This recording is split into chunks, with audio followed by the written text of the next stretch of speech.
Greetings, humans. Oh, let's see. How am I today? All right, I suppose. Mostly it was running errands and going to the dentist. Um, so I'm just back up the hill now.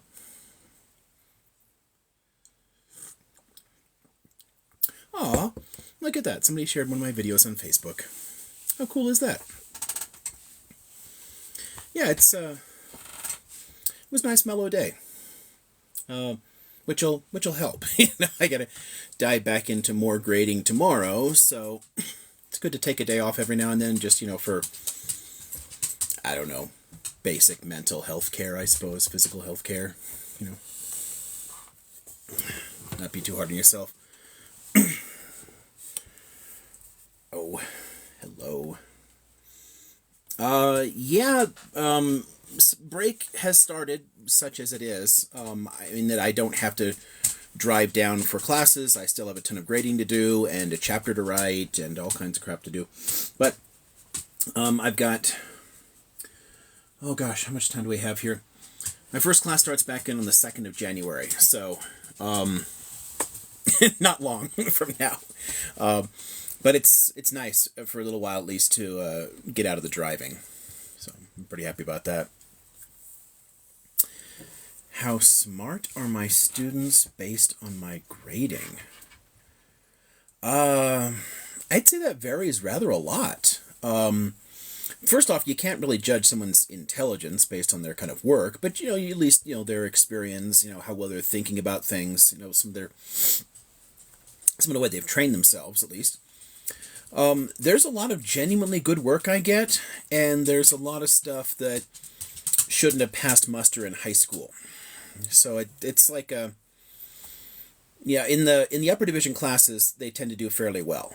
It's mostly like A's and B's in there. The survey classes are more mixed. In the survey classes I'll get a bunch of A's and a bunch of F's from people that either skipped tons of work or turned in stuff that completely ignored all directions.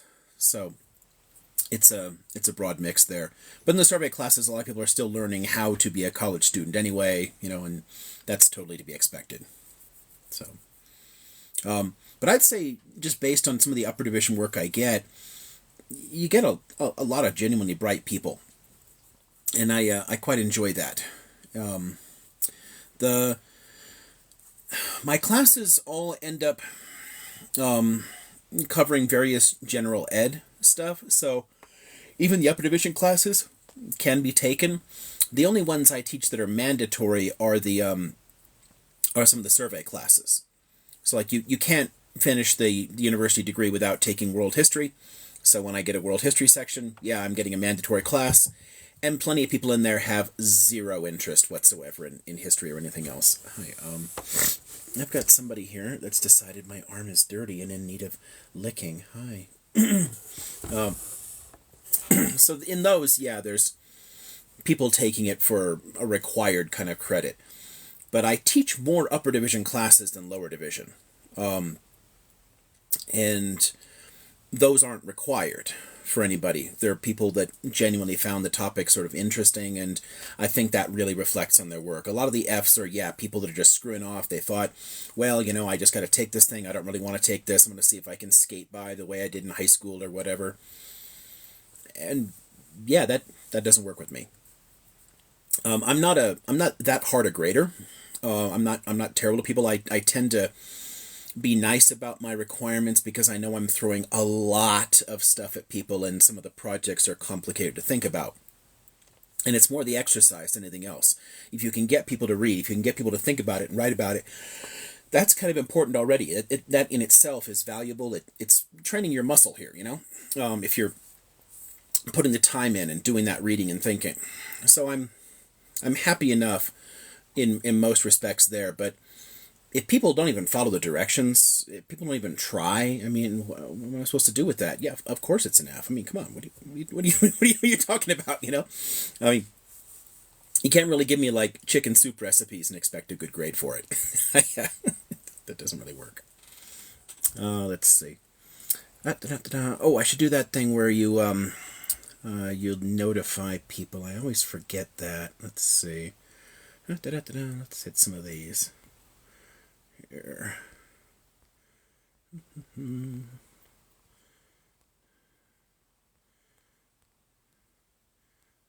Let's see. You can do, what is it, 15, I think?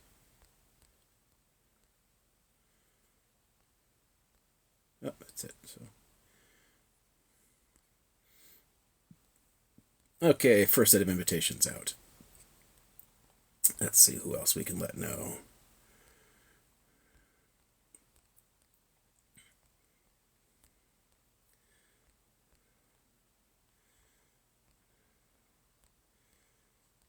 Okay. Here, and then...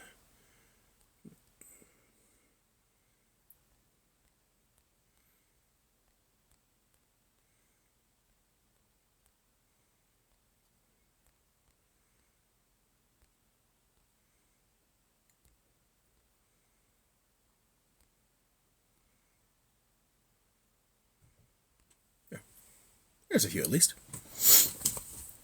Oh, pardon me. All right, let's see. What have I missed down here?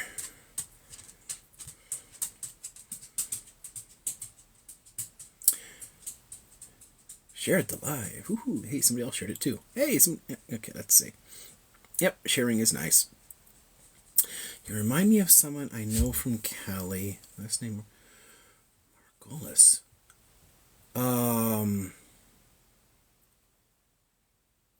It's is it Jason Margolis? That would be really random and weird. That's the only Margolis I can think of.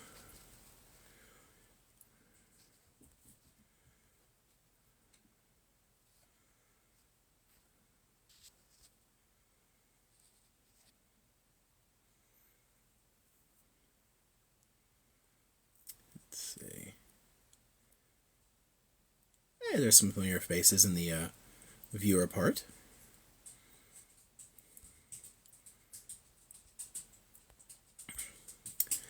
So, does anyone have an idea what they want to talk about today? While we're waiting for people to kind of pop in. Hey, there's your favorite anarchist. Oh, hey. Thanks. I'm a very quirky kind of anarchist. You know, like, not really following one specific school. Hello, Amira. Amira, dog. What are you doing? The dog's wandering. Tap, tap, tap, tap, tap. Jesus loves you, bro. Well, that's interesting. Not sure what to say to that, but thanks, I guess. May the force be with you, too. There was an article. That's why I like. Yeah, options. Yeah, okay, that's good. Question about the Suez Crisis. Ooh. Okay, so question about the Suez Crisis. Did Egypt have a right to nationalize the canal? Yeah. I mean, that's just how that works. I mean, if we're going to assume that states have a right to exist at all, so like countries with governments, and those governments have sovereign control of land. So assuming that is taken seriously, and you're not going to take, the extreme anarchist position that says, no, of course they don't, because there's no government at all. But if you take seriously the right that sovereign states can exist and can control land, then yeah, you clearly have rights to the land itself. And that some colonial project from the 19th century that people are just ripping you off from and keeping their troops on the soil there. I mean, yeah, it was a colonial operation. It was British soldiers protecting a French company that was running a canal, and they were keeping all the profit, but it passed through Egyptian territory. So, of course, they had a right to it. And the way nationalizations always work, you start negotiations for compensation at that point. Obviously Britain and France didn't want compensation. They wanted to take it back because the control was the important part. But theoretically, nationalizations are a risk of doing business and investing in any other country. And when they happen, the country has to compensate you for that. There are actually laws around this sort of thing, rules about it. So unless there's another thought about that, I mean, I actually quite enjoy talking about the Suez Crisis. I use it in pardon me, I used it in a couple different classes as an interesting turning point in the history of European empire, which it kind of is, and it's an important step in the development of the new Cold War world too, because it really taught the old imperial powers that they can't do what they thought they used to be able to do. They can't get away with the same kind of request to pop up. How cool is that? Um, there's a couple more. Do you believe a single secular? Um, I believe a single secular state is possible in Israel Palestine if people can change the way they think about it. Um, hard part. So it's technically possible. It can definitely work, but people aren't thinking about it the right way. If you had to change your doctorate right now, what would you change it to? What would you change it to? I wouldn't. I mean, I could change topics for a dissertation, but I think like a historian. Change over time is interesting to me. And it's interesting because I can use the basic lens of change over time to connect all my different interests. So it lets me talk about religion and economics and philosophy and politics and just all kinds of stuff and tie it all together by looking at how it changes over time. So it's where a lot of disciplines would kind of pigeonhole me into doing one type of thing. And again, I am interested in change, in flux, in evolution by default. So why not do something that uses that way of thinking and lets me touch on all kinds of disparate areas? I mean, where else could I actually talk about evolutionary biology and religion and sex and economics and anthropology, all kind of together and mix things up in the same lectures? I mean, how else could you do that, really? I mean, that's that's why history is interesting to me. So it's very much the way that I think. I couldn't imagine doing a doctorate in something else. If I was if I wasn't dirt poor and get insane numbers of hours, I might consider taking on a second one. Doing like a doctorate in anthropology or something to kind of go with it. Something else. I mean, it'd be fun, but that would just be because I do the work and having a kind of like a task to write something for it and things like that. But it wouldn't be to change fields at all. Okay, let's see. I don't see anything else yet.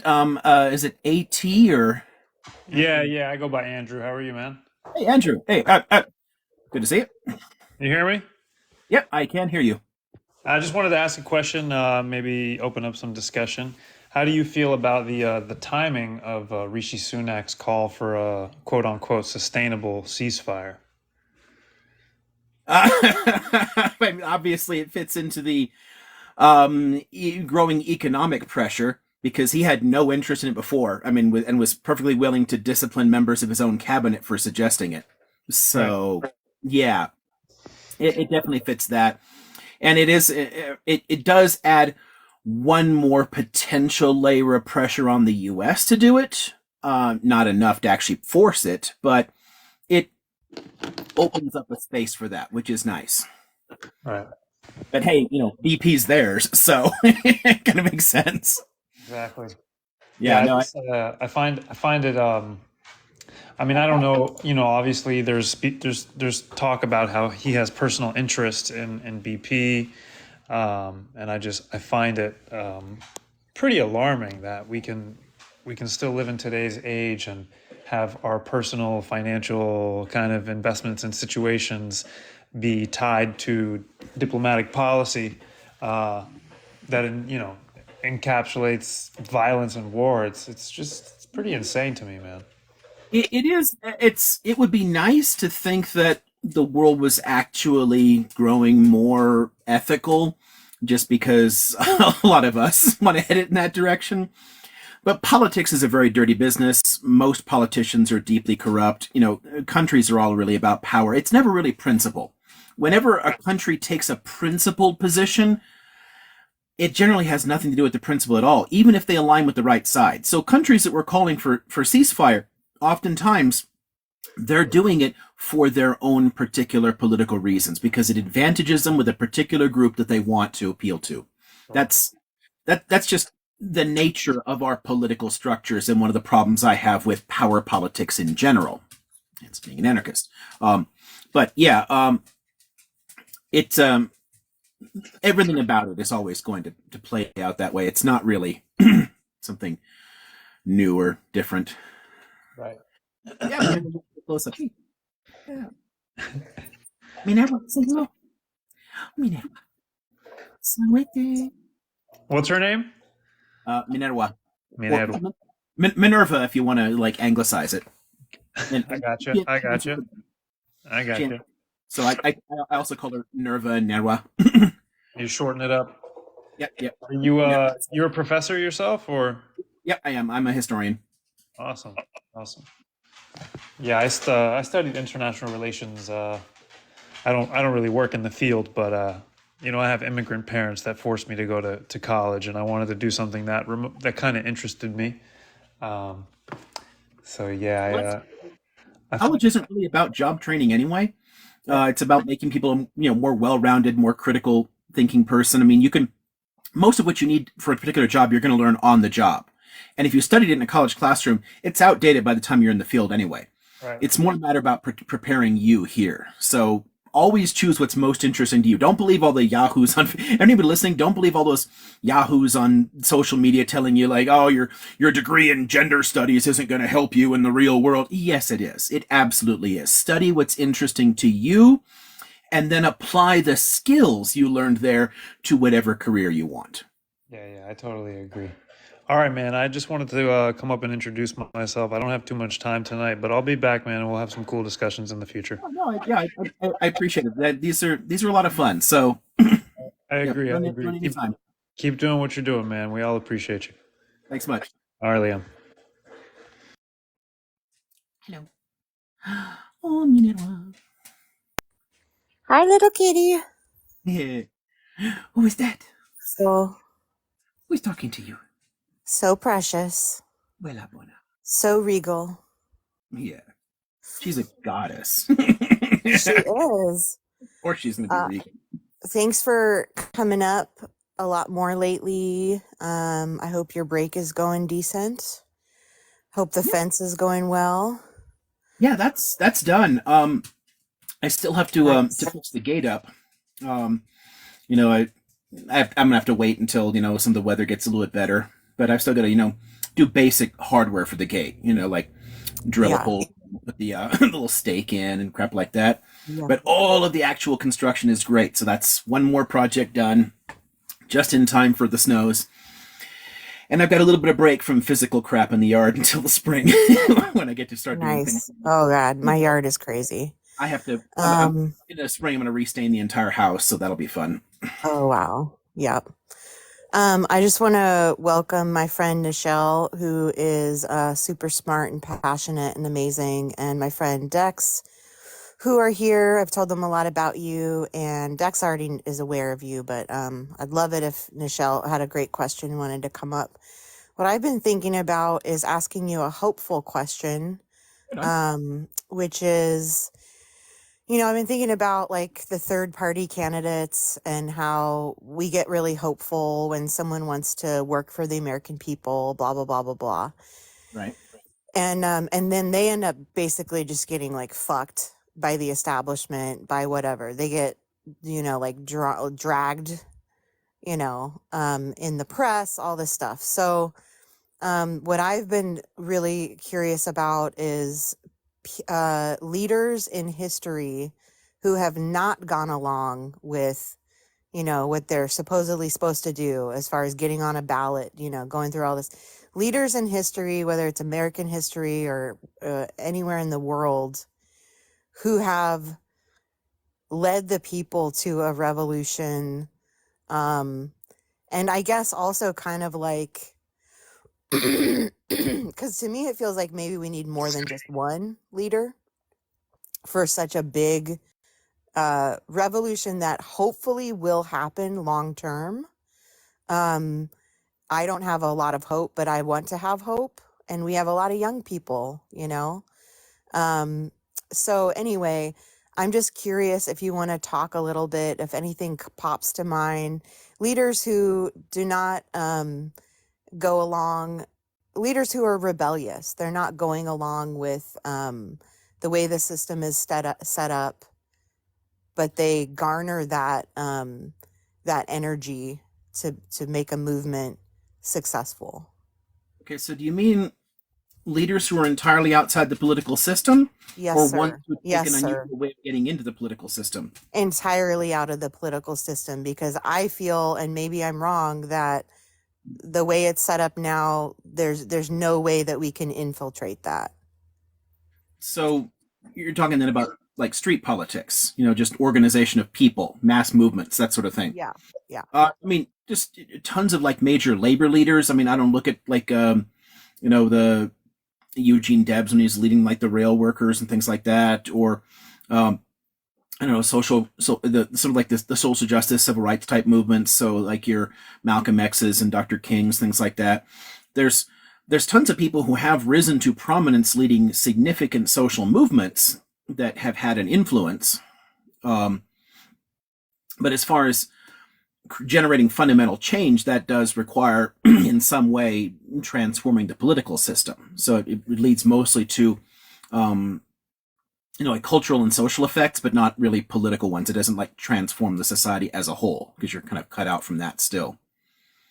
But I think that the single biggest difficulty that you have, whether you're talking about independent candidates for office, the sort of like outsider, long shot, third party type political candidates, or you're talking about major social movements and street politics that way, is that getting attention generally requires money.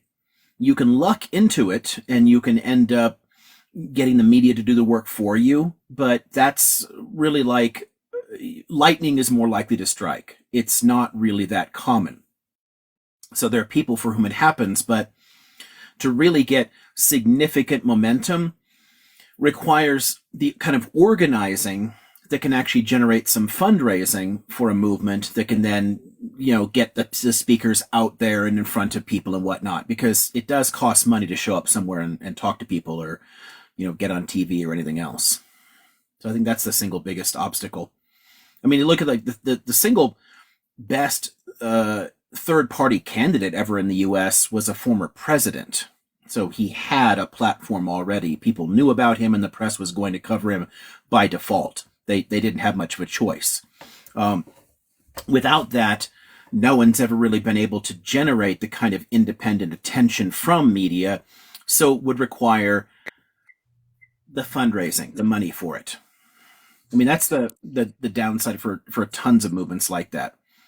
But there have been tons of important, social movements. I tend to like the smaller scale ones just because it's easier to get things done without being completely co-opted by media and politics, which is what happened to people like King. So things like the Black Panthers or the American Indian movement or various labor struggles and labor union struggles, things like that actually really interest me because they're not kind of aiming at being like everywhere all at once changing things. It's like the incremental change, neighborhood to neighborhood. I'm going to transform my neighborhood. I'm going to make things better for people here. And then people another city over are going to say, hey, that was a cool idea. I'm going to replicate that and do the same thing here. And we're going to create a new chapter. So that kind of stuff always, I appreciate that. I want to see more of the kind of activism like that today. I've been hopeful of some of the kind of like, I was hopeful for a while of things like the Sunrise Movement and some of the youth-led movements, that they could replicate some of the kind of energy that you saw with things like Students for a Democratic Society and crap like that, or the nonviolent coordinating committees. But I haven't seen the level of organizational skill that actually gets them out there yet. So, Thank you.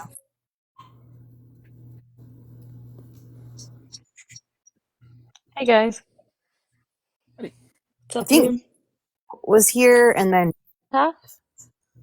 there was a couple I saw earlier. Let's see.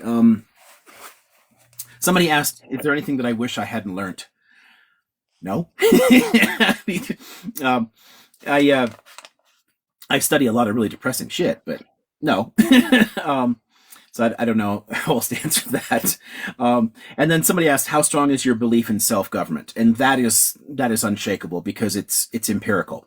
It's not based on ideology or wishful thinking or philosophy. It's actually based on seeing it happen. There's tons of look at the way people respond after disasters. Things like Hurricane Katrina is a great example of that. The government completely dropped the ball on it, fucked everything up possible, was not there in time. People organized themselves and started looking out for their neighbors and started taking care of each other.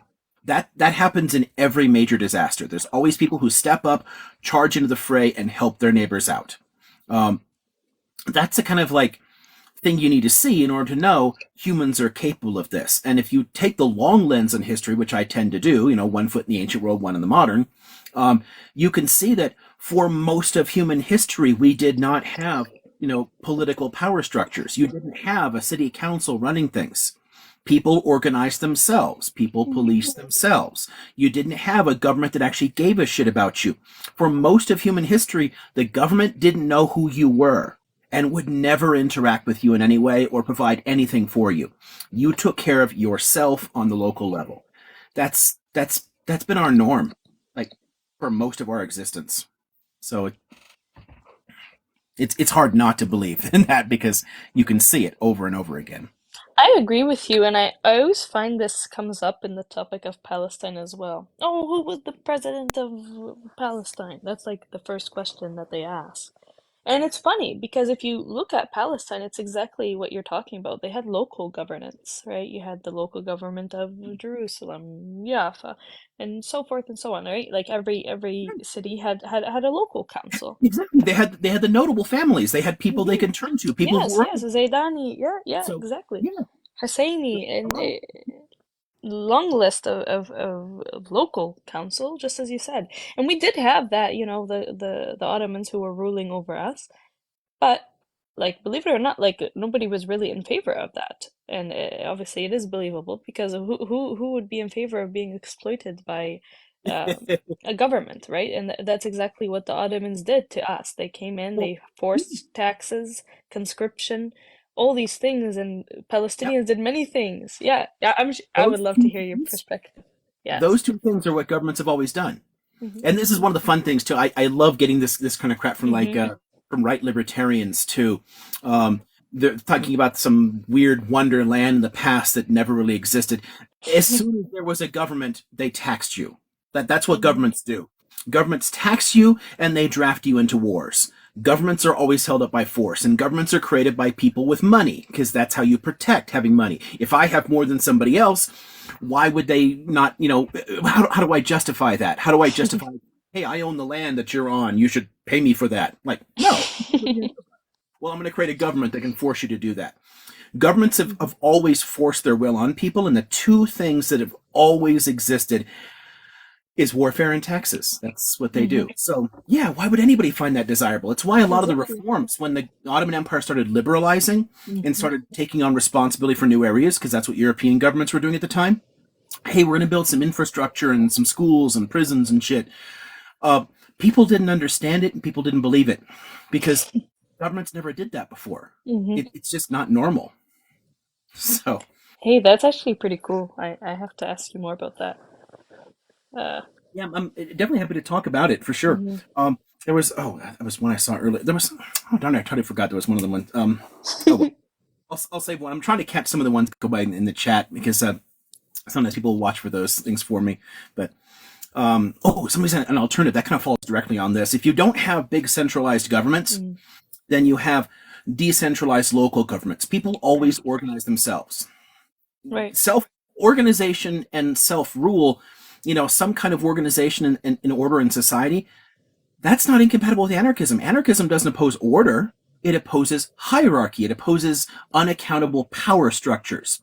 Mm, So if we have a council and we kind of like figure things out that way, or there's a kind of direct democracy, we can all show up at the town hall meeting and we can decide together how we want to approach something, and then we can appoint people. Okay, you have responsibility to go out and do that thing.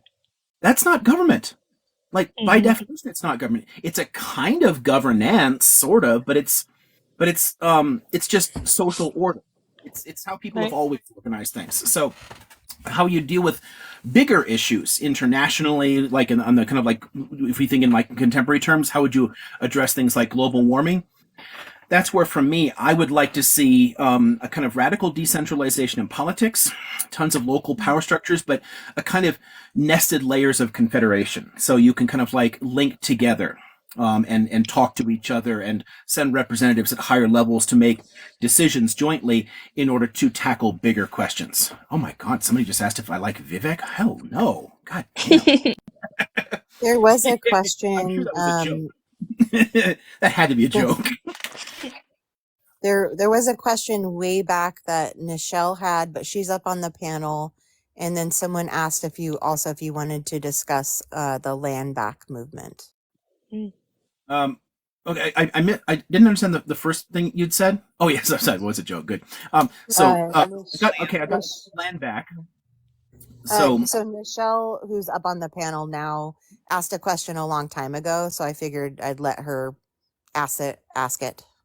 oh yeah, It's kind of I an. asked in the chat and I missed it. Oh no, no, please, you're fine. You're fine. You were talking. I love it here. um, it's kind of in line with what you're saying, and I've been racking my brain around this for the last 2 months and beyond. I'm 50 years old, so I'm a little bit older than maybe some of the people who are, you know, activists, I guess, if you will. And I remember when I was younger, I heard you talking about Malcolm X and Martin Luther King and things like that. And Dex is in the chat. Lisa knows I bring this up a lot. Um, my mother sang at Martin Luther King's funeral. I was dedicated in Ebenezer Baptist Church by his father. So we were always around activism and things like that. And I used to ask my mom all the time because I enjoy history too. I used to ask what was it like? You know, we read about that now when I was in high school and books and things like that. But how did you guys march for freedom? And, you think about the Montgomery bus boycott that lasted 381 days, but you can't get, an organized people to boycott, say, a company for a week. So I used to ask her all the time, I don't know if I could have lived during, slavery times, right? All the bravery and the things that they had to do. And it took 89 formal years. And like you said, it was a political thing, they didn't free us because of, they were being nice. I mean, I live in Texas and we all know what happened with Juneteenth. So I guess my question is, it's kind of maybe twofold. Like,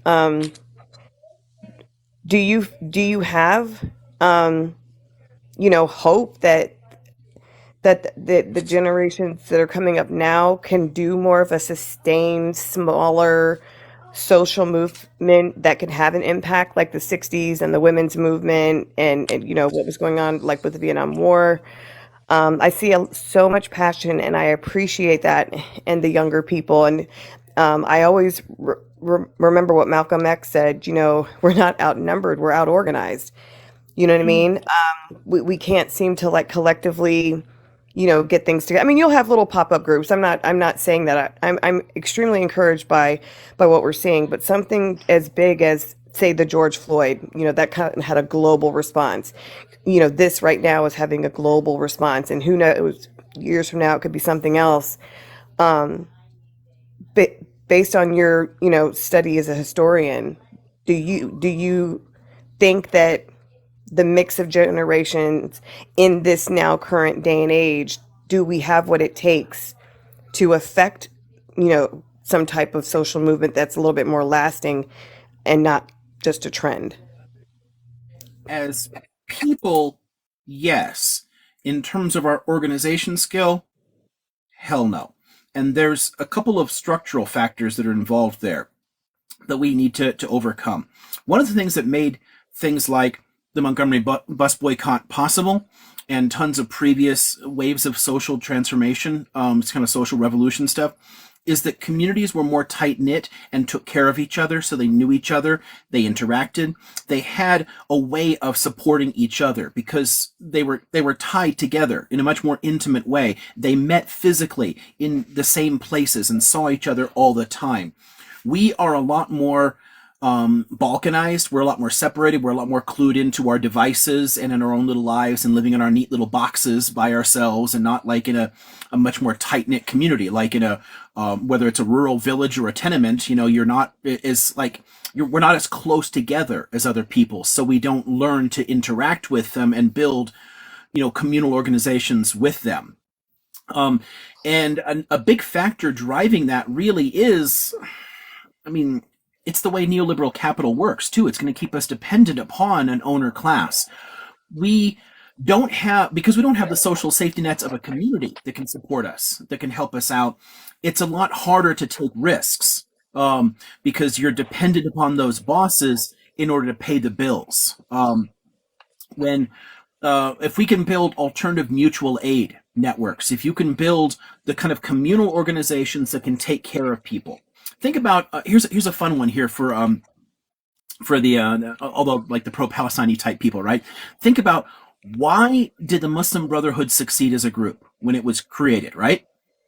It's not Islam, right? That's not why it became important. It became important because of its social activism. Because, a year after it was founded, the Great Depression started, and they organized soup kitchens and unemployment insurance and, clinics and schools, and they went into poor That too, neighborhoods. right? Black Was that Panther did something. Black Panther did something exactly? similar, Yes, almost yes, identical. exactly. Yeah. And that's why I think the Panthers are brilliant and why I love using them in classes too, as an example. It's getting involved in doing that kind of mutual aid stuff. Let's pool our resources. Let's take care of each other, right? If you can build a system like that that lasts, the Panthers were crushed by force by the state, but in part it fell apart for some of its own internal organizational issues. It wasn't able to weather that storm in the same way that, say, the Brotherhood did when they were officially outlawed and oppressed and people were being imprisoned and unalived. They soldiered on. We need something akin to what the Panthers were doing, but that sticks it out no matter what happens and builds that kind of solidarity, the mutual aid. And I love the whole where the Panthers were going, the whole like rainbow coalition. Let's bring together Asian Americans, and let's organize these crackers too. Like let's bring everybody together and build it, because that kind of solidarity is important. Solidarity around basic working class everyday kitchen table issues. If we can build that kind of mutual aid network on a large scale, then you can create lasting social movements overall that can actually push things toward a social revolution, because you have a thing to fall back on. If somebody's individual employer retaliates and fires them, the community can kick in and help pay their rent while they get a new job. But when you don't have that, it's a lot harder. Does that make sense? No, yeah, it makes total sense, and that, I guess that's what my next. I mean, maybe this is just a little hypothetical, staring into the distance kind of Son of question. a You insane know, word. um, Um, are any mods here yet? I mean, Lisa, are you a mod? I don't remember who all is. What There's are you somebody seeing? repeating anchor oh over yeah, and over somebody's again. doing something not I got very it. nice. Hang on. I got it. Why would somebody do that? That Is there kind of leads some to my value to next. repeating the same word over and over again? Does it do No, something? Liam. They're trying to say that Islam is cancer. Yeah, that leads Oh, to my. and they put, and because he's an Yeah. Islamic, There that you the You go. got crescent is it. at the other end Right. because Yep. of, yeah, okay, it's like Which leads me to my next thing, like Liam, and it's maybe I'm funny. answering my own question with that little thing that happened right there. How much I No. struggle with, I enjoy a good debate. I purposely put myself in, in situations where I can sharpen my, critical thinking skills. I don't like to be in an echo chamber. I want to learn. But at what point does it get kind of redundant? And it's like, and really specifically, maybe say, let's just on this app, right? I'm just going to use it as an example. a lot of these discussions, they're not discussions anymore. People come with lots of history or lots of points, and it's more like they're not, we're not having a conversation. We're having kind of a toxic getcha argument. And I used to always say, oh, let's go ahead and debate it out, because you never know, there could be somebody in the chat that is learning, I guess, from this. But how much of that is relevant, and at what point do we have to just say, okay, the debate even of itself is no longer constructive, even if there's some jabs being thrown back and forth. Do you know what I'm talking about? Because some No, people, it's very much. yeah. I've been having those kind of arguments for a long time, and I was actually this dates me too, in line with some of you said earlier. I was on the internet having debates on the internet before the World Wide Web existed, but it was all text based still. So I've been around the block. He was on MSN. Me too, Liam. Remember the chat rooms back in the 90s? So Yeah, the AOL chat rooms. I know. I got you. Yeah. I mean, I used to, telnet into like, Unix servers and like, so yeah, I was on there before Godwin's law was coined. So,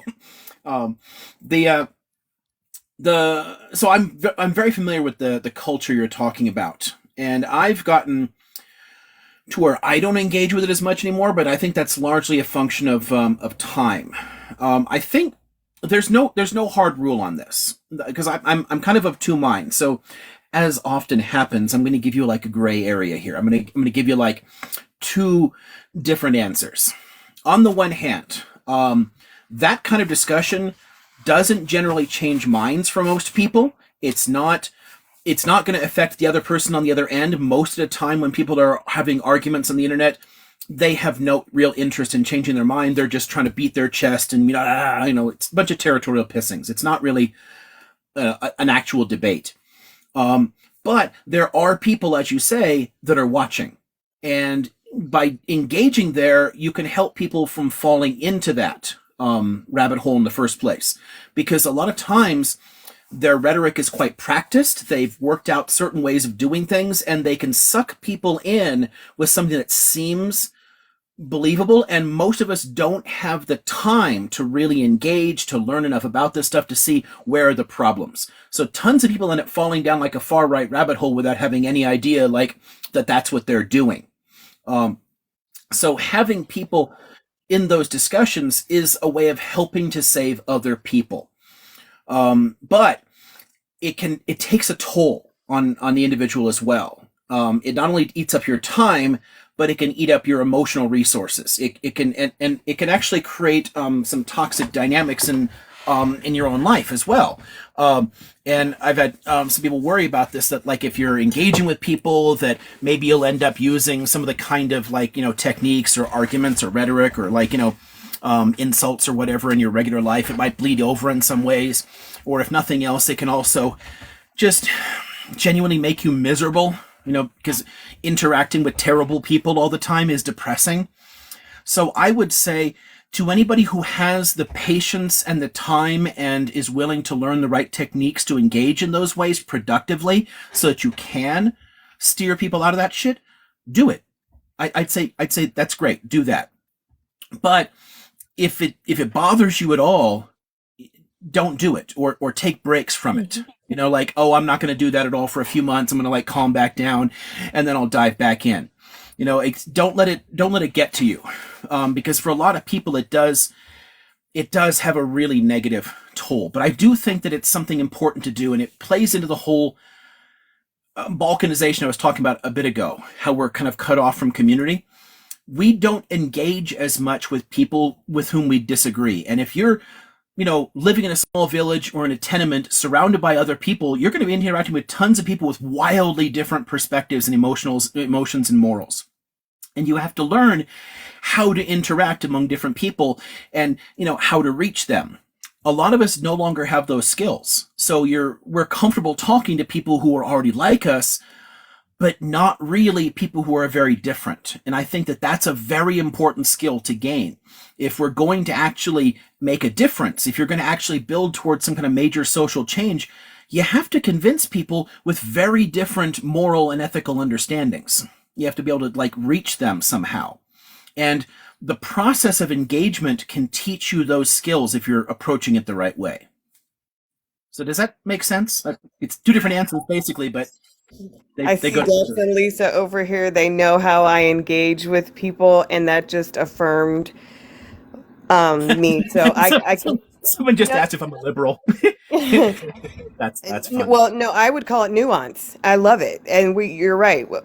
There's a large part of our time, our generation, our people, whatever, that don't have those skills, and so thank you for kind of giving me the gray area. It actually clarified quite a lot. So thank you so Yeah, much.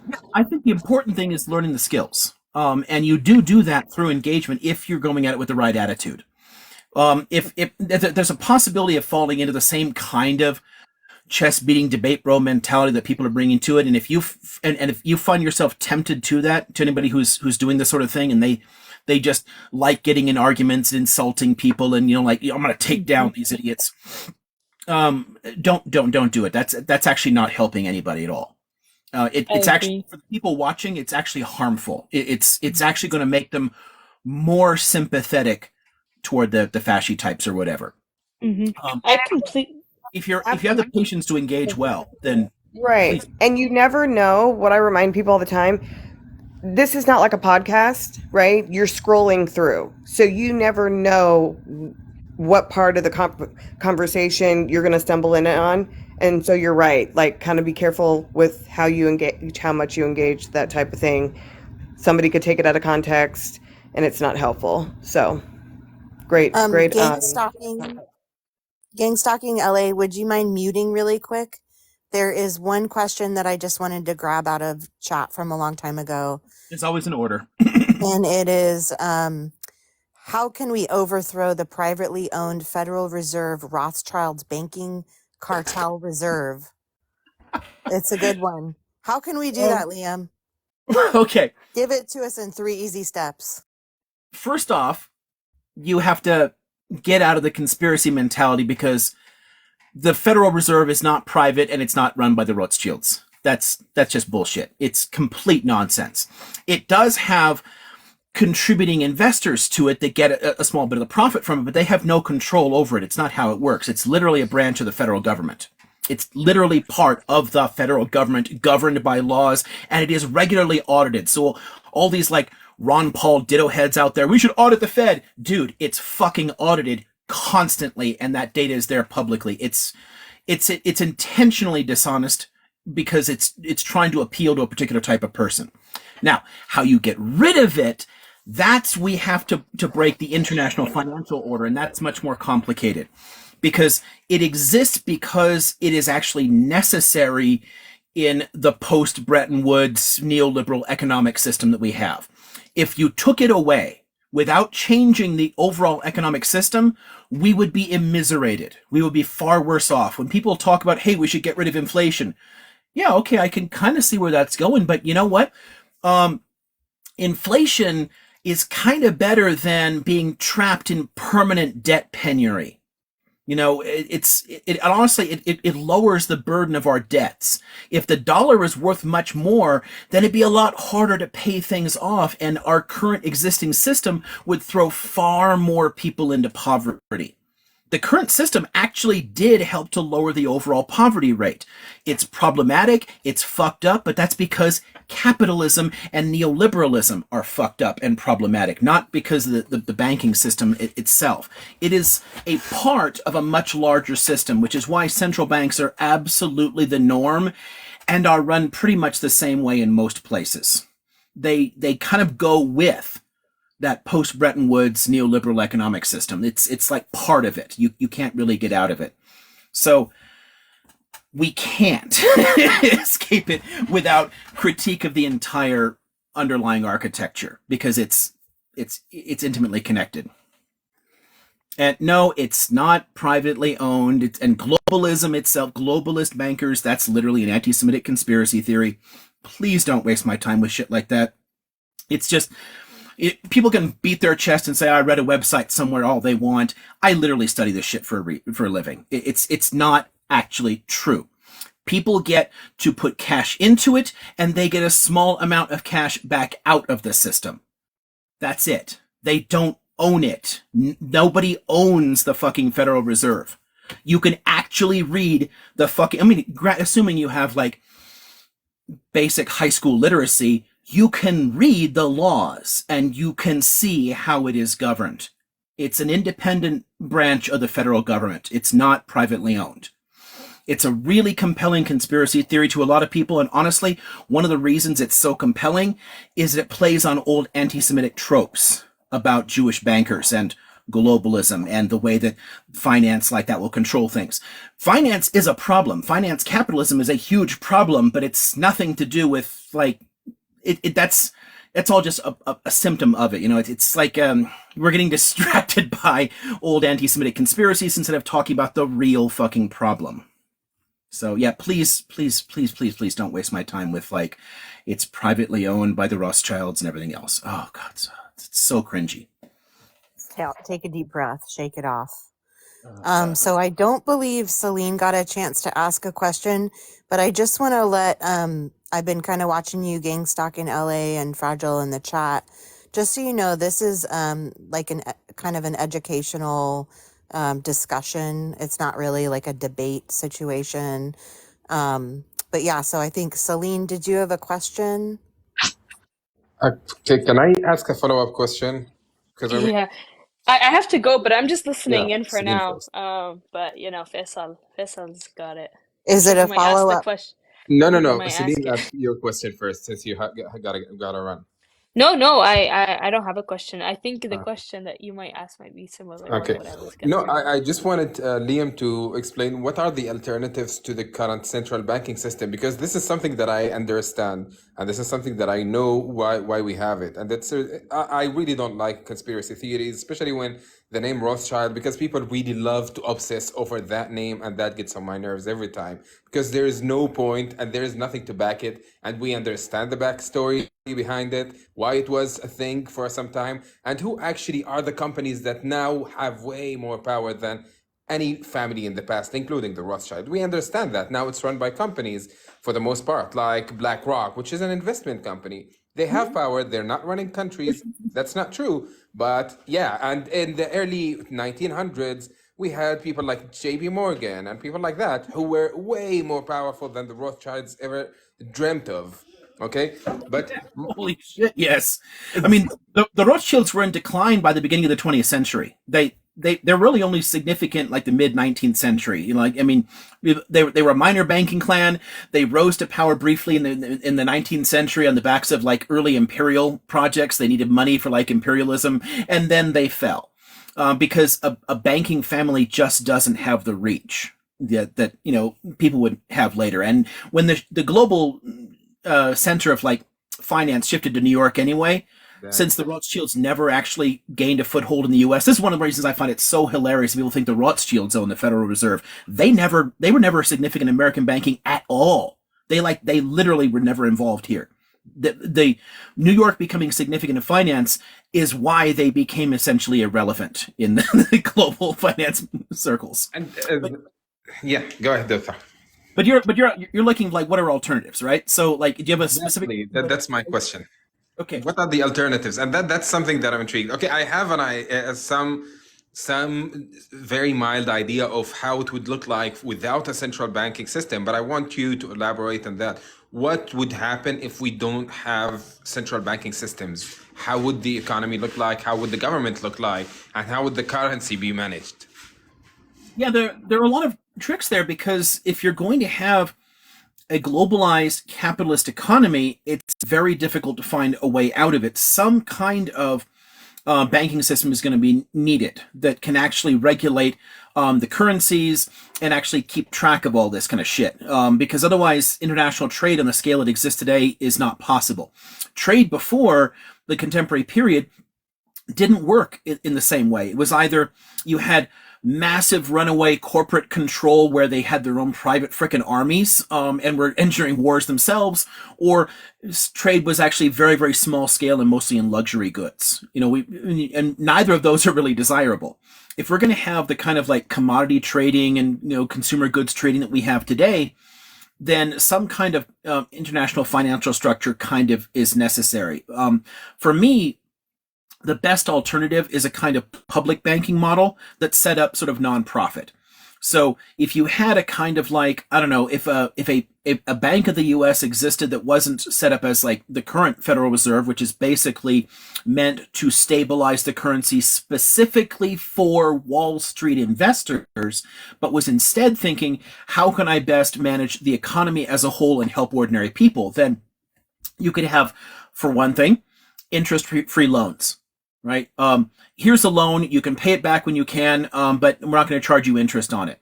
Oh, your business collapsed? Okay, then it was just a grant and you don't have to pay us anything back.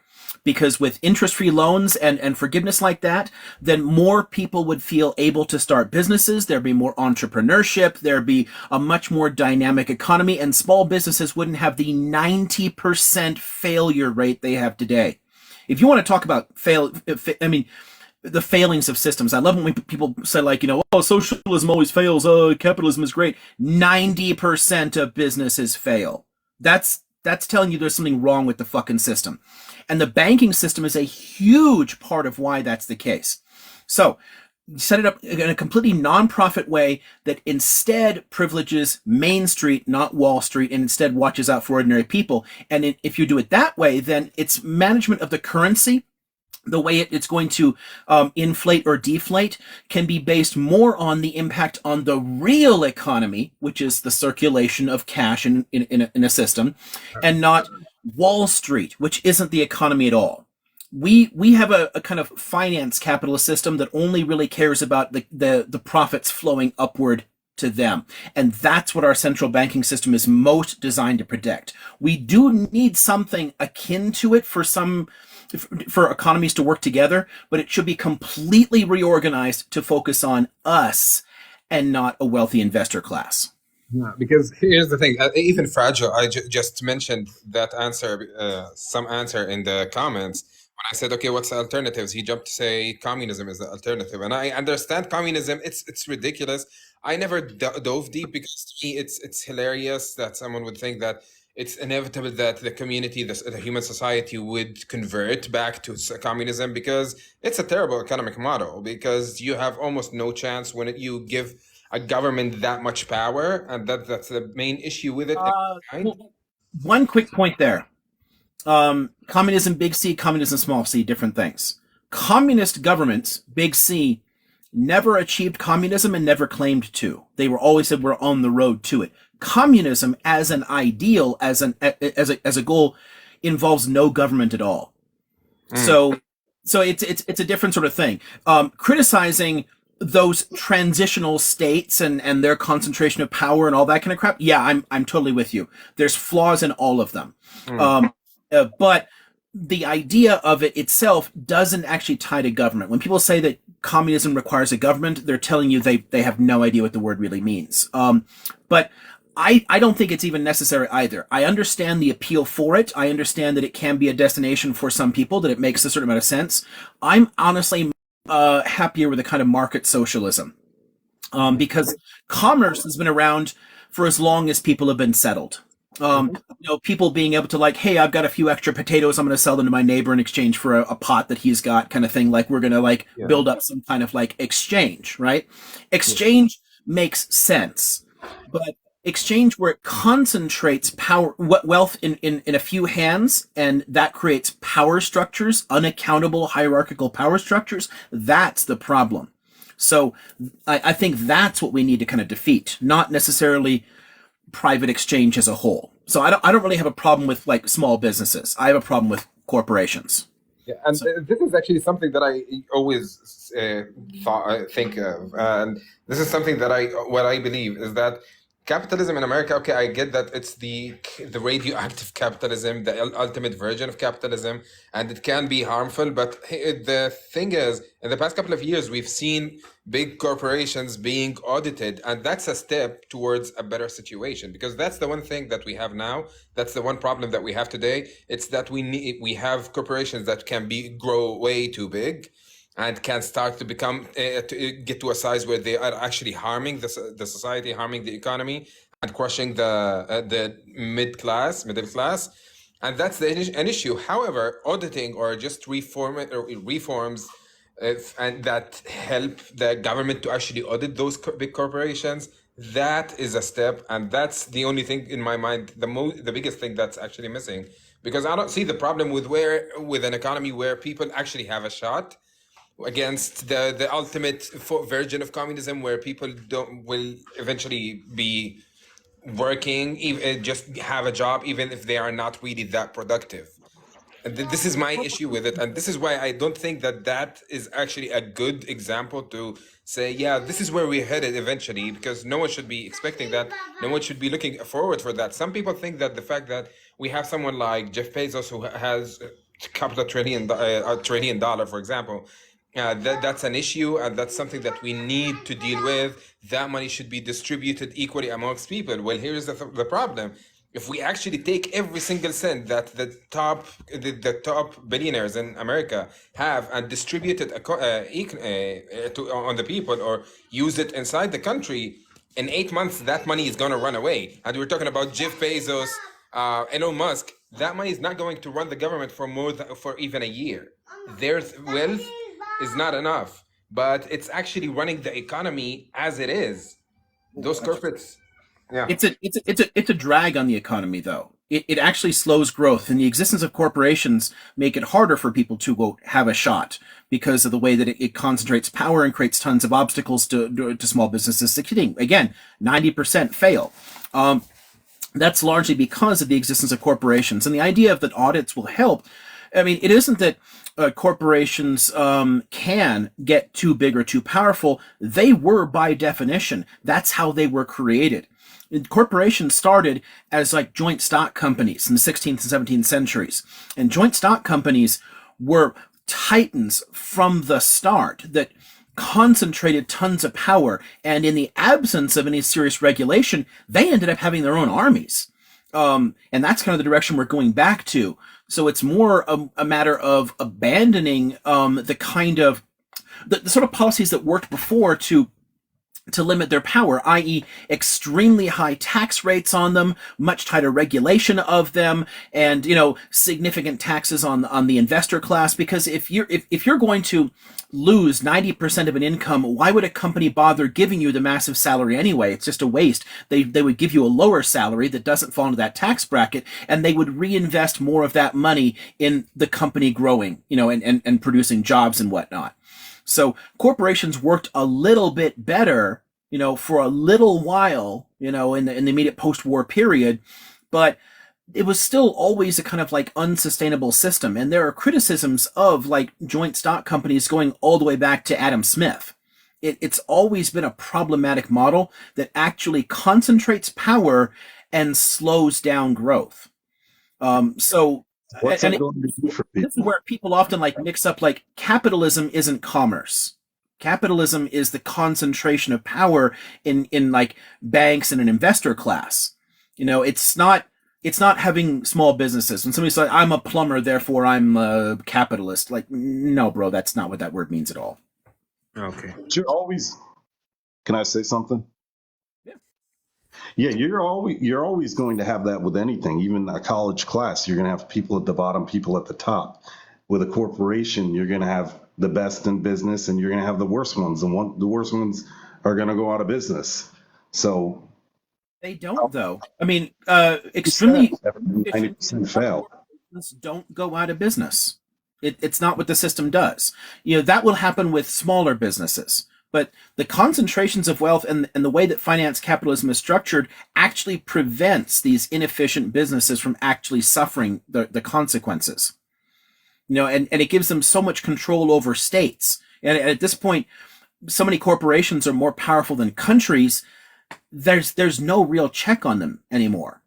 Are So you talking about tech companies with private investor money that aren't profitable? Is that no, I'm talking about corporations in general. Hell, like the fossil fuel industry wouldn't even be profitable without the massive subsidies involved in supporting it. I mean, so many of them don't really work the way that we tend to think that they do. They work because they've concentrated so much wealth and power that they're able to manipulate governments to get the kind of contracts and handouts that they need. They're not actually efficient, like just in economic terms. Corporations are actually very bad capitalism. so you want to get rid of lobbying and I want to get rid of lobbying and corporations. Yeah, I mean, even if you want to keep some kind of like private economy, something kind of akin to capitalism, corporations are not your friend. They're literally harming growth. They slow growth down. They make it so that the actual increase in living standards for ordinary people is not there.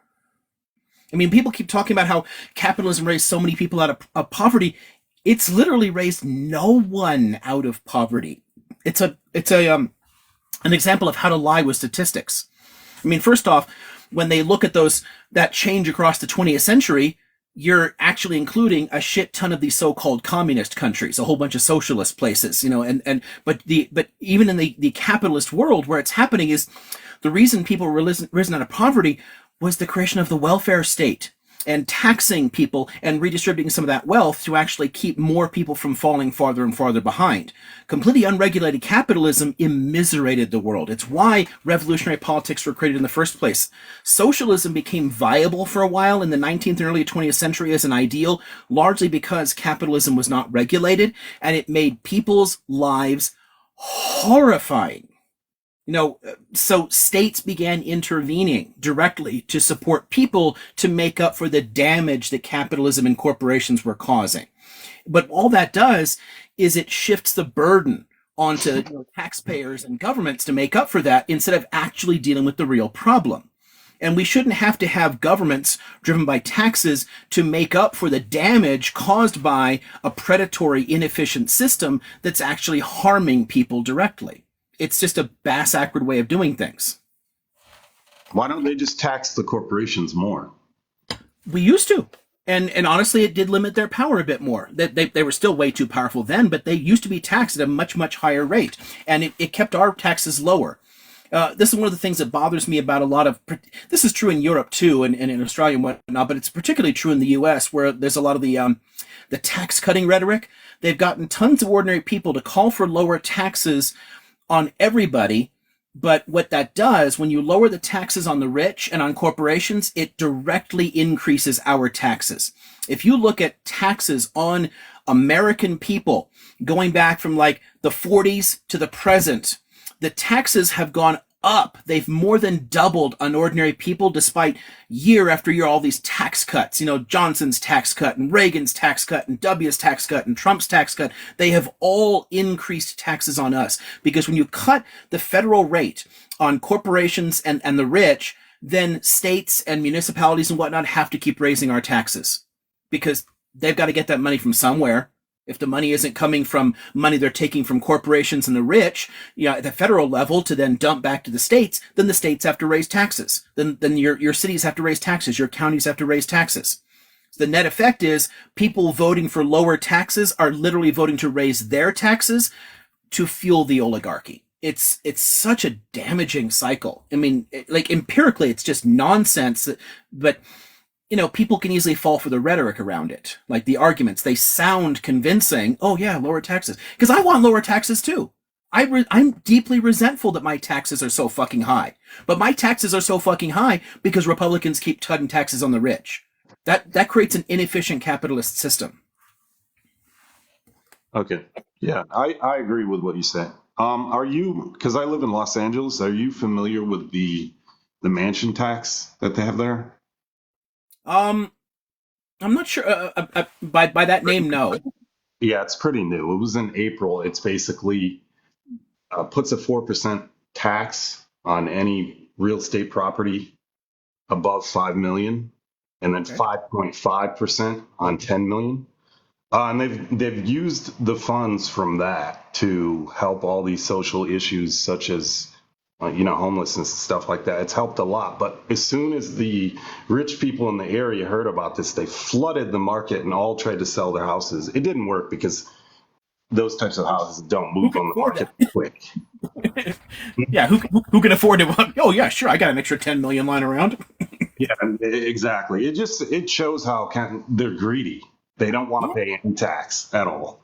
For sure. At the state level, was it the schools and communities first bill? And this is a great example of how the advertising of rhetoric works. Okay, so this bill is proposed that's going to raise taxes on commercial property worth more than $1 million. Right? So that means businesses like movie studios and Silicon Valley companies and Disneyland that get this really cushy deal that got locked in the 1970s, and they hardly had to pay any tax at all. So it would have raised taxes on Disneyland. But they flooded it with robocalls and radio and TV and whatnot, telling people that their taxes would go up.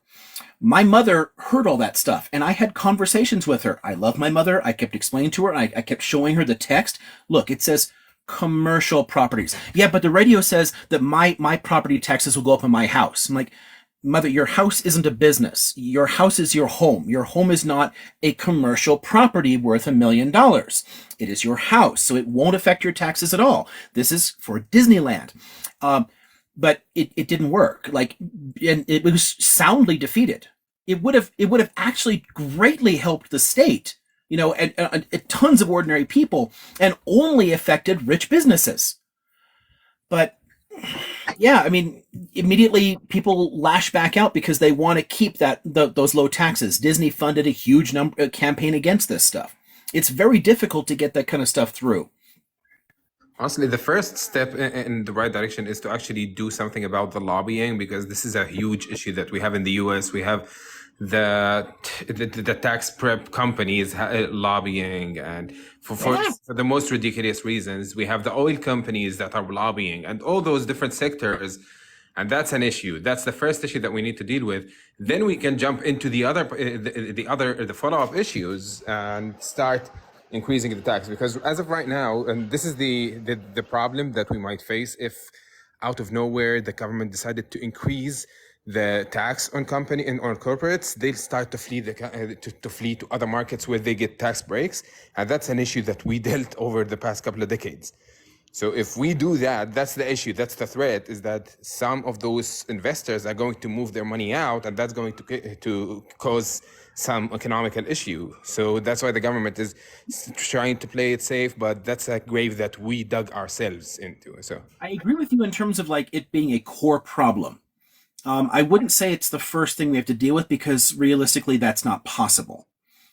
It's based on a series of Supreme Court decisions going back into the 19th century that have built and built and built, and the only way ultimately to change it is going to be an amendment to the Constitution, especially given the way that the First Amendment can be easily interpreted. So to do that, you have to take control of state houses. To take control of the state houses, you have to take control of the parties and get clean money candidates at all levels below that, and then run those clean money candidates and take over the state houses and get enough of those so the constitutional amendment can even pass. And then using that base, you have to take over Congress, so that you can actually get something through there. Otherwise, you have to do it. There's a different way to get an amendment out through the state houses themselves, but that means controlling nearly all of them. So one or the other. But you have to get an amendment through in order to actually get rid of that kind of shit. We're trapped. I mean, the U.S. system, the U.S. Constitution is, there's a reason we have so many problems here. We're stuck with an 18th century Constitution. I mean, France has had 5 republics, 3 monarchies, 2 empires, and a fascist dictatorship in the same amount of time that we've had this one Constitution. I mean, we're kind of trapped by a lot of ways there. There's a lot of things that have to happen building up toward being able to tackle lobbyists that way. So again, they may be okay. I see your point, and that's accurate. But again, it starts with people understanding that and educating themselves on. So it goes back to the first discussions earlier about social organization and us talking and building those mutual aid societies and getting the ideas out and helping people to understand how this works. I think a lot of people understand that rich people are fucking them. And honestly, it's a big part of the reason that you've got a major populist right now. A lot of the people out there supporting Trump, they're feeling a squeeze too. They don't like stuff. They hear a lot of the working class rhetoric and it appeals to them. He's giving all the wrong kind of solutions, but there's a lot of anger on all sides in the U.S.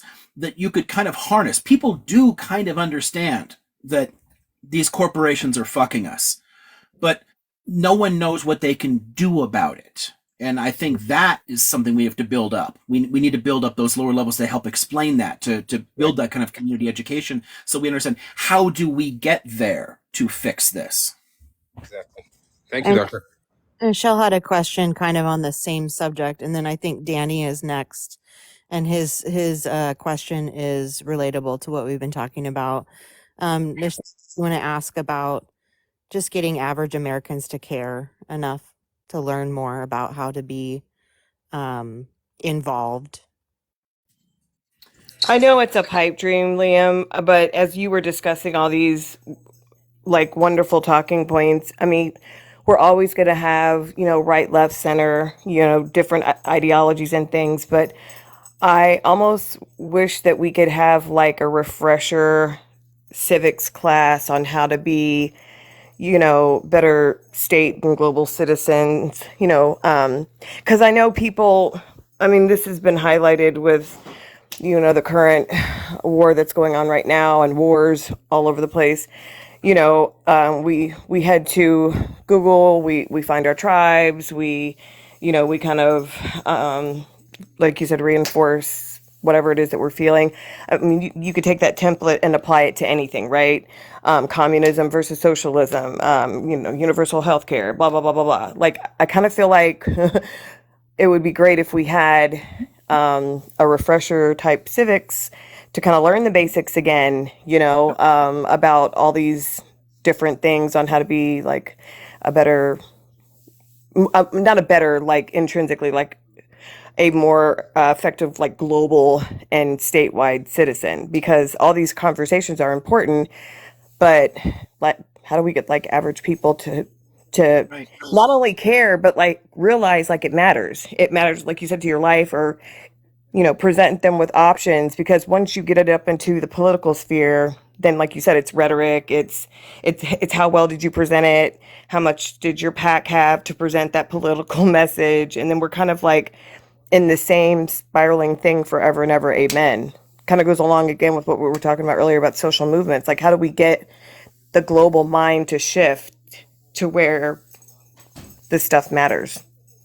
Yeah, I have a few thoughts there. First off, there's a basic point is, as far as understanding, not everyone needs to, and not everyone's going to have the time or the resources or the capacity to really get into. And a lot of people love saying, well, you should do your research, and they're like, here's a bunch of articles to read. People often don't have time to do that. They're too stressed to do it. It's difficult to sort of assume there, but there are ways to actually help get ideas out. So what we need is a kind of like somewhere to balance theory and praxis. So you have people that are going to study the hows and whys and what we can do about it and all that kind of crap, and then you have to have people that can kind of, how do you boil that down into a simpler message, like, that can explain to people that are busy and don't have the time to deal with this shit. So I mean, I'm not the best at that. I try, but we need to get good at boiling it down in a way that's really, really useful there. And then people who are really good at organization come up with, go back to like the Panthers example. They had community education. They had classes. You could come in like, night school kind of thing, and people can learn something. Like we're gonna have a night school class, and we're gonna talk about all this economic shit, and like, we're gonna boil it, and it's simplified in a way that ordinary people can get at without being handed a bibliography. Here, go and read all these fucking books, which tons and tons of leftists love doing. They're like, here's a bunch of books, read this shit. And obviously, I think that's a temptation for me if people ask for books, but it's not how most people are going to learn, and it's not going to help motivate them to act. So I think that it gets back to, again, creating the kind of like communal mutual aid sort of frameworks, ways to kind of bring people together and have education for change as one of those goals. We are going to have classes in education for change, how to do this stuff. And the people leading those classes are experienced like social organizer type people. They're good people that can kind of do that. And they're working from materials that have helped to boil the stuff down that makes it intelligible to people without, advanced econ degrees or something. And then you still have a good theoretical basis. So you've got your eggheads that can kind of work that shit out. You need a kind of multi-prong approach to this. On some level, you can take it back to like, I don't know. This is one of the critiques that people like Gramsci had of Marx and of Lenin and all that kind of stuff. There is that too much of it is sort of like left to like these big frameworks and like the assumptions about inevitable change or like leadership by a kind of like clued in like intelligentsia. But what you really need to do is educate ordinary people. We need to learn ourselves, but without the expectation that everyone has the same amount of time and energy to put into it. Does that make sense there? Absolutely perfect. And before you go to Danny, off the top of your head, do you know of any organizations that are like that? Oh, And if you don't, at this point, I'm kind of like I'm now living rural, and I've been so busy the last few years I don't pay much attention to it. I do like the way a lot of different anarchist groups have worked, but a lot of the ones I've worked with tend to be very, very small. But there are bigger groups like your Food Not Bombs, things like that try to organize people. But there's not a lot that I know of that really do the kind of educational work. It's why I'm kind of stuck oftentimes using historical examples like the Panthers, because I'm simply not aware of it. But part of that is I'm an autistic academic. I'm not really clued in and interacting with lots and lots of people. So I often I don't know. So this is an amazing. I'd love to work with people about creating something in the area, but I'm not a natural organizer. I can help to structure things, but I can't really get out there and draw people in and whatnot. I'm not that kind of people person. So Okay. You just dropped. No, it's got my head just wondering, and yeah. So thank you for sharing that, and you're doing an amazing job. I have ADHD, so I can be all over the place, but my superpower is hyper focus. So now you've got my brain peak because it would be interesting to cut, and Lisa will tell you the Dex will. They'll tell you, like, when we are organizing just for activism, I bring up all the time, like, how did the old heads do it? Like, I go back in history as well to kind of connect for my own self. Just like, I know it's not all the same, but I went back, right. Thank you, in person. And how do we activate that from the times that we're in now? I mean, 2023 is not the same as 1963. So a lot of this stuff can give us ways to talk about methods and to discuss things, and it can reinforce us in a sense, let us know we're not alone, we're part of bigger things. And once we have individual groups, like you have your group working in a particular city, you can connect it to ones in other cities and you can share ideas, kind of like the way the Panthers franchise in a sense, but in a modern way. Like we can communicate much faster, we can share materials, we can help each other out in tons of ways that we couldn't have before. It's certainly easier with like fundraising. There's tons of ways in which the digital technologies would greatly aid this, but a lot of people tend to use it instead of organizing in person, and it needs to be made complementary to that. We do have to get back to knocking on doors.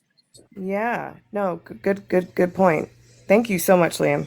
Okay, thanks, Lisa. Okay, so there was what was it? Lisa, is it Danny? You said. Yeah, it's Danny. And Hey, then, can you guys hear me okay? Yep. Awesome. So I've been kind of just listening and taking in what everybody's been saying, and I think I'm hearing a couple things, and I think I'll kind of offer some opinions and then kind of lead up to a question. So I think what I'm hearing is people are struggling to find voices that they can trust. Like people reach out, they look out, they read, they look at the news. Like the news is kind of hard to trust on some level, I guess, because it's hard to not find bias. And even with politicians, with Driven by with profit things too. like, yeah, And with things like Citizens United and other types of legislation, it becomes hard to not recognize that your voice is diluted in your representation. And I think without um, I guess a rock for people to stand on, we're so inundated with propaganda, we're inundated with options. Social media presents these lives that, seem perfect to us, and we struggle with even sometimes just finding out what we really want out of life. What kind of government do we want? Do we know that we want that? And like what I think also you have to realize that as you reach out, you're going to have opinions. You're going to reach other people with different opinions. And without a solid understanding of what you truly want, your opinions won't hold much weight even to yourself. And I Right. think my question to you is, um, apart from like social advocacy and groups and such, what would you feel is the best way to find trustful voices? Or if you have, like a specific opinion on where, people could develop like a plan. Like for me, I see Citizens United as a big problem. Do you see something like another parallel as a major obstacle for us, finding voices we can trust or feeling truly represented? That is a lot harder um, to address, and I'm not sure if you know what a hard question that really is, um, because there's on the one hand, I'd like to think that independent media can do a lot of that kind of stuff because technically it can, but most indie media isn't actually independent. A lot of a lot of these big YouTube shows and podcasts and whatnot are funded by like Koch brothers money and shit like that. I mean, they have tons of wealthy support to them that just make them look like they're not the mainstream media. Tons and tons of people out there that are like, the mainstream media is lying to you. I'm like, bro, you're totally mainstream media. You're funded by major corporations. We can see the receipts, Um, so it gets much harder. Um, uh, on some level, it requires if you can use some communal education stuff to teach people a few basic reasoning tricks that they can use to find the biases and find who's supporting something. Although that's tricky too, because who's going to then make the time to do that? Who wants to look up where the money comes from on any individual voice? But compiling that stuff and putting it out there, there's tons of people who do that, but then how do people find that in the first place? And then, of course, it's not going to have your favorite podcaster or your YouTuber. No one's done that work yet. And you still have no way of knowing, are they any good? Do you guys know I'm not funded by the Koch brothers money? How do you know? Like, I mean, you'd have to find out somehow. There's a real trick there in finding those voices. And I think a lot of it is we oftentimes don't have the skill to tell whether or not something has a particular source bias or financial bias.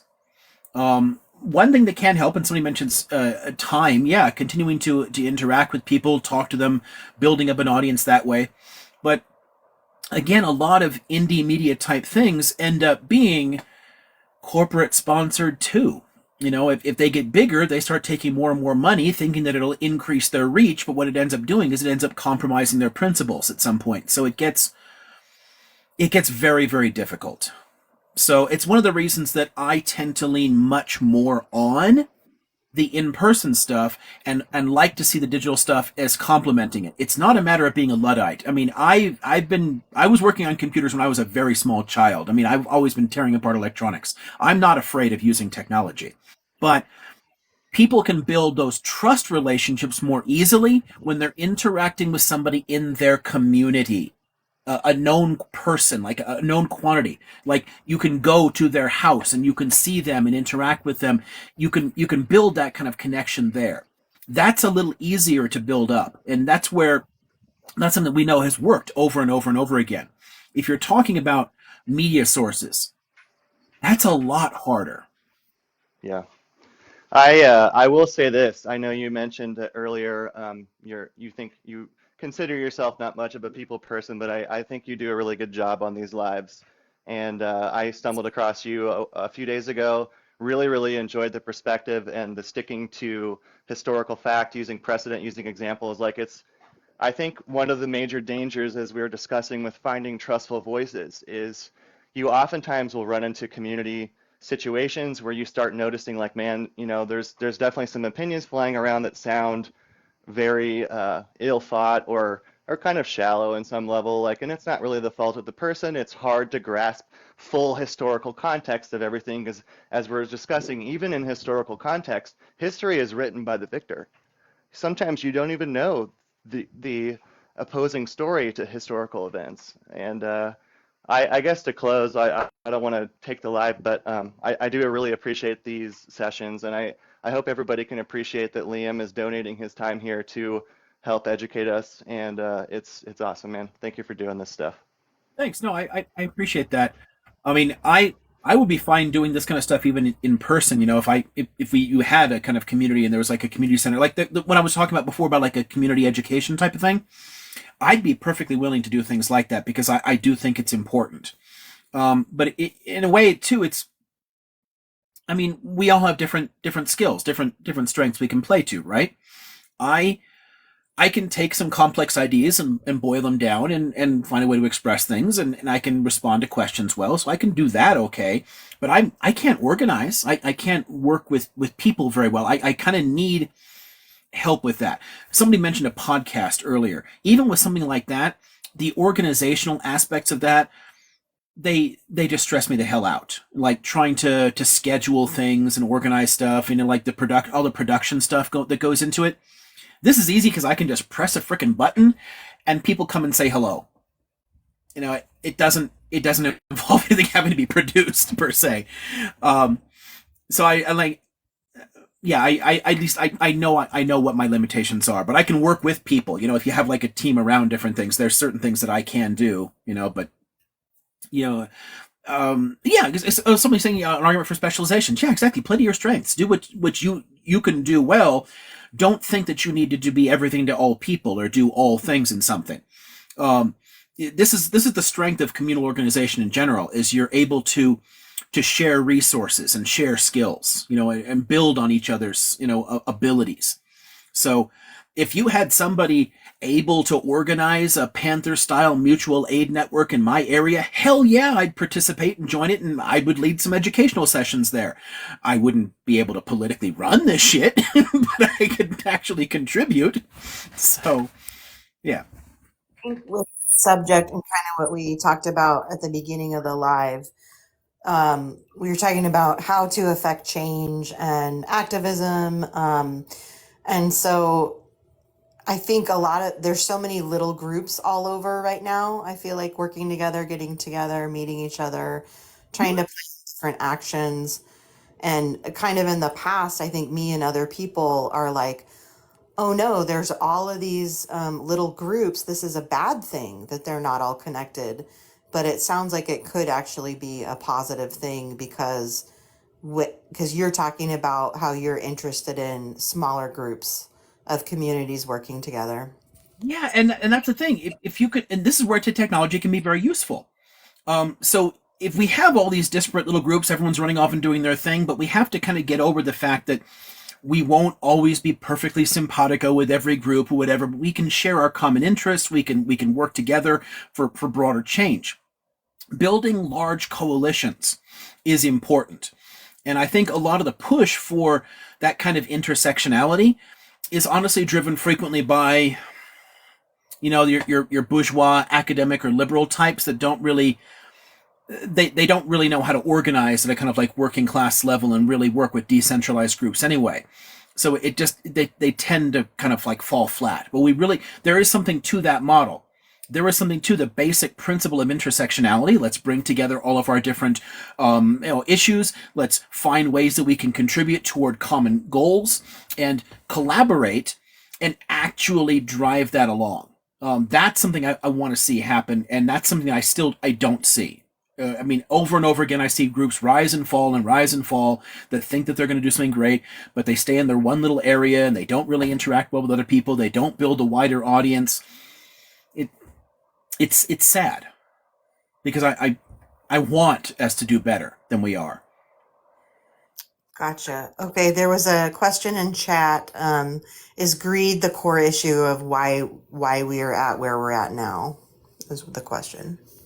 Well, it depends on what you mean by that. When people talk about greed is part of human nature, that's essentially bullshit. Because sure, some level of it is part of our nature, but so is cooperation, and so is caring for each other. They're all part of our nature. Different social structures will draw out of people different impulses. So a social structure that rewards greed, that's the problem. It's not the greed itself.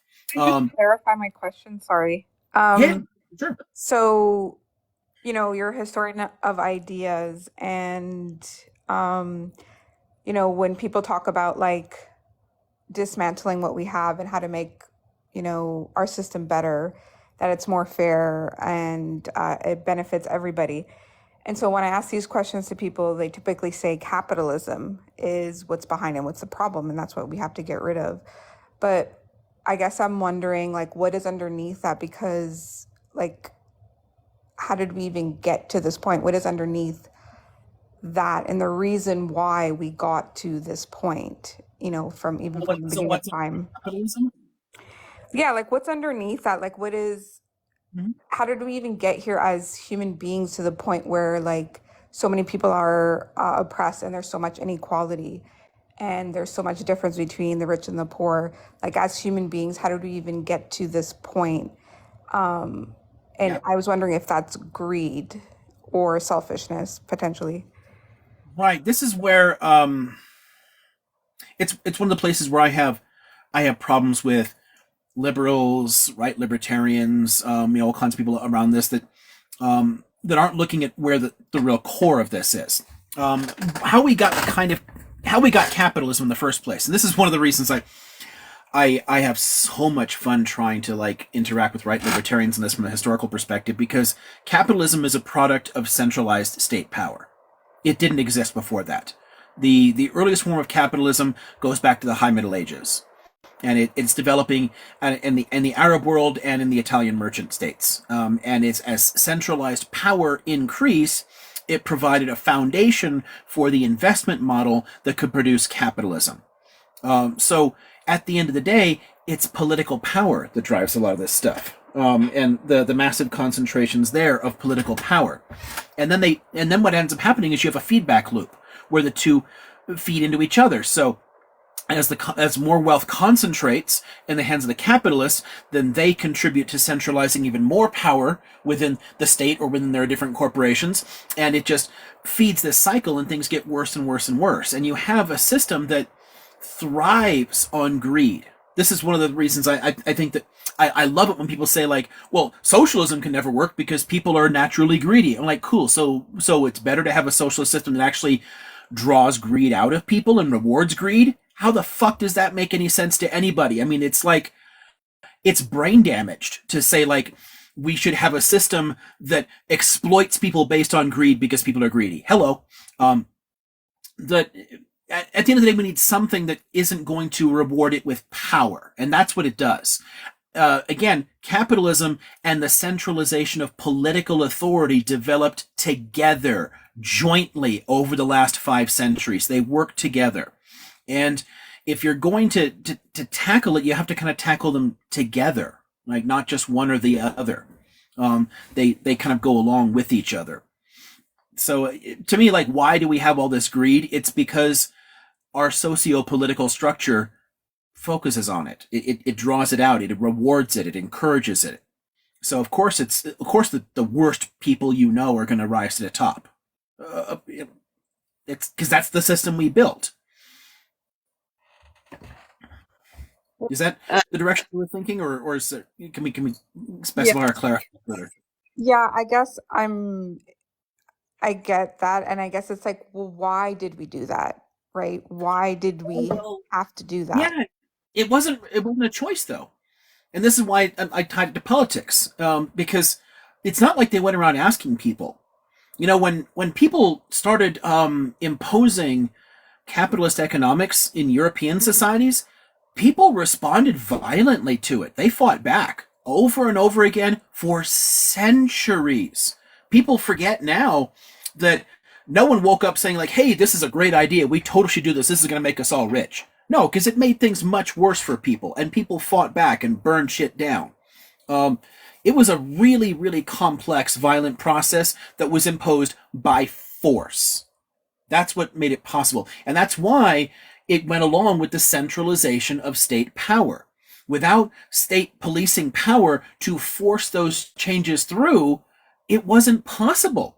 You couldn't create a factory system without state power.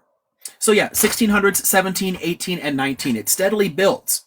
There's a lot of changes along the way. But yeah, the biggest shift you start seeing are in the 1600s. The basic foundations of it go back into the 15, 14, and 13. You're laying certain elements to it and building a system around it. But when it starts affecting ordinary people's lives, that doesn't start really until the 1600s, so 17th century. And it rapidly accelerates over the next few centuries. And as it affects ordinary people's lives, we said no.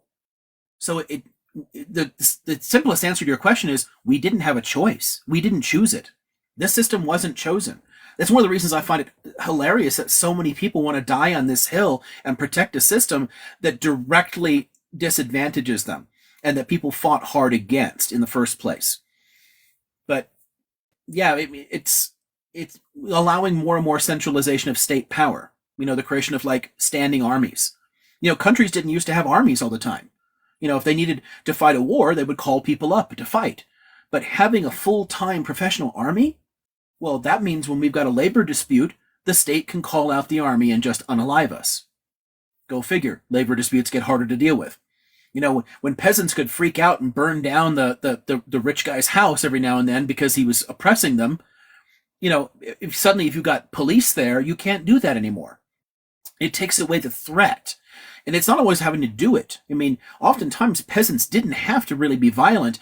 There was the constant threat of it, which actually helped to balance the system out. When that threat is no longer credible, when we have no leverage because we have so much concentrated state power, then of course the capital system is going to get more and more oppressive, decade after decade. But yeah, we didn't choose this. The trick here is we needed to stay organized, keep our eye on the ball, and keep fighting back against it the whole time, and that's been very, very difficult. People have never really stopped fighting it, but it's proven very difficult to resist.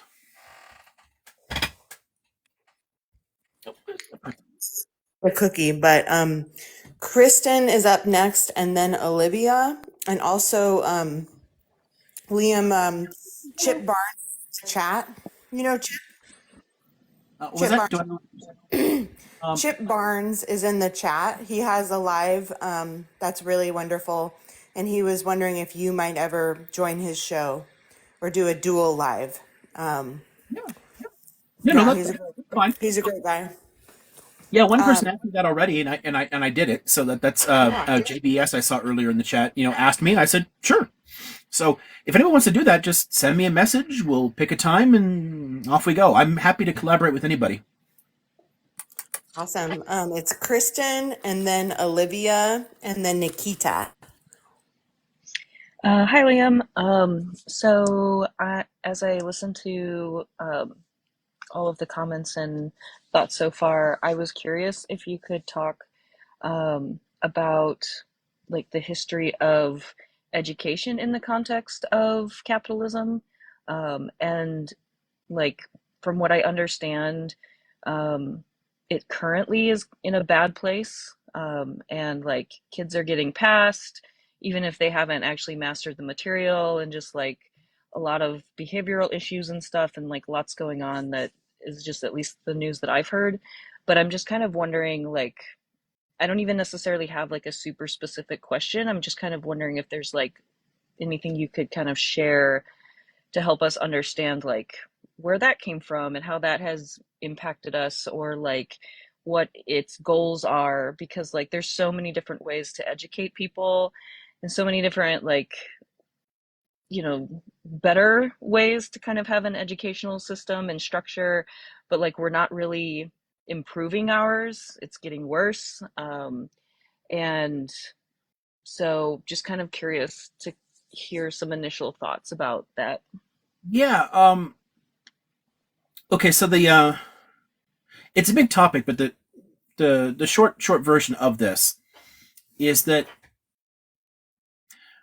the education systems we have were created to support the capital system and to support the state structures. So they weren't really designed to educate people in the sense of teaching them critical reasoning and good skills and everything else. They were intended to teach, like, what does the society need from them?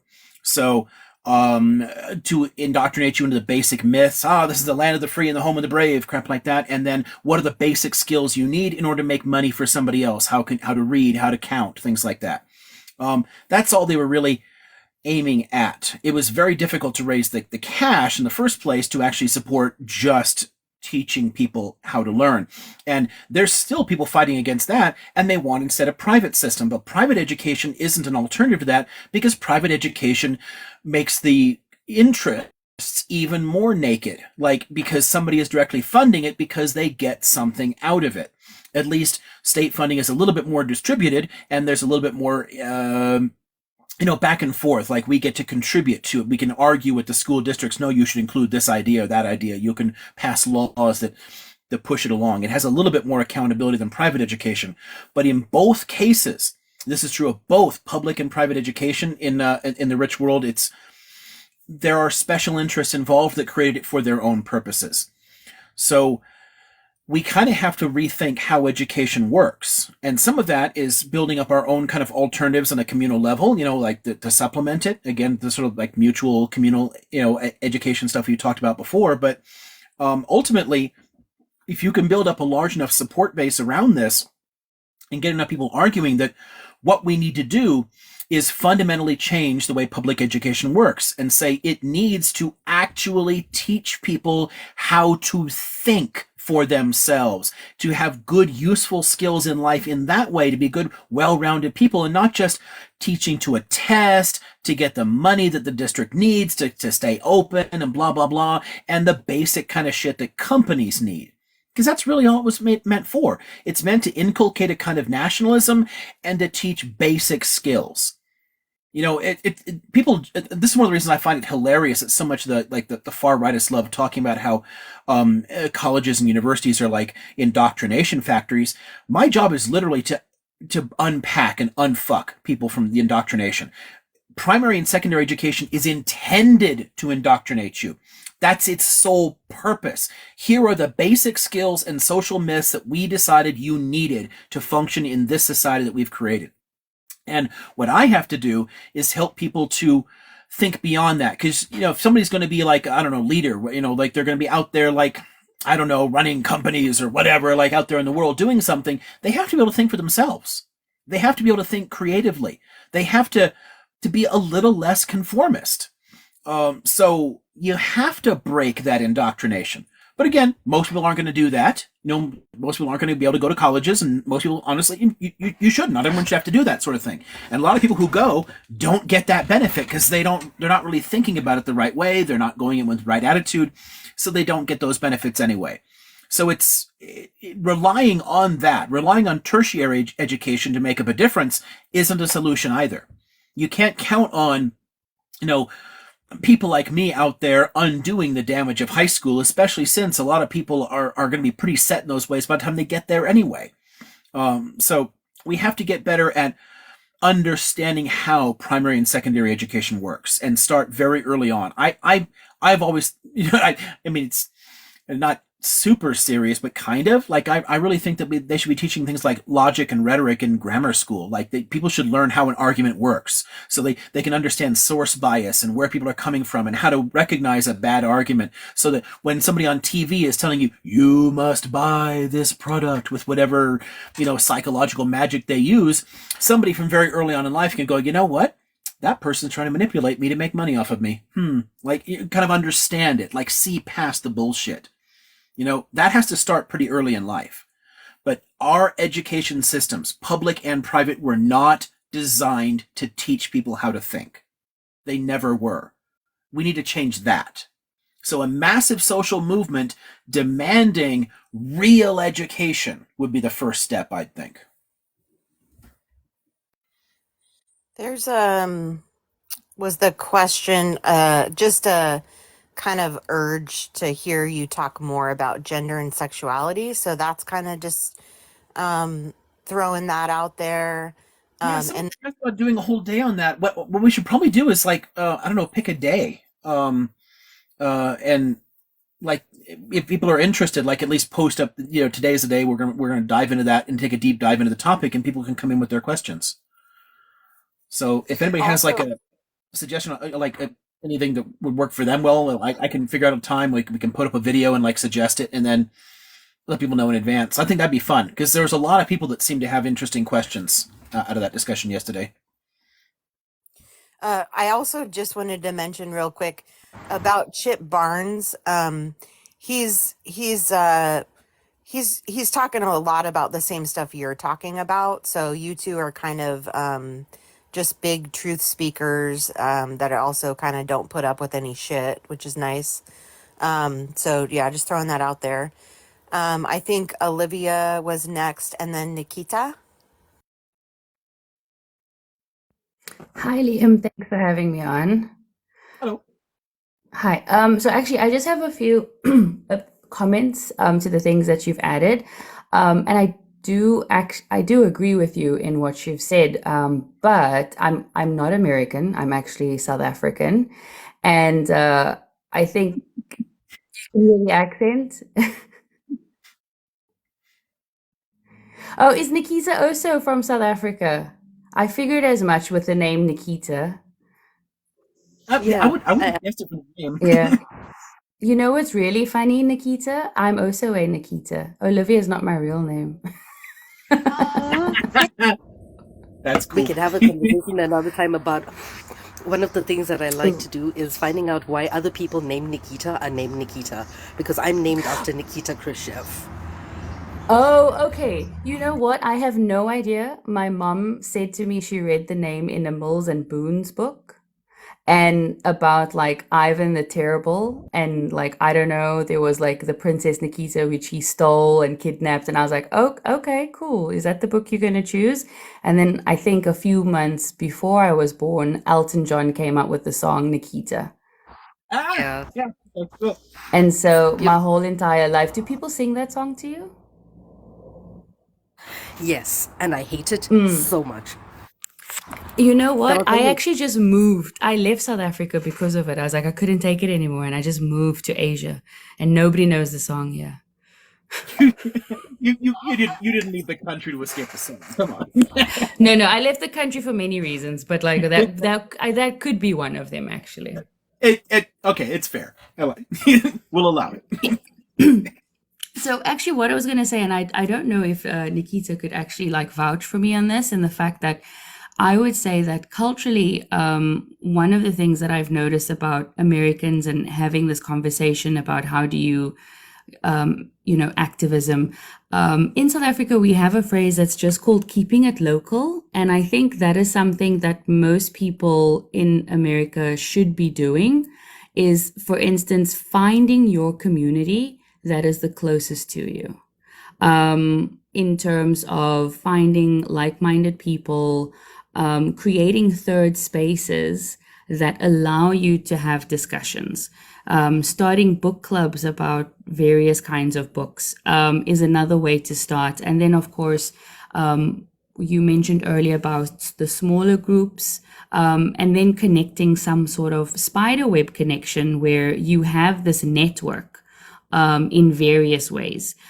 And you don't all have to be aligned on everything, but there should be a core ideology, a core goal in, finding these things. Because I think one of the things that we forget about us being working class people is that we don't realize that the rich have created their own third spaces. They have created their own third spaces where we are actually not invited. Right, exactly. This is where a lot of people fall into a trap of thinking that this party or the other is really going to be the help, but no, they have class solidarity. There are minor differences in their platform, but they have very strong class solidarity already.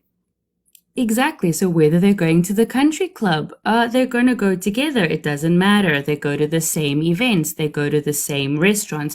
They go to the same people's houses to have parties. And that's the thing that I think we don't have class solidarity because the middle class wants to be so far away from the lower class because we feel like we're not the same. And that division is what's actually killing us the most. That division as a, seemingly idea of middle class person, be like, oh yeah, I could be rich one day. No, you cannot. Right? Just right. It's easier for you to be poor than it is for you to be rich. Can I add one quick comment and can I interject one quick thing there? Sure. Okay, so this for anybody who's listening here, right? I want to burst some of y'all's bubble on this. Many people who think they're middle class are not. The way that the definition of middle class was changed in the middle of the 20th century was a conscious project by the oligarchy to fuck with people's heads. It made people identify with the owners of capital. Being middle class means that you're independently employed. You own an apartment block. You own your own law firm. You own your own dentistry. You're an independent professional, or you're some kind of like bourgeois investor. If you have a job, if you make money through a job, if you have a salary, doesn't matter if you're a college professor or a ditch digger, you are working class. Because you are dependent upon the owners of capital to write the check that you buy food with. That's the definition of working class. You work for someone else. And what we need to do is understand that solidarity. If people can understand, it doesn't matter if somebody makes $150,000 and somebody else makes $30,000, they're both still working class and they are both affected by the same social forces. But people pretend that making a bit more money changes your class dynamic. It does not at all. I mean, yeah, that. And like I said, I'm South African and I grew up, not grew up, but I was born in the apartheid. It ended when I was about 10. And one of the things I saw as well is that, in South Africa, I'm classified as colored. And basically, that was done by the apartheid government to create a buffer between black and white. We were essentially the middle class in a racial perspective. The idea that if we worked hard enough, we could be white, right? If we actually straightened our hair, we could be white. If we worked hard enough, we could go and do that. And that's exactly what it is to be middle class, is the idea that if you work hard enough, you will be rich one day. Yeah, exactly. Yeah, it's bullshit. Somebody's asked, is there no middle class? So there is a middle class, but it's tiny. And the number of people using in a racialized society and in an ethnocracy, and that's there's a small number, there's a kind of tokenism of people who would be kind of accepted as honorary members of the club, but most people never will, because you can't. That's not how it works. So it's always tiny. It's not something that exists as a viable aspiration for most people. It's just not a real thing. It's a trap. It's intended as a trap to shift people's emphasis away from working class solidarity, so we don't really change the system. I think an easy way for people to understand who is middle class: do you own your home outright? As in, you have no mortgage. Yeah, even there, I wouldn't do it, because if you still work for a wage, you're still not middle class. That just means you have a higher degree of comfort. You have something to fall back on. And in some countries, it's in the US, that would generally mean you're either filthy rich or you're a boomer, because most people have, even most boomers I know haven't paid off their houses. Hell, my mother hasn't paid off her house. She's lived there since I was a year old.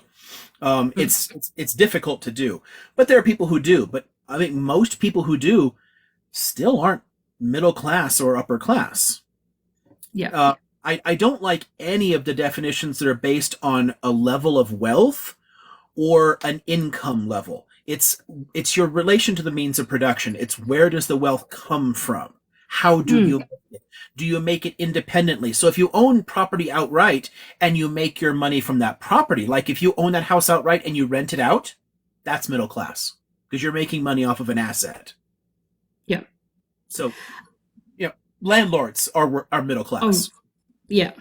And I think that's the another thing is that I think people should be working towards their activism in their community and, making these connections and also going as far to make connections with those that are in a lower socioeconomic state than themselves. Because that's really where you want to get more people is you want to bring up the lower levels to your level, and this creates more power balance because the division is exactly what the corporations are getting us at every single time. Yeah, The it's why all these culture wars exist. You get people caught up in all kinds of issues that separate them, and people end up fighting each other, even though they're all getting their clock cleaned. Where if we actually talked to each other more, a lot of the basic disagreements wouldn't even really exist because people would be humanized. You'd be aware of each other, so somebody else couldn't fearmonger about you. It just wouldn't work anymore. Mhm. And I think another idea would be how do you build a community? Many people say it's sort of like find out in your neighborhood who are your local plumbers who have their own businesses and only use them. Refer them on to your friends and to family members. Who are the local carpenters? Who is the local baker? Who is everything that you need in your household? Try and find it locally sourced as much as possible. This is how you build the community. Mm-hmm. And Yeah. I think, the idea that you're just giving your money to a corporation, yeah, sure, whatever, but you actually don't need to go to Starbucks. You could go a million different places. There are local coffee shops that you can support. And if you have, more people to join. You can even ask the local coffee shop about like, do you use this as an event space? I would love to have a book discussion. I would love to have this. We would be willing to pay. Could you, your staff could be here for like 5 hours. We'll definitely make a coffee, buy coffee, drinks, and all this stuff. It's the idea of continually working within your community. A lot of people feel like activism has to be this big thing. How do we stop Congress? How do we do this? No, build your community and connect to the next community and connect to the next community. It's a long process, but it's the only process that's going to work. Yeah, I love that. Yeah, I love my local village coffee house here. And we do use it for events like that. There's a bunch of like book clubs and whatnot that get together and talk there. It's great. But I've also seen people like, oh, we want a place to get together for our meetings, and they go to big chain places, and they'll rent the space there. That's not building a sense of that's not keeping the money locally anyway. It's not helping in the same way.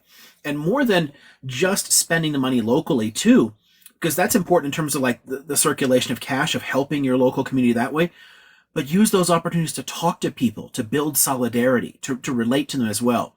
Have conversations with your plumber. Have conversations at the local coffee house.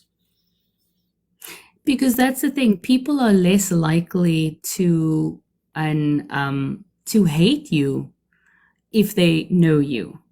Yes, exactly. And I think that's another reason is this you have this fear of the other, but they're only the other because you don't know them. Right. I have found the most fantastically racist parts of the US are the most homogenous. And a lot of it's true in Europe too. You look at where what is it? Pegida, like the big like Islamophobic group in Germany is like really strong in places like, Lower Saxony, where people aren't moving, where they don't have Muslim migrants because it's a dirt poor state. I mean, the more homogenous areas tend to be so much more afraid of other people. But if you're interacting with people, it breaks those down. It humanizes others. Yeah, living in Asia, I've lived in Japan and I'm currently living in South Korea. So I would say like these are the epitome of homogenous societies.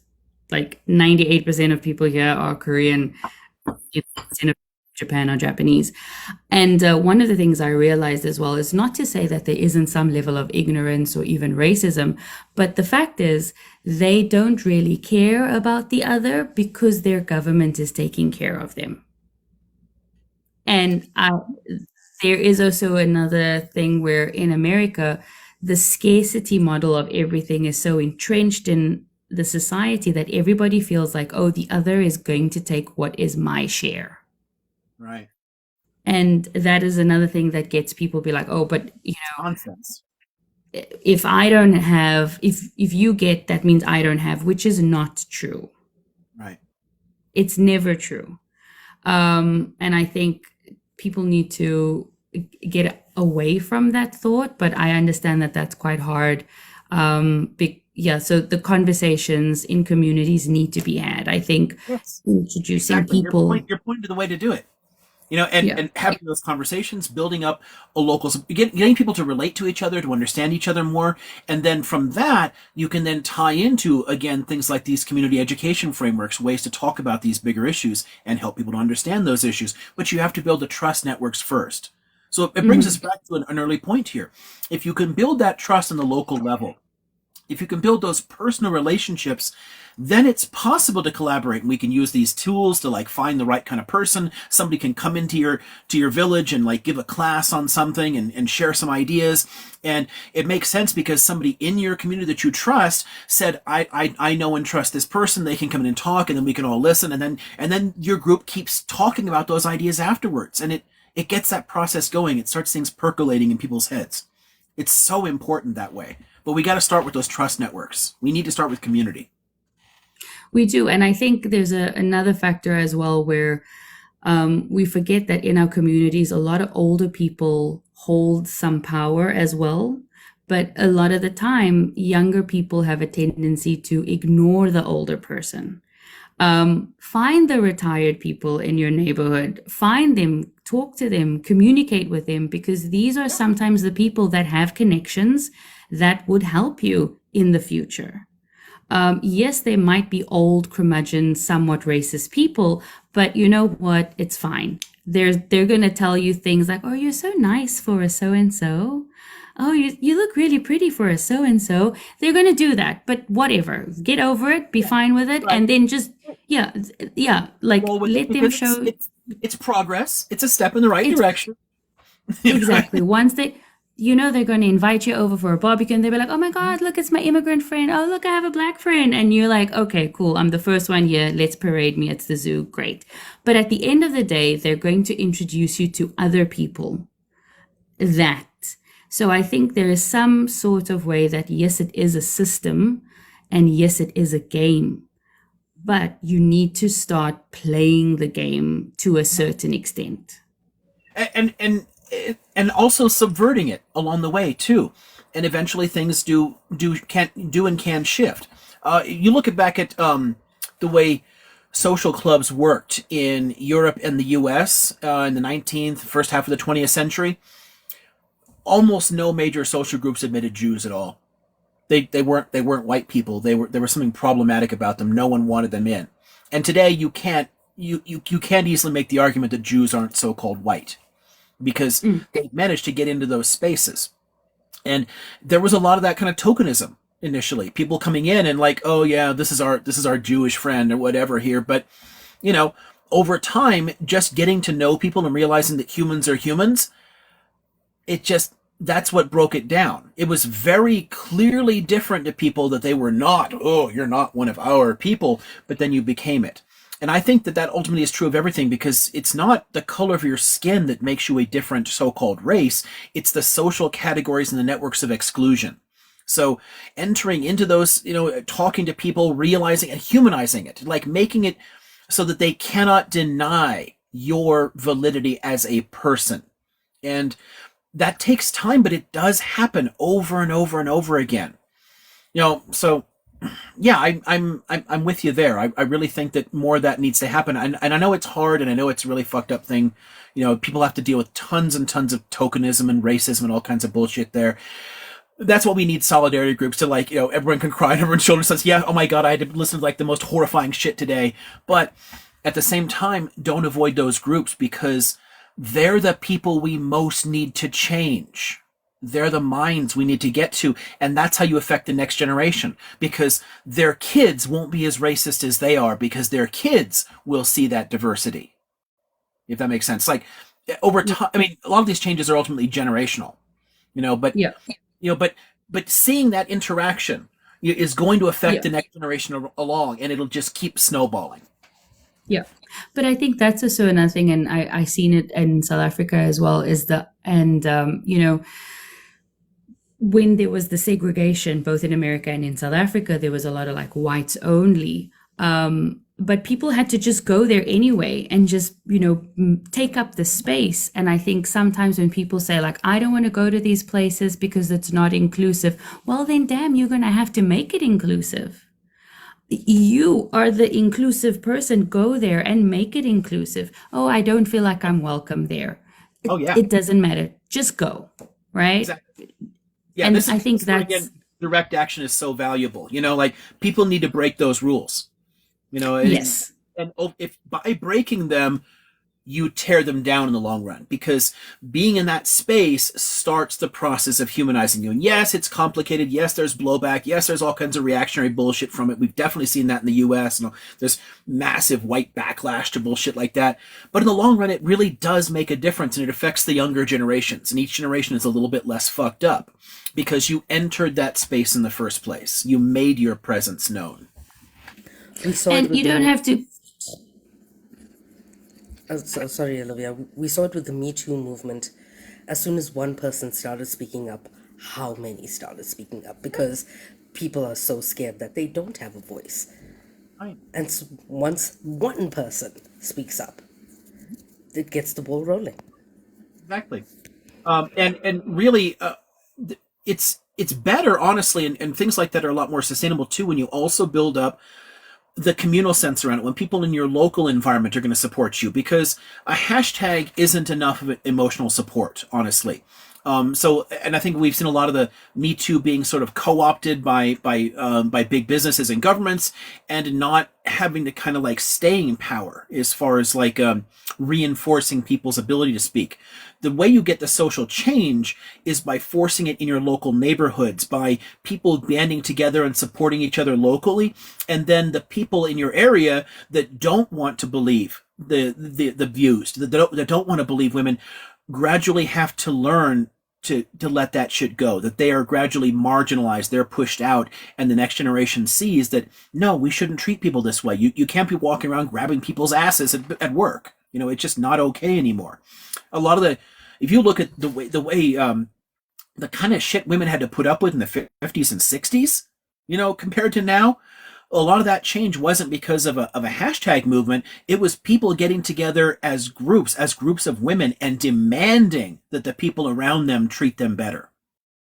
So it ties again into our, like, let's combine the digital world with actual communal organization and solidarity. A bunch of women speaking together and walking into that business saying, no, we're not going to put up with this shit anymore. You want to treat us like this? We're all going to quit. It was Sorry. in Iceland, where women walked out when their pay ended. It is now illegal in Iceland to pay anybody less. Great example. I love the women's strike there. Yeah. Oh, And man, there's the a ton women's of strike in examples Iceland like was amazing. There's a ton of ones, like, I mean, not on a national level. Iceland's a very small country, so you could do that on a much bigger scale in some ways. But tons of communities and businesses all around the world were directly affected by that. Women getting together and saying, no, fuck this shit. I mean, you could see, I mean, some of the first labor organizing in my country were by women working in garment factories. And they organized themselves in these, like, Massachusetts garment factories, and said, fuck this. We're not going to put up with this abuse. So, yeah, that kind of like direct working together, the communal organization, it's so important. But going back to the Me Too, and again, making it community based, I think there could be community support groups, because one of the things that happens when there is any things of like sexual violence against women generally tend to feel like they don't want to report it because they're going to go through secondary victimization. And the reason that they're doing that is because they're by themselves. So, having a support group in the community that says, hey, I'm going to go down to the police station. I don't have anybody to go with me, and just having like 5 people deep roll up and being like, this person needs to deal with this. We would like to look a report, to be there on your behalf shows that you have solidarity with your community. And not to mention having, resources to say, oh, I know this lawyer who will be able to help you, a lawyer that is doing this for women or young women or whatever the case may be, having community counseling sessions. But basically, having the women and girls in your community know that, like, if anything did have to happen to them, there is a group of people in their community that is going to take care of them. And I think that is another way that you're going to have less incidences of this happen, because suddenly perpetrators will be like, well, shit, the victim is not just one person. There is a group of people that is going to be there. And, you can start by going to different high schools and having talks about, like, what does it mean to have consent, and handing out pamphlets of, like, if you're ever in trouble, this is who you can call, this is who we are, this is what we do. The idea that the government is going to keep us safe, we have already seen that that's not true. Right. The government does not want to keep you safe. Right. Yeah, this is, again, it gets back to a basic question of intersectionality too. Someone saying women's liberation is key. Yeah, I mean, there's no broader social liberation without women's liberation.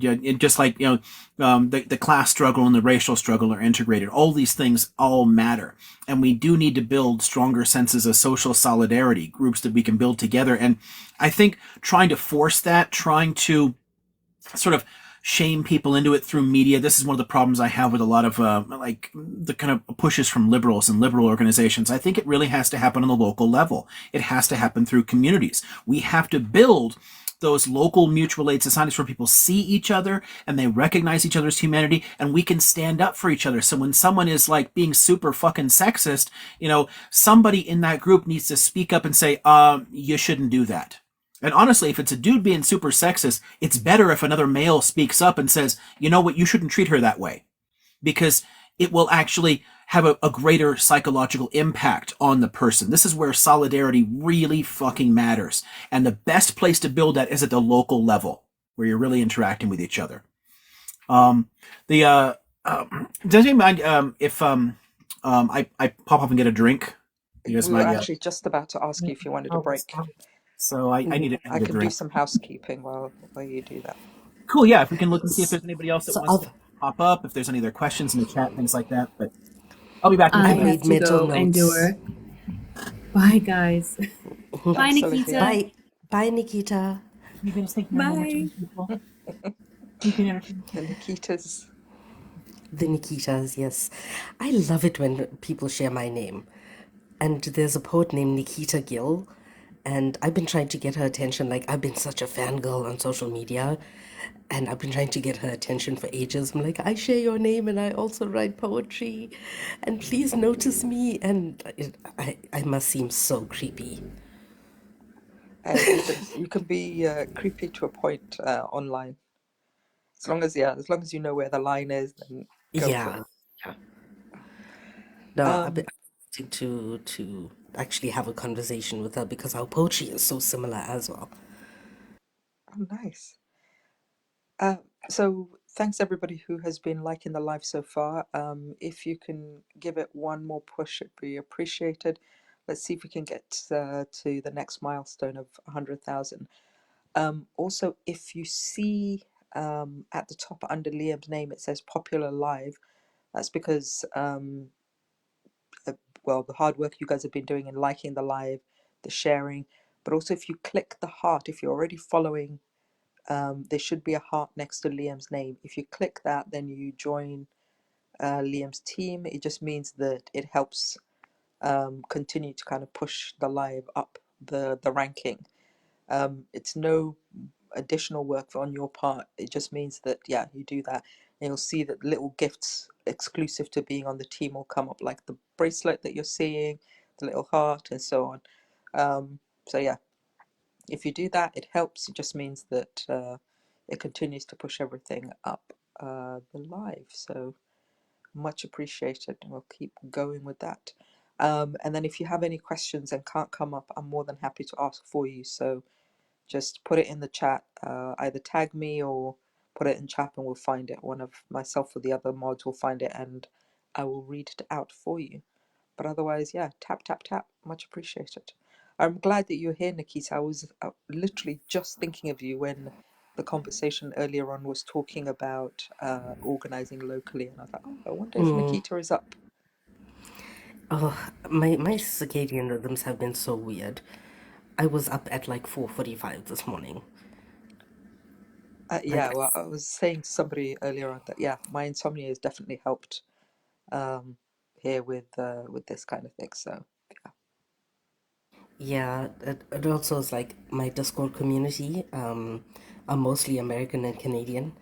So it's like, oh, I'm awake when you are. Cool. But hello, Rose. Hey, you I guys. was, I just wanted to, is Liam still there? Professor Liam? he is. He's just taking a bit of a break to refresh his water and everything, but he will be back. But Okay, welcome. okay. I just yeah, thank you. Good to see you guys. And I didn't know if he was if he spoke about Yemen or not, but that's kind of why I just wanted to come on and ask that question because I've been posting about it and I must have triggered a lot of people because they're all you know, all the pro-Israeli people are like attacking me and attacking like, oh, you're supporting a terrorist because they're saying there's terrorists in Yemen, which I completely disagree, but I don't know enough of the history, and I'm sure, you know, Professor Liam does, and I was just gonna, yeah, kind of ask him about that. But do you guys know anything? No, I mean that's a very good I can question. hear you, and yes, I can talk about it. Hey, I'll be back. Okay. well, there you go. yeah, I mean, from So, my, Rose, oh, sorry. I'll hand to you after Nikita. Oh yeah, So perfect. if you Yeah, could hang definitely. me, yeah. I'll be yeah. listening. Okay, so what I know about Yemen is very, very minuscule, and after Prof goes, then yeah, uh, it's such an interesting conversation because Yemen has always been that country like, yeah, we don't have much, but you don't fuck with us. Oh shit. Yeah, can you hear? Yeah, I was gonna say the same thing. Like they're really, I mean, they're in a really bad status right now economically, and from what I understand, and this is like this is very basic, but I feel like it's a proxy war, basically against Saudi Arabia and Iran, and the people in Yemen are like in between it all, essentially. And I feel like it all still ties with Israel, essentially, but I might be totally off. But that's how I feel, and they're just kind of like basically the people in Gaza, essentially, and it's like the poor helping the poor and it's just amazing what they're doing. I'm just so impressed and so inspired. And I'm like, you know, Class solidarity, but countries. It's like, what okay, was that? it's class solidarity but countries. It's Yeah. basically oppression solidarity, and this Hmm. is something that we really really need from countries that have been oppressed. And like, I'm I'm proud to be South African right now, but I'm so disappointed that more is not being done. And they've Because been oh, there are vocal, people South in our Africa. government who are so yeah, people. South Africa is very vocal. Okay, Yeah. so you're back, Prof. Good, Oh, hi there, because I Professor have a Liam. list. Yes. There is a Okay, list. Nikita, the floor is yours. So, going back to what you were talking about, the colonialism and capitalism. Well, I'm bringing the colonial angle. You were saying that Europeans, especially, were fighting for centuries against capitalism being instituted, post feudalism. Now, the argument that I want to bring up here is 15th century, between the 15th and 18th centuries, with Europe slowly making its way into Africa and weaseling its way into being colonizing powers. Once Europe had a hold over Africa, especially, and not just, I'm not saying no other colonized country experienced this, but specifically Africa. And this is kind of mentioned or alluded to in Walter Rodney's How Europe Underdeveloped Africa. Great book. He was saying that once Europe got wind of, well, European citizens got wind of the fact that all of the resources being extracted from Africa was part of the capitalist plan, That's when people started getting behind it because of the inherent racism, but also the fact that Europe was benefiting from this capital being extracted from a country that didn't destroy theirs. They were benefiting from all of these resources being taken from countries that would like, oh, it wouldn't have been used anyway. The narrative was sold that Africa was primitive. They wouldn't know what to do with their iron ore. They wouldn't know what to do with their platinum, etc., etc. When that narrative was sold, people started getting behind that form of capitalism. And I'm saying that form of capitalism because it benefited them. It enabled the healthcare system to be boosted. It enabled their education system to be boosted. And I would say that the colonial hold over Africa is where the ideology about capitalism changed in Europe. I'm going to partially agree, but add a little twist to it, because this is where it's really going to have a huge. Did that just change the colors? Oh, like this. The screen looked weird for a minute. That's really important in terms of drawing more and more working people in to support it in the 19th century, but it's not really where it starts, because you first had to create the racism, and that's part of the Atlantic slave trade. Because that kind of racism didn't really exist before in Europe. It wasn't really a thing. People had to be taught to dehumanize Africans. The early interactions of the slave trade, a lot of people just didn't get it, and they let people go. They're like, okay, you're going to work for me for a few years, and cool, now you're free. But you start building up a power relation around the capitalist system that then affects the political system, so you can start passing laws saying you can't just let people go and they don't have rights, and you start convincing people that the color of their skin somehow affects their social status. Then once that work has been done, then it can bring working class support in defeating the capitalist system.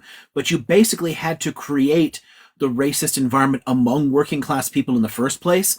And that's a project more of the 17th century, starting in the 17th and 18th century. So by the time you get to the late 18th and 19th century, you can get more working people in Europe to support colonialism. And that made it really hard to end colonialism in the 20th century too.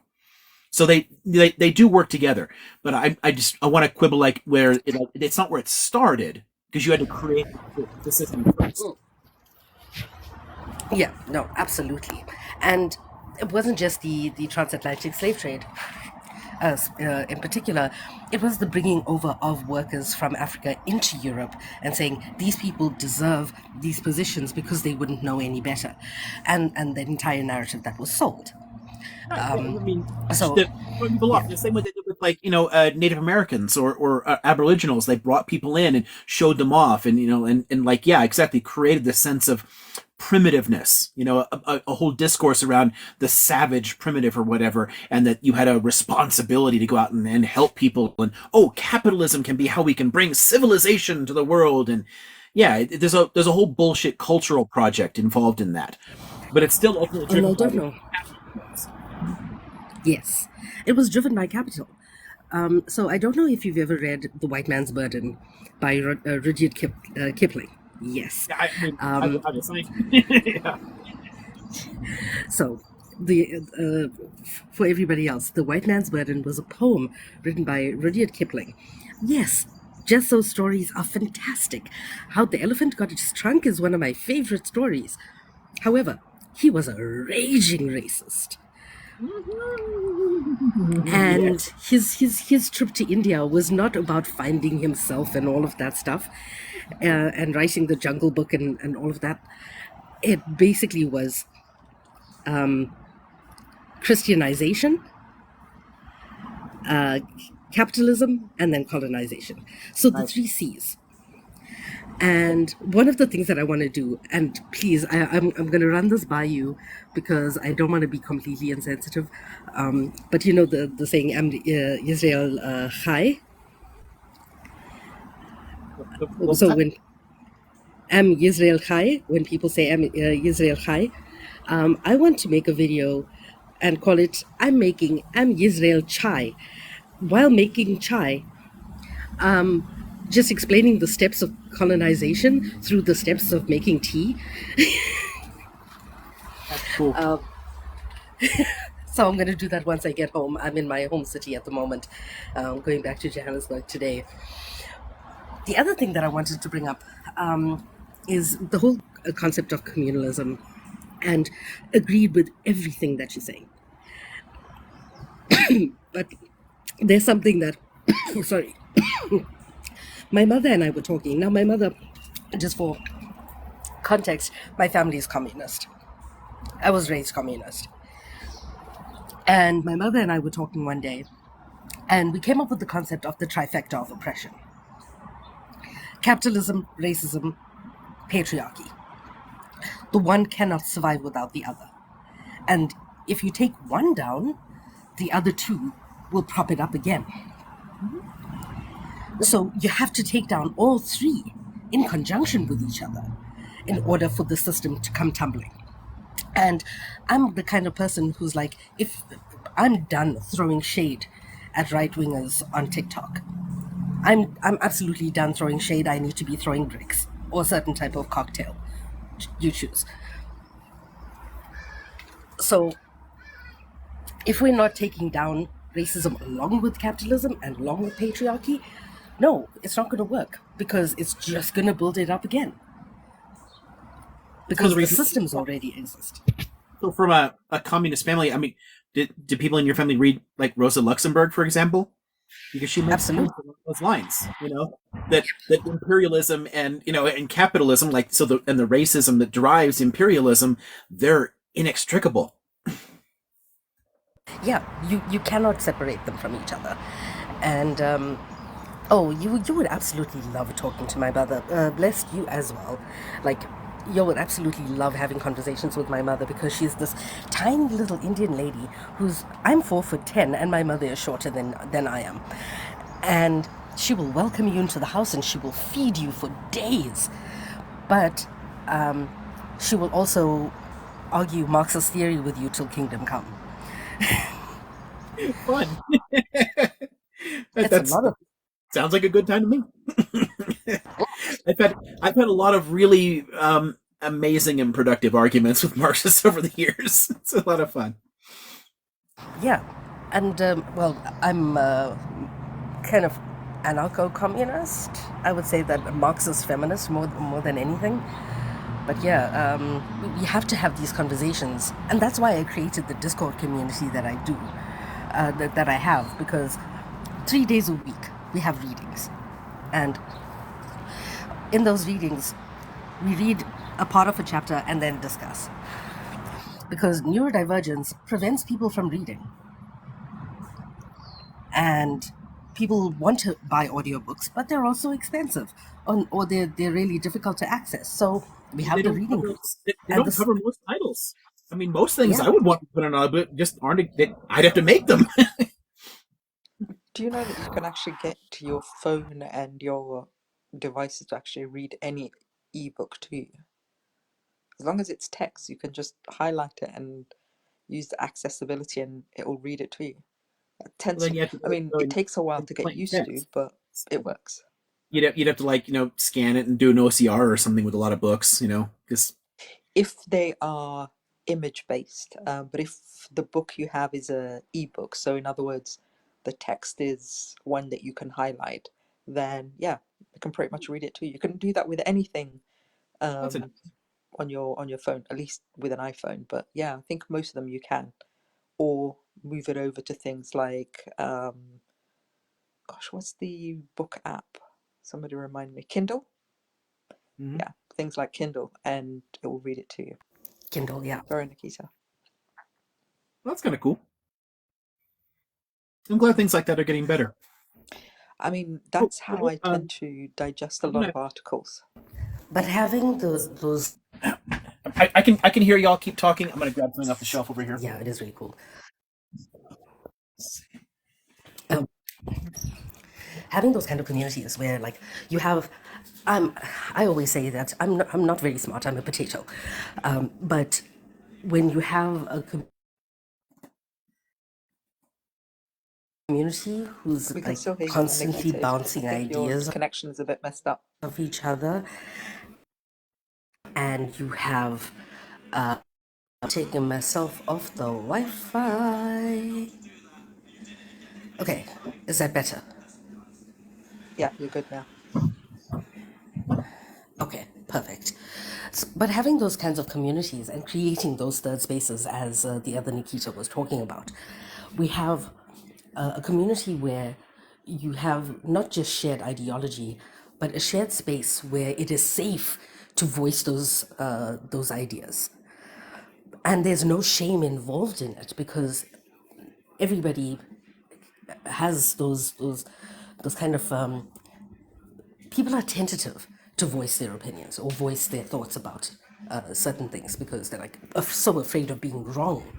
And this is going back to the education system, especially in the US, the education system that is designed to churn out workers, to churn out welders, to churn out um, mechanics, because they want they want people to contribute to capitalism rather than to learn.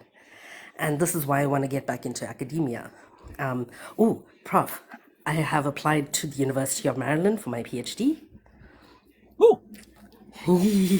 I still have to pay the application fee, which is $75, which is going to break my bank account right now because of the exchange rate. But yeah, applying for a PhD in journalism.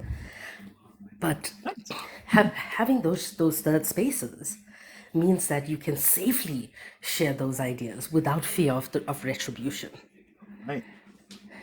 Yeah.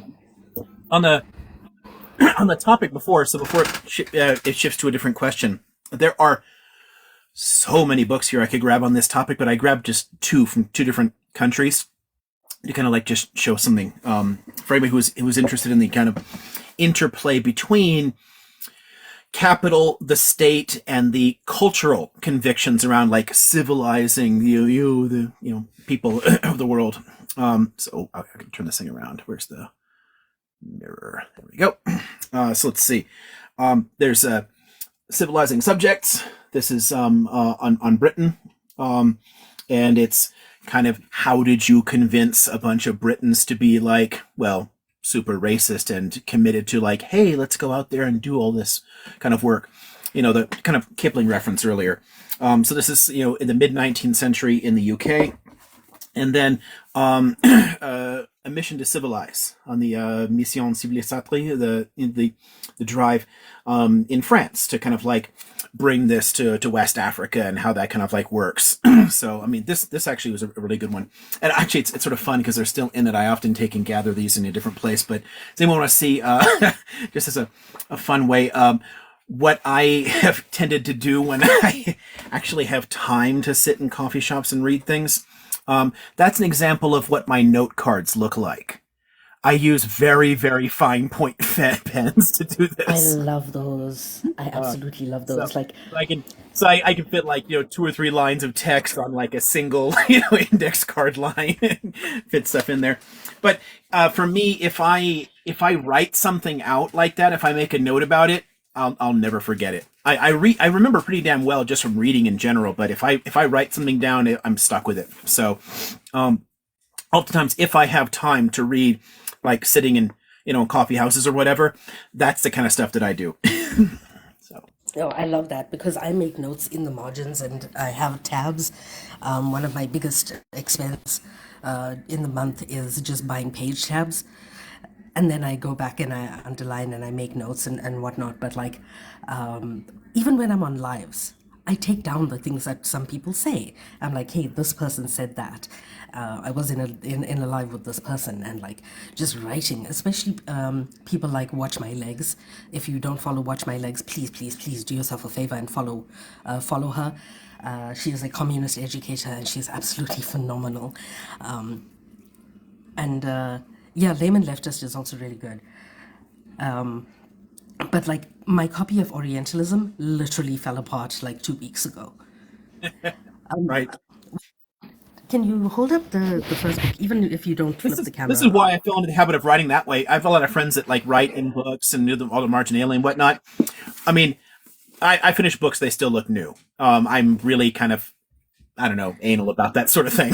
So I started like writing it this way because I can still get the ideas down. I can still put a page number on there. I can always find it later. So if something comes up in a Yeah. question, like that was in that book, I can go to the book. I can pull out my card, and it's the same kind of thing without destroying the book. Can I quickly jump Can, in and sorry, Nikita, before I forget, since we're talking about books, I think somebody's Mohammed asked a question. I'd like to hear about Liam's opinion on capitalism slash communism on Gaddafi's book. on like the little green book. I'm assuming so. Uh, Lola, would you mind clarifying? it's incoherent garbage, kind of like his philosophy in general. Um, I mean, his basic approach is nonsensical, and it doesn't work in practice. It just concentrated power in the hands of like the brother leader, behind a faceless government. Oh, someone was asking me the book. I'll hold this one up too while I'm talking here.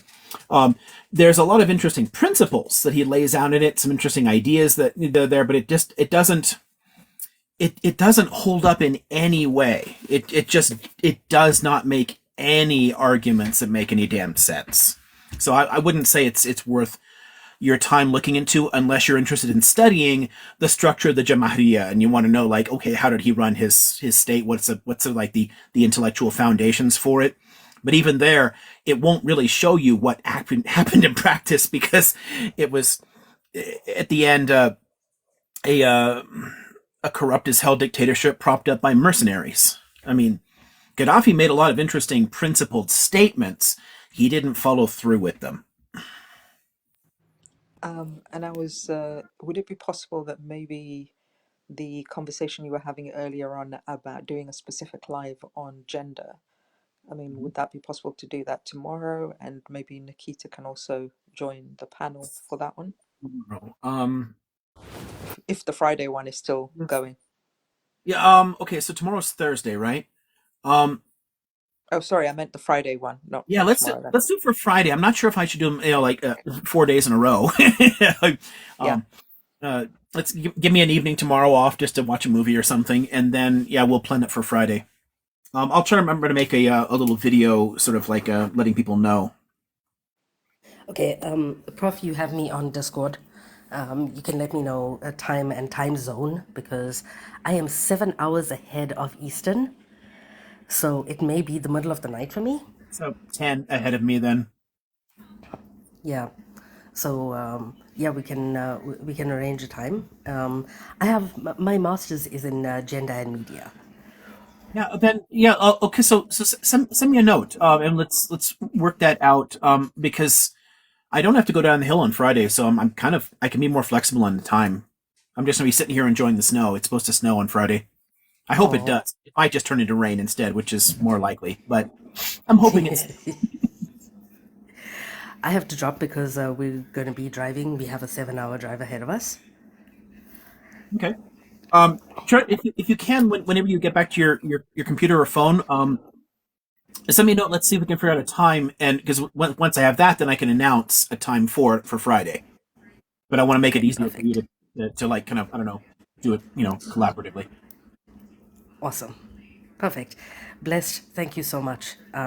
And I'm so glad that I stumbled upon your live because I mean we met on Discord instead of here. So I followed you now. And yeah, Is that let's is that is that through that is what is it the group that Ro brought me into in Discord? I don't know which group on Discord, but it was the conversation with Bobby and Echo. Yeah.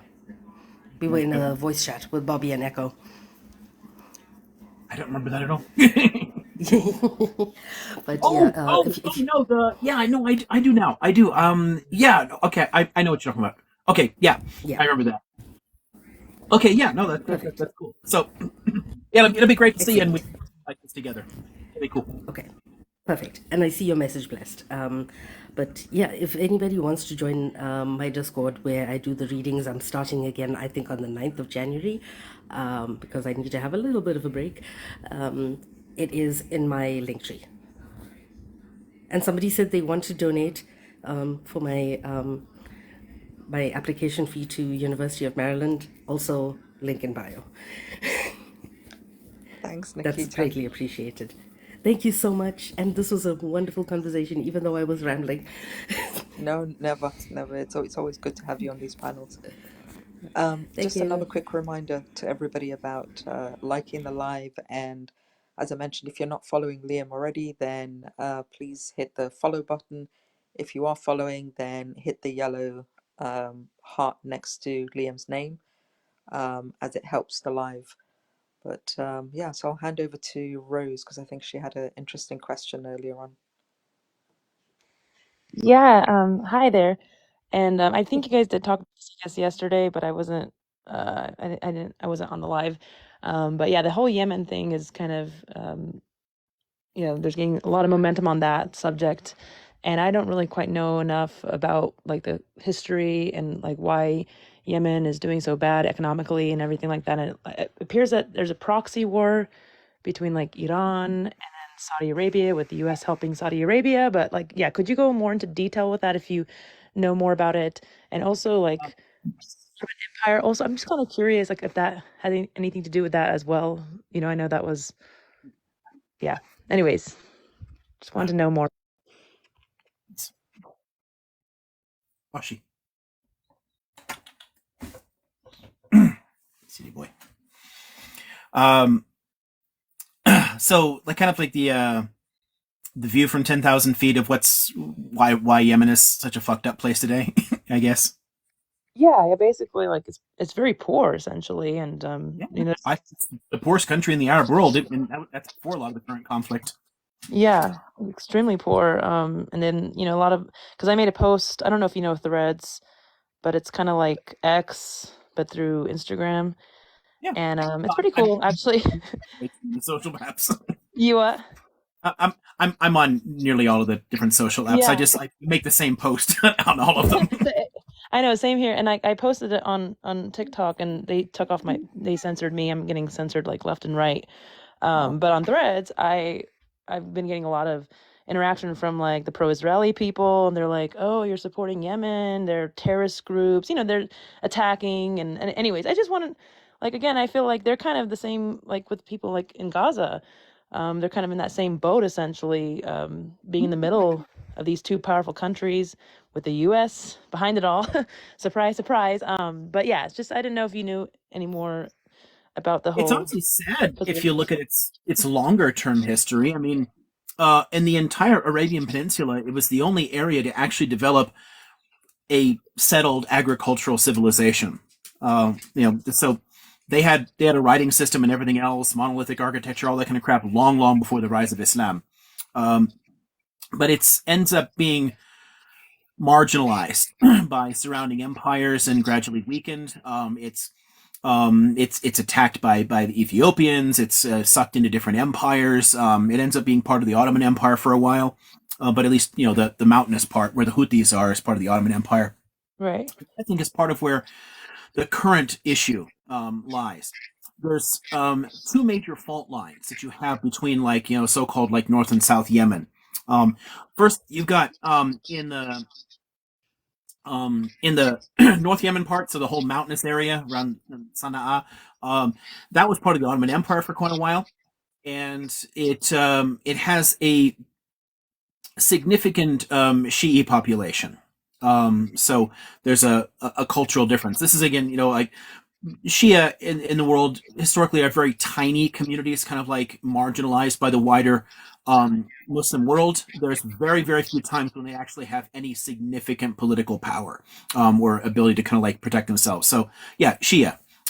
So in the mountainous area here, there's a large Shia population. And because of the long-term interactions with the wider Muslim world, that creates a much more insular sort of community that kind of cuts them off. And the geography doesn't help there either. The other part, like the South Yemen area, A lot of it is culturally quite different. Some of the South Arabian languages survived there much longer, so there were a lot of linguistic minorities that didn't speak Arabic as it developed out of the Quran. They spoke a completely different branch of the Semitic language families, and there are several different South Arabian languages in small communities because they tend to be widely separated because it's mostly inhospitable desert. And the entire, like, 2/3 of Yemen is like inhospitable desert. And there's like scattered, areas that can be supported with like oases or whatever, and people can survive. So those communities tend to be kind of cut off from one another and quite different. And then that ends up being colonized by the UK. And you have like the Aden colony and whatnot. So there's an important trade link. They wanted control of that because it was a port they could use on their way to connect into South Asia. So they're pursuing very different histories.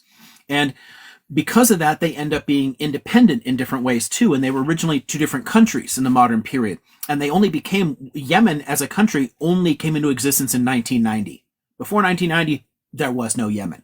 There was North and South Yemen. And again, they're very different histories. One of the things that helped in the South, they actually had a significant communist movement that helped to bring a lot of those different communities together, gave them a kind of like some kind of common identity that linked them together. Even though, again, fantastically poor, terrible geography, and these widely spaced communities, they found some kind of way to build up around that. But it's very, very difficult. And a lot of those socialist organization was really only in a handful of bigger cities where they had the most pull. The further out into the countryside you get, the more it was much more traditional cultures, much more like traditional power structures and social structures, and as well as, again, the linguistic differences. So you've got that all in South Yemen. And then in North Yemen, again, highly mountainous country, kind of cut off from a whole bunch of other people, and A, for a while part of the Ottoman Empire, and B, Shia. So merging these areas together when they have such radically different histories and cultural foundations was very, very difficult. You're bringing Sunnis and Shias together. You're bringing, communists and liberals together. You're bringing like, just different language groups together, all kind of like squished together. It never fit well. It was always very, very fractious. And eventually it's tearing itself apart again.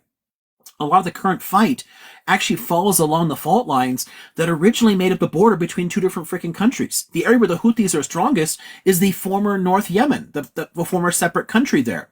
And where a lot of the Islamist groups, somebody mentioned earlier, like, are there, I guess I'm supposed to say T groups or whatever, T-ist groups. Yeah, they do exist. They're largely in the east, in the much more rural parts of the country, the much more historically isolated parts of the country. Somebody said a Jewish community. Yeah, there was a Jewish community that existed there. In fact, there was actually even a conversion to Judaism at one point in, the 6th century? 6th or 7th century. There was a ruling class there. It's interesting that people always try to bring up the the movement in like Central Asia, and people tend to forget it happened in Yemen too. But the ruling class converted to Judaism, so the Roman Empire was pissed off about that, but they were too far away for them to attack, so the Roman Empire asked the Ethiopians to invade and topple it. So they did. So that sucks. But that's ancient world type stuff.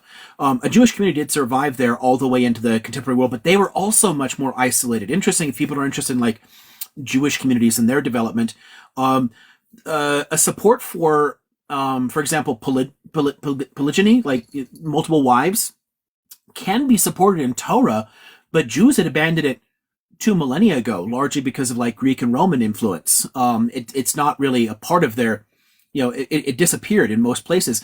In Yemen, you could still see people supporting it all the way up to the 20th century, because the community was so much more isolated. Polygyny is a form of polygamy. So polygamy is just multiple marriages, but polyandry is multiple husbands, polygyny is multiple wives. So there's that. But the reason I mention it at all is just because the community was so much more isolated in its ways, and so much more kind of like, provincial in some of its attitudes too. A lot of the geography really, really has fucked Yemen's history. Connecting them to everybody else, there is a massive freaking desert. Like, you have to cross that freaking desert to interact with anybody else, or you have to go by sea, and that largely connects them to East Africa, which also is relatively poor and suffers under colonialism. So all those links get broken because when Italy is going to take control of the coast, where Eritrea is today, and then Britain takes control of South Yemen. They can't communicate anymore. They're kind of cut off as well by Europeans. So it also separates the areas. So what you've got in Yemen is a combination of really challenging geography, a really, really complex demography, and a series of conflicting historical narratives, things that kind of head them off in different directions culturally, where it's very difficult to create a shared kind of political identity, a way to kind of work together in a modern state. So a lot of the current conflicts have their origins in that, and people clinging to those older identities and their local identities and resisting outside control. As far as the current proxy war, so that's the longer term. The next thing would be I want to talk a little bit about the current proxy war, and what's going on there today. But I should first pause, catch my breath because I ramble, and see if anybody has any questions about my very, very short run through 2,000 years of Yemen's history. This might be I don't know if this is a weird or an obvious question, but can you describe the difference between Shia and Sunni, the two? Because I'm actually confused with that too, but I know they're different. Yeah. Okay. So the very, very at its origins, if you go back to when it first happened as a problem, it's just over an authority model. It's a political disagreement. Shia is for Shi'at Ali, the faction of Ali. And what they thought is because Ali is both a relative of the Prophet and married one of his daughters, that it's the closest to a male bloodline. And while those kids wouldn't be prophets, because Muhammad is the seal of the prophets, they'd have a certain special mojo that would make them better interpreters. So they should be in charge politically. They'd be better trusted. And it would create kind of a dynasty connected to Muhammad that could rule the Muslim world. And people said well, no, that doesn't make sense to us. And the idea of a dynasty didn't make sense to most Arabs anyway. Again, most of the Arabian Peninsula had no previous history of state structures at all until it started conquering Roman and Persian territory and had to learn all that. So the idea of a hereditary monarchy made no sense at all. People dismissed it out of hand. So there's a big split initially over the authority model. The name for Sunni just comes from the Sunnah of the Prophet. You've got, we have the Prophet's example, so it doesn't really matter who the ruler is because we've always got that. And as long as the ruler's a good Muslim, it's fine. No big deal. So they focused on the example of Muhammad to organize their communities, and the Shia wanted a bloodline. Over the last 1,400 years, they've developed a few distinct traditions in different areas, but those vary a lot because there's different forms of Shi'ism. And that becomes, that's an issue because they're widely separated geographically, and they're frequently persecuted minorities. They're not well tolerated in different areas. One of the things I hate it when Islamophobes bring up this, taqiyya, this idea of you can lie. And they say, Muslims are all lying because they have this principle. Well, no, that's a Shia principle that says you can lie about being Shia to avoid being unalived, by persecuting Sunni authorities. That's why it exists. It's to support a minority faith that's being persecuted by outsiders. When people twist that concept into saying that Muslims can't be trusted at all, it's what the fuck are you talking about? But whatever. The Shia, because they're widely separated in different areas, so you got a chunk of them in Levant. That's why there's a significant population in Lebanon today. There's a chunk of them down in Yemen. There's a chunk of them up in Central Asia. They're in different areas, and they have different understandings, different traditions, and then it spreads from there, and you get some in South Asia in different areas. Everywhere they go, they're going to have a different understanding, and they'll cut off the lines of imams at different places too. So some stop at 6, some stop at 7, some get all the way to 12. There's tons of differences that show up that way, but it's more because of their geographic separation and the fact that they are cut off from the wider Sunni world. They don't interact as much in religious terms. So it'll start diverging. But they share all the core principles are the same. The Quran is the same. They have the same basic beliefs. Minorities? Sorry, but you're saying the Shias are minorities and the Sunnis are majorities usually? Right. And well, they are. I mean, and the Shia would actually be still a tiny minority of the Muslim world, if not for the Safavid Empire in the early modern period.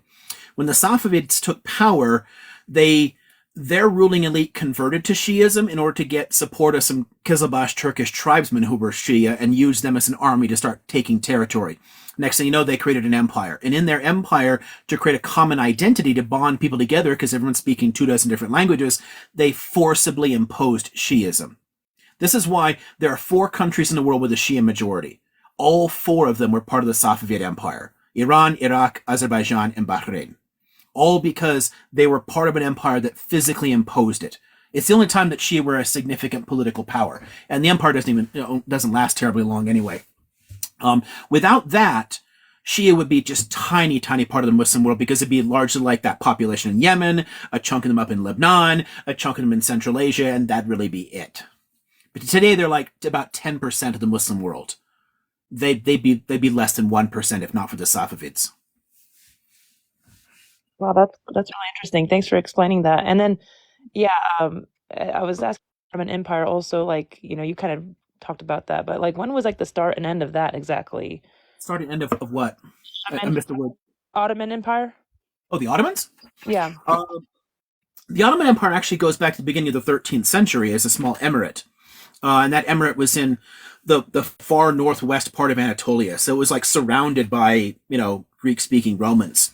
So it grew up largely in a Roman cultural environment, as one of the westernmost of the small Turkish emirates that started up in the central part of Anatolia, because Turks started migrating there in like the 8th, 9th, 10th centuries and started settling in portions of Anatolia that the Greeks didn't want. The empire ends up being, it lasts until the beginning of the 20th century, so it's quite significant as a player.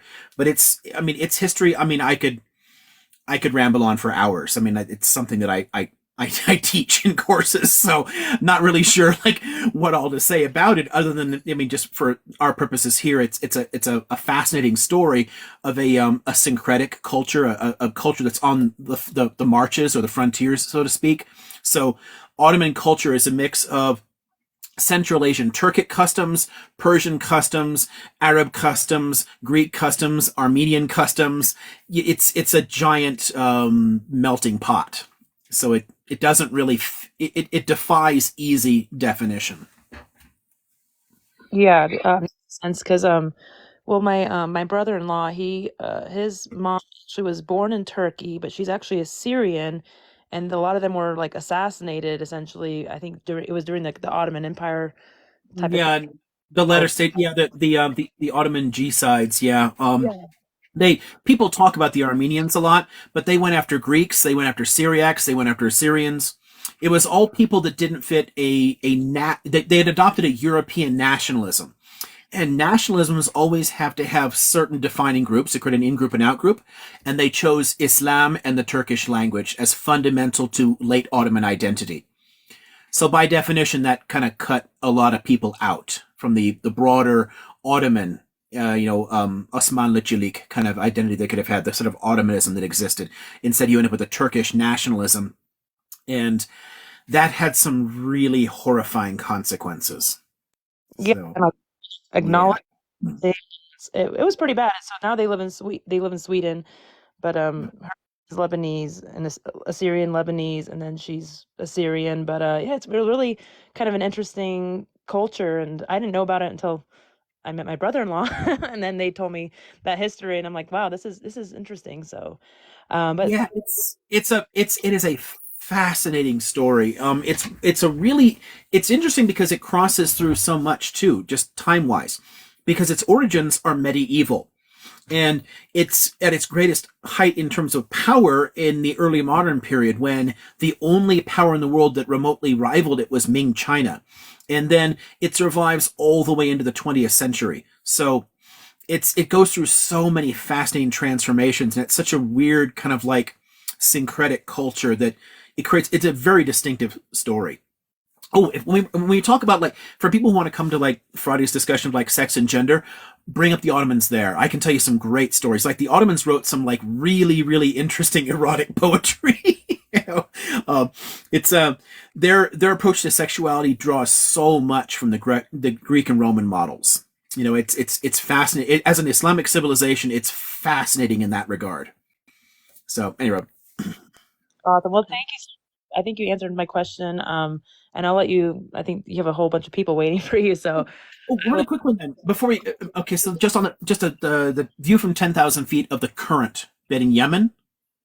So yeah. there's a proxy war there because of the existing divisions, because of people not agreeing there, and that would take a long time to get into politics and the reign of Saleh and everything else like that. We don't really get into that kind of stuff, but people are not getting along in the two different halves of Yemen, and it starts to break apart.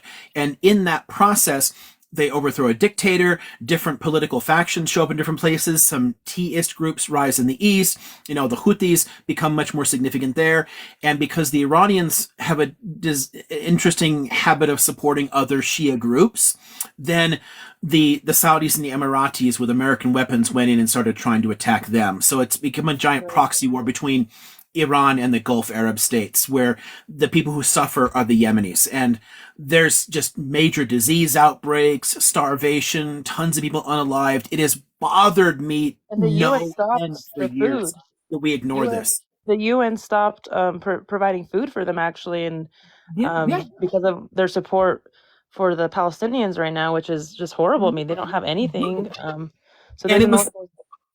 Oh, it sorry. was so it's first off the poorest state in the Arab world to begin with. Then Yeah. there's all kinds of violence in it, and there's all kinds of destruction. And when the Saudis, the Emiratis, holy shit, they delivered. Oh, I got a little heart thingy.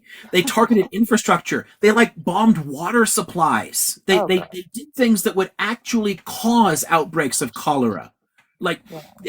These are war crimes, and again, because the Emiratis and the Saudis are kind of up the US's ass and we're going to protect them, of course, no one can prosecute them for them, but they're literal fucking war crimes. They're bombing hospitals and shit. And everyone's just like, la, la, la, la, la, la, la, la, we don't care. I've been trying to get people to care about Yemen for more than a decade now. And I'm constantly it's one of the reasons that and I get to do it. Spring's coming up. I teach my course in the Arab You're on Revolution, winter break, right? so I get to talk about Yemen again, Yeah. which is great because I really try to beat into their head. Please care about this. Please care, because most Americans are completely clueless about what's happening there. And I feel So like yeah, they're getting attention now, thankfully. it's a really nasty proxy war, but yeah, it's getting the wrong kind of attention. Yeah, And wrong kind of attention, but a line in the chat earlier about it's not only U.S. military vessels in the Red Sea, but there are other countries that are joining in. And if they actually engage militarily with the Houthis, it could spiral into a larger war. And the last thing I want is to see Americans getting involved. As it is, we've been using drones and doing drone strikes there for 20 years now, attacking different militant groups. I mean, that's one of the dozen places Americans just selectively blind themselves and ignore that we have been consistently unaliving people overseas. Henry Kissinger. Oh God! Don't take me back into that because there was a Nasserist intervention there in the '60s and there's a whole lot more to the story. Yeah, no, I just learned. I mean, I'm learning so much this last 2 months. It's just everything's coming at me. But I was just thinking also. I mean, because I know Iran. Am I saying that right? Iran. I know they don't like America because I know they've tried to meddle with their elections and put somebody up that will benefit America, and so they're, I guess, totally against America and side with Russia and stuff like that. And I just wondered, that's a complex story too. yeah, so I wondered if Iran is and so Iran probably doesn't like Saudi Arabia because they're together, Saudi Arabia and America are together. So that's what I was also wondering if that was another reason behind it, is because Iran wants to basically attack America. It's like a. Well, they don't. I mean, they what they want is to be left the fuck alone by the U.S. We have been consistently attacking them for half a century. I think a key part of American propaganda regarding Iran is this idea of Iran is this omniscient threat that wants to come after the U.S. Whereas if you observe Iran closely and you track what their political statements are and their movements are, it's consistently that Iran doesn't want U.S. involvement. And Iran will use, if they are engaging with proxies, well, some people in the comments are complaining.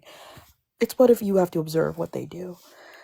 And if you observe Well, their yeah, proxies, they're not. It's I not feel an that too. expansionist push. It's more so a defense of we need to keep U.S. Exactly. and Israeli influence away from us. That's a good one for a long conversations too. If somebody wants to Yeah. get into that, because it does get fairly complicated. Because it's if you as soon as you start trying to make a position like that, people think you're an apologist for the current government. Yeah, I'm not an apologist. Sorry. I can't stand the structure of the Islamic Republic. It is deeply No, it's a corrupt, hot mess. authoritarian. It unalives its own population just as badly as the Pahlavi Shahs did. But we do have to understand like why there is this antagonism and the fact that the US created it and continues to feed it intentionally whenever Iran, because the Iranian people are far more secular than much of the Arab world is, and it's a far more advanced economy too. They don't want this bullshit. They don't want the antagonism. So whenever they try to elect reformists that will calm things down internationally, we start fucking with them so that they turn back to hardliners because it justifies a lot of our belligerent foreign policy in the region. It's a really complex, fucked up story, but yeah, it requires a much more nuanced conversation so you can deal with the good and the bad in it, so we can really see like why things are like that. And honestly, if the U.S. just left them the fuck alone, the Islamic Republic would have reformed itself a long fucking time ago. I don't know about Johnny Harris, but I watch some of his stuff on YouTube, and he does like short documentaries and talks a lot about geopolitics. But he has like one basically talking about how the U.S. gets what it wants and goes and meddles in all these elections all over the world, and it's just an eye-opening thing. But definitely recommend him if you guys haven't heard of him. Johnny Harris. He's like an independent journalist, and I his I videos are have pretty mixed cool. feelings about Johnny Harris Do because you? he engages Oh. in Mormon apologia, which is really crucial in assessments of Latin America due to the way that Mormons operate down there. Um, they Well, tried to steal he a made holy a site from my video. people. He I made mean, a the video Mormon about it. Disneyland. Did you watch Wait, the video he made about leaving the Mormon church? Yeah, it didn't touch on key parts of it, and that was where I was like, because there's parts of leaving the Mormon church where it's not just leaving, it's also admitting to the extent of violence that Mormons have perpetuated, because there's also economic violence that they commit in Latin America. Sure. And a lot of ex-Mormons don't own up to that fact. I think bro, he was you he gotta was being watch. You gotta watch Hassan Nabi react to Johnny Harris, because then you'll get the Yeah. proper context. Because Yeah. Johnny Harris, he like with CIA overthrows, he kind of like in coups and stuff. Because Johnny made a video about all that. He kind of played into a bias or like apology of the CIA to a certain extent, but Hassan calls it out. So it's like if you want proper context and like how to assess what Johnny's talking about, watch Hassan react to it.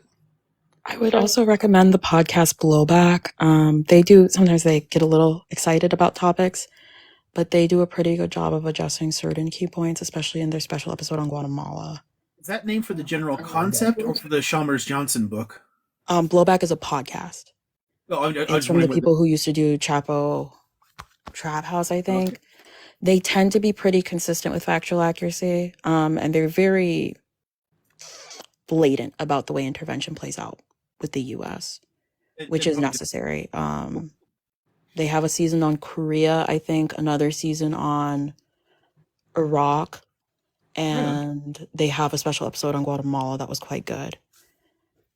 It's one of my amusing regrets in recent years is that I could never get something like that together. I would have enjoyed doing like some kind of YouTube show or a podcast or something like that, but I need help with production for things like that to actually run something. I can't do it. No, But I would it would lose my job. If I had a podcast, I'd lose my job. Kind of things I'm saying. I would have loved that, because I like the format of like, you have like, 2 or 3 people and they're having conversations and like, it's it seems like it'd be so much fun. You ever do like panels? I've been sucked into tons of things like that as a panelist. Like I've been on tons of other people's shows. But I like doing academic panels because they feel lower risk than like a recorded panel that's going to be out there. Oh, so like in person type ones. Yeah, I've done a number of those. Yeah, but I don't generally mind things being recorded either. So I get nervous because I had when I was in undergrad, actually, I lost research funding over something I said once. Yeah, no, I get that. I actually had to I actually had to change my dissertation topic too because it got increasingly difficult to get funding to study Israeli settlers.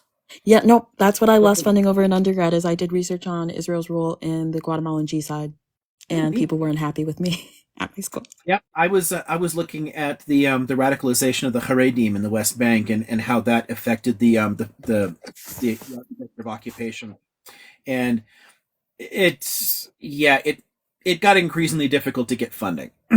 So yeah, fuck it. I'll figure that. I'll finish that project someday. There's a lot of funding that's coming out of the Middle East at the moment, because I think that they're really trying to deal with the fact of knowledge gaps that they have as they try and build their own I institutions. don't know that it's great. I'm not good. That's another thing that I'm terrible at. You know, A like lot of I people was I know always ended up in really, really Qatar. bad at applying for grants. Yeah. I'm bad at selling myself. You know, when my dissertation advisor is always like, you gotta add in more fluff and buzzwords. You gotta like bullshit people and sell yourself. I'm like, bro, I can't. I'm just gonna say what I say. You know, like people like me or they don't. I'm not good at that. I can't beg for money. It's one of the reasons I've honestly struggled in academia too. Is the same reason I've had problems in large parts of my life. I have a hard time asking for money or asking for help. So I came from Sadly, it's Guatemala, so I was really poor when I came to the US. So for me, begging for money, I'm like, let's go. it's I'm like, I've been poor my whole life, a couple $1,000s. Let's do it. right. It's just not a. I'm not. It's one of those social skills that I really struggle to learn. There's some places where Mhm. I've managed to compensate effectively for the ASD. I've managed to find ways to get my point across clearly. That the whole social culture around grant proposals and promotions and begging for money and all that kind of job shit.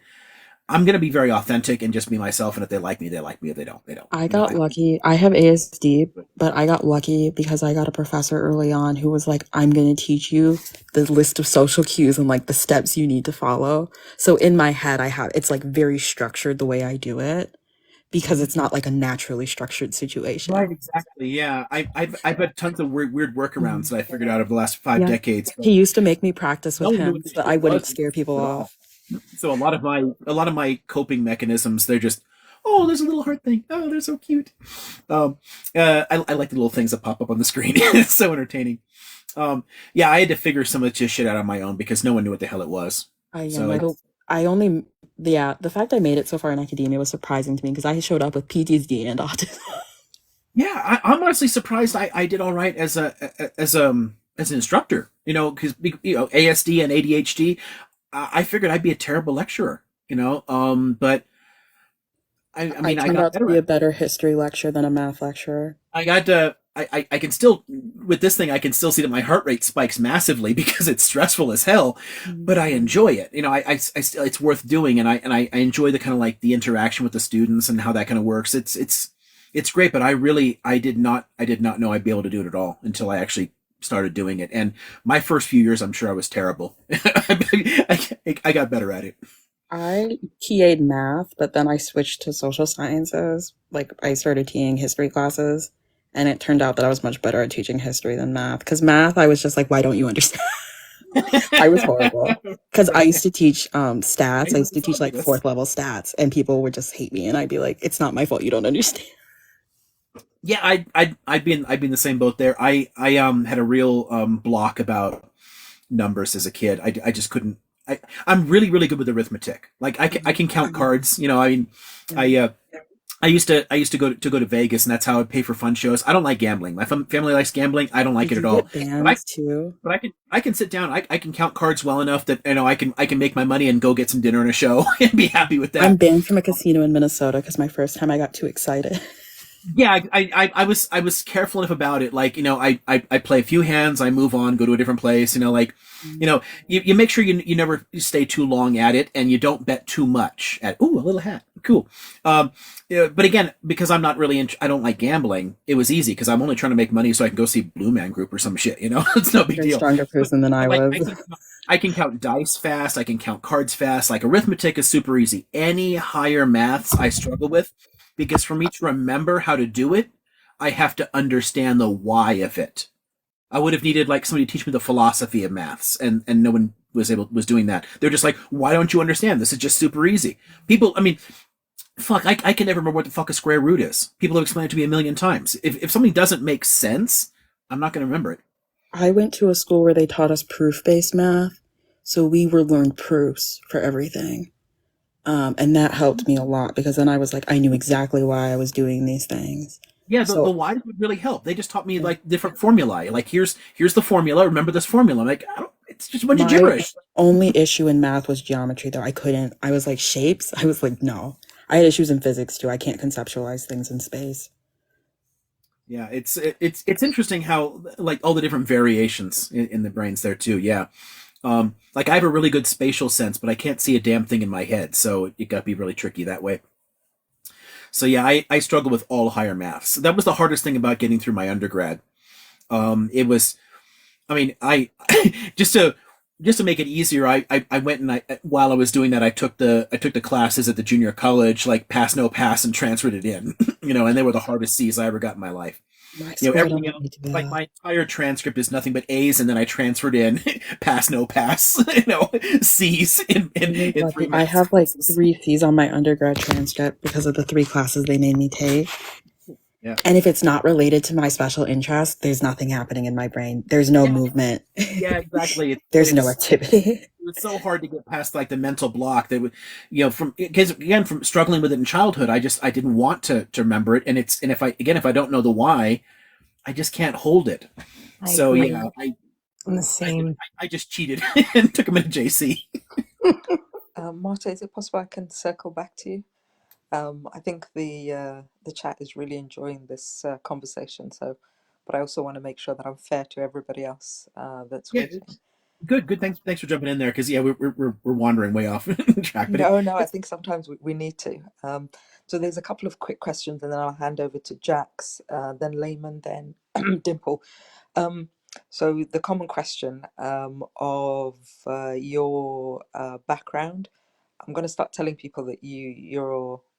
I think the beard throws a lot of people off, so I'm just going to tell people that you're part of ZZ Tops. But do you want to explain that a bit more, or can I go with that explanation? the beard is. I have a long face and a huge head, and I think that facial hair looks better on me than not. And I've worn it in tons of different styles. So I've had like the sides off, I've had the little circle beard, I've had shorter beards, I've had longer beards, I've had it in multiple braids. I wore it for several years in like 3 big Viking braids. Um, I change the style every now and then. I had it short a few years ago. The gal I was most recently with for a while. She liked the beard and didn't like it short, so it gave me an excuse to start growing it back out again. So I started growing it back out again. That's I guess now 2.5 years ago. So 2.5 years ago it was short again. I had it down to here, and I just started letting it grow back out.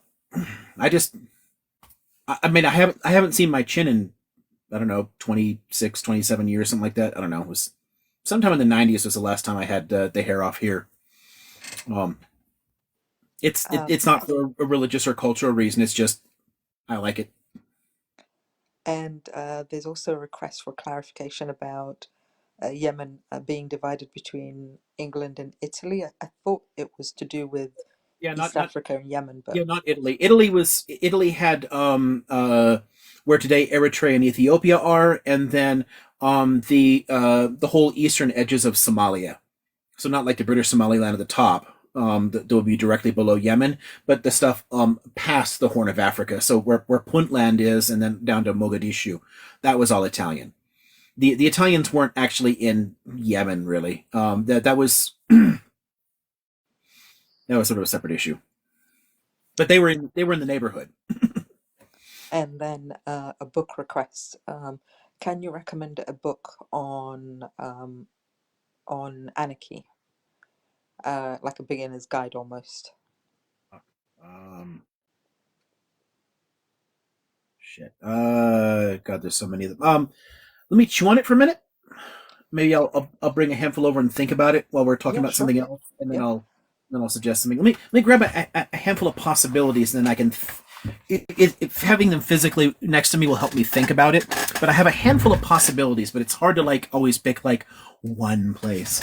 But anyway, I can hear you guys. I'm just on the other side of the same room. I'll be on the other side of the library, so you can So bring it I'll next. jump to Jax then to ask or Jax.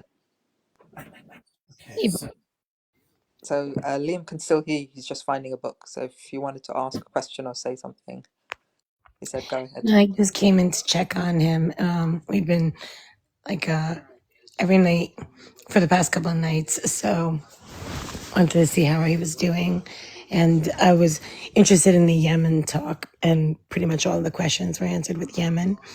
But there was some other comment in here that wanted to ask a question. I mean, was how I don't know. I'm trying to find it now. I didn't write it down.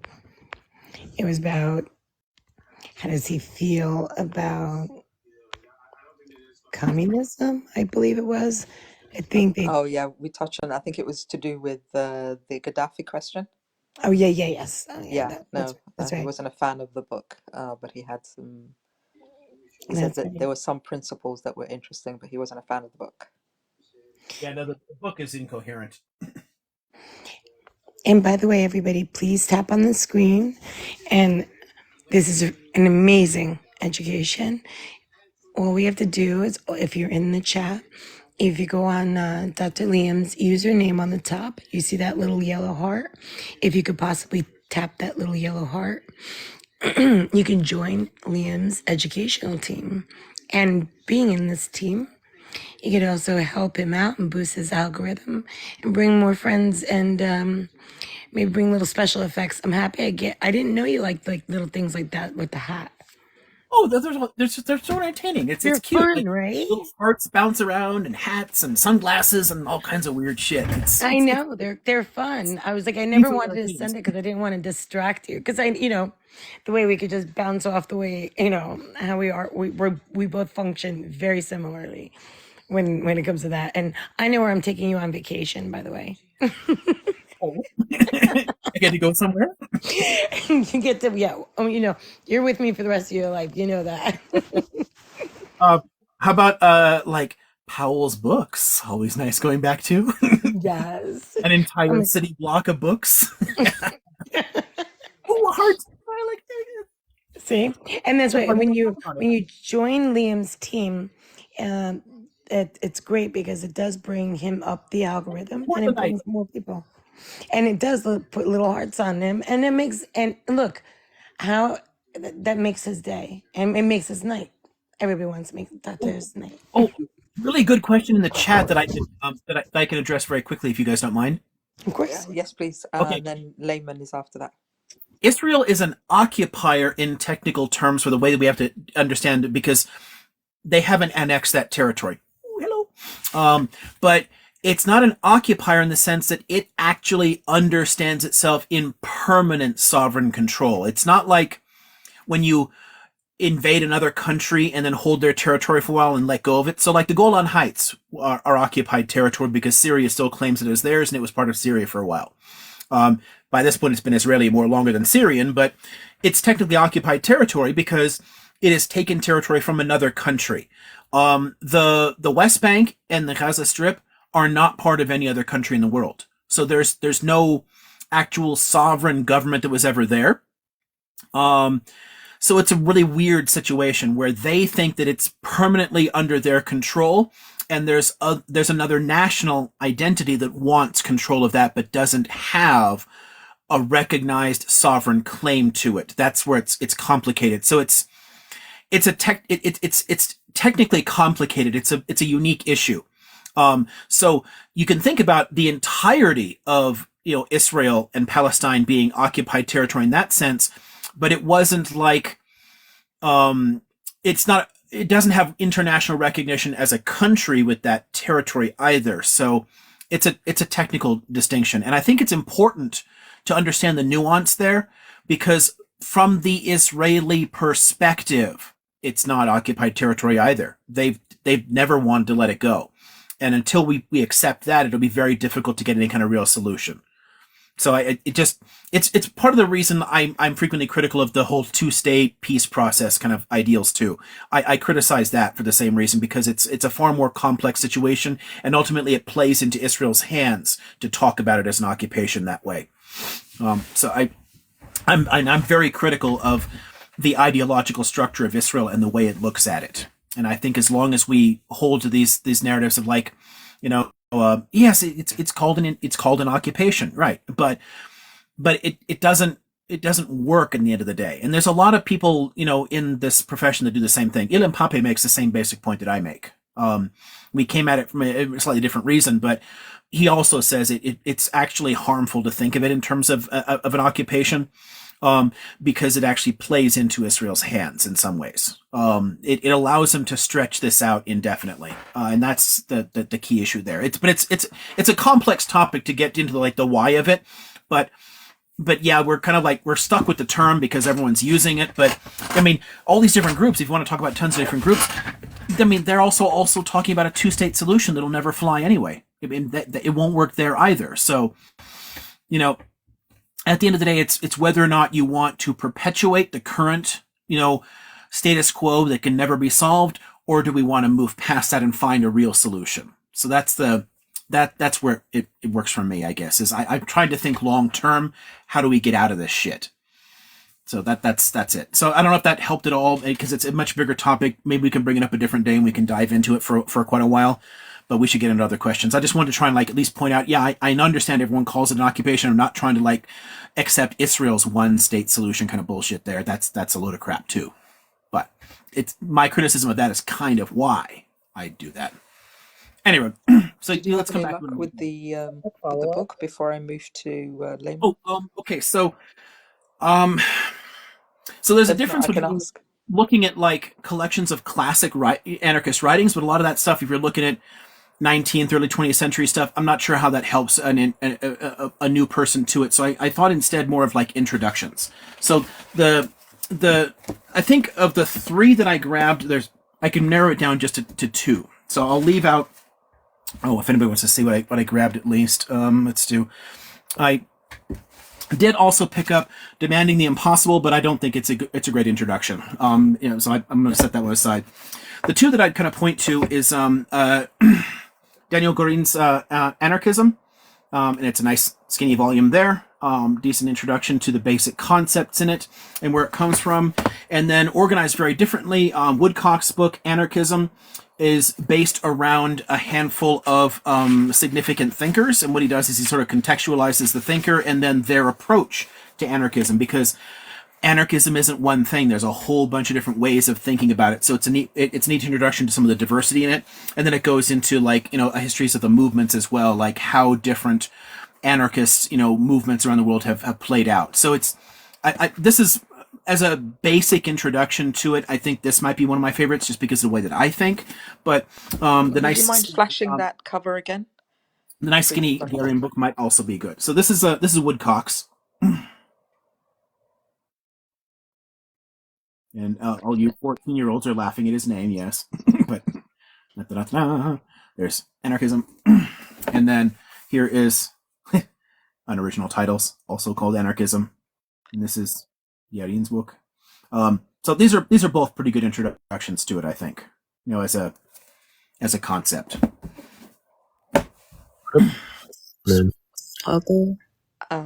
So I'll jump to Layman, then Marta, then Cactus, if you don't mind. So Layman, thanks for being patient. Thank you. Somebody's there's always some fun stuff going off in the little chats here through.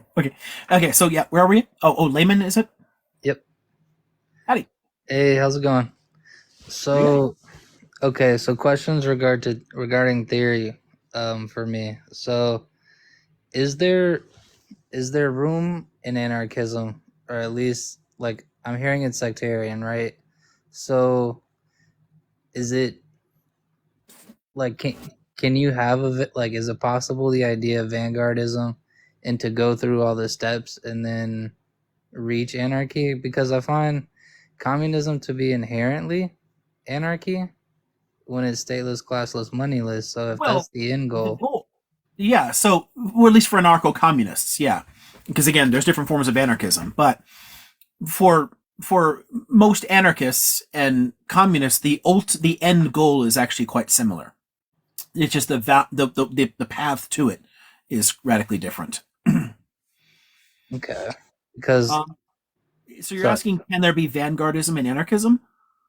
Yeah, like I know a lot of people like I've heard the communalist discourse all over, but would it be like counter-revolutionary in the eyes of an anarchist to galvanize a group, basically? I guess it would, again, sort of depend upon the individual anarchist, because there's so much variation there. But I mean, from my perspective, at least, it doesn't work in the same way. The biggest critique that I have of say like Leninism or Trotskyism or that sort of thing is the vanguard ideal, because, well, at the end of the day, it's also one of my critiques of anarchism too.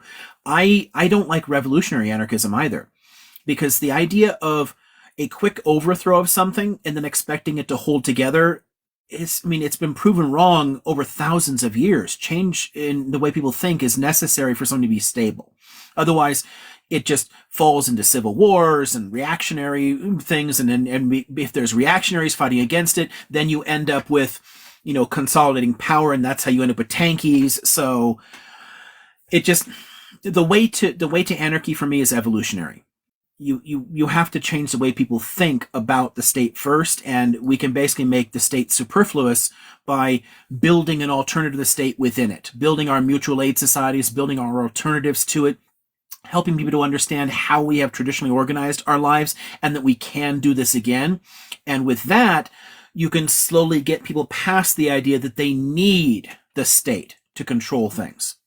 But my problem with vanguardism is the question of revolution as a whole. And that's something that I'm critical of both anarchist and Marxist-Leninist thinkers for. I don't think that revolution in such a radically different ideal is possible. Mm.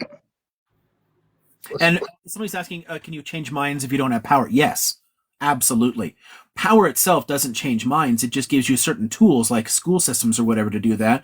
But even there, those only work if you have hegemony, if people actually trust you or believe you. Cultures have shifted, and political concepts have shifted radically over vast amounts of human history without power relations. So yeah, it absolutely can work. It just takes us talking to each other and doing that kind of communal education. So anyway, back to you, Lehman. So let's see. I'm trying to put it all together.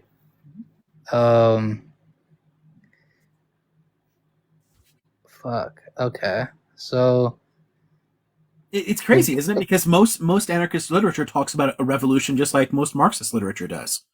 Oh wait, wait, sorry. So your goal to get the way you would get there would like democratic process, like just engaging with the system as is. Like I don't mean them like. Although that can play some part in it, but voting, I think, is more a matter of strategic harm reduction. But you can at least, if you build enough support for things, we can possibly electorally help to dismantle portions of the state. But ultimately, it's not really the way to it at all. No, the way to it is to change the way people think as a whole, so that we don't think that we need these things. Because if we don't if the state doesn't have hegemony, if the state doesn't have our belief, so just basic concept there. Okay, so what do I mean by hegemony in this concept? Ooh, a little hard. Hegemony is our like acceptance of domination. Like it's domination with the consent of the dominated, in the sense that we believe something to be true. We accept it works. So I don't know, why do I accept that this little $20 bill is different from other pieces of paper? Well, I believe the government. I believe what it says, that it means something, so I can go to Starbucks with my 20 or whatever. It's belief, right? If we choose not to accept the state, then the only way the state can support itself is by force. And at the end of the day, a state cannot unalive its population. It can't unalive all of us. If you change enough minds, you make the state irrelevant and it collapses. And things like that have happened a number of times in history where you basically eroded the support for an idea and it simply collapsed and people no longer accept it anymore. I mean, why do you think that like the divine right of kings is not widely supported anymore? I mean, we moved away from it because people's beliefs changed.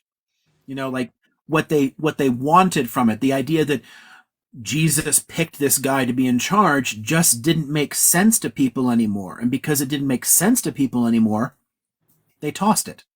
It's changing the way we think first. And if we change the way we think, we can make the state superfluous, and it'll simply collapse. I mean, I know that. Look, that worked in Congo. Like, you know how they overthrew. I mean, I know you don't want to like you don't think of it as overthrowing, right? Uh, um, but you know what happened with Leopold, right? They just stopped engaging with the system basically, and they successfully basically toppled his occupation, I guess, that way. They caused so much disruption that they forced the Belgian government to take control of it from him. So yeah, that kind of direct action works though too. I mean, there's tons of places where I mean, okay, so why are labor unions legal? Because they weren't. When tons and tons of really important labor actions were happening in the UK and the US and different countries, unions were technically illegal. They did it anyway. You changed the way people think, and you started like forcing society to accept certain things, and it eventually has to concede. It has to like alter the way it thinks. It can't say, well, we can't keep this thing illegal anymore if most people think that they should be legal. You're just kind of forcing the system to go along with you. So there's ways that works. Direct action is kind of revolutionary in itself too, and doing things that are illegal and organizing that way.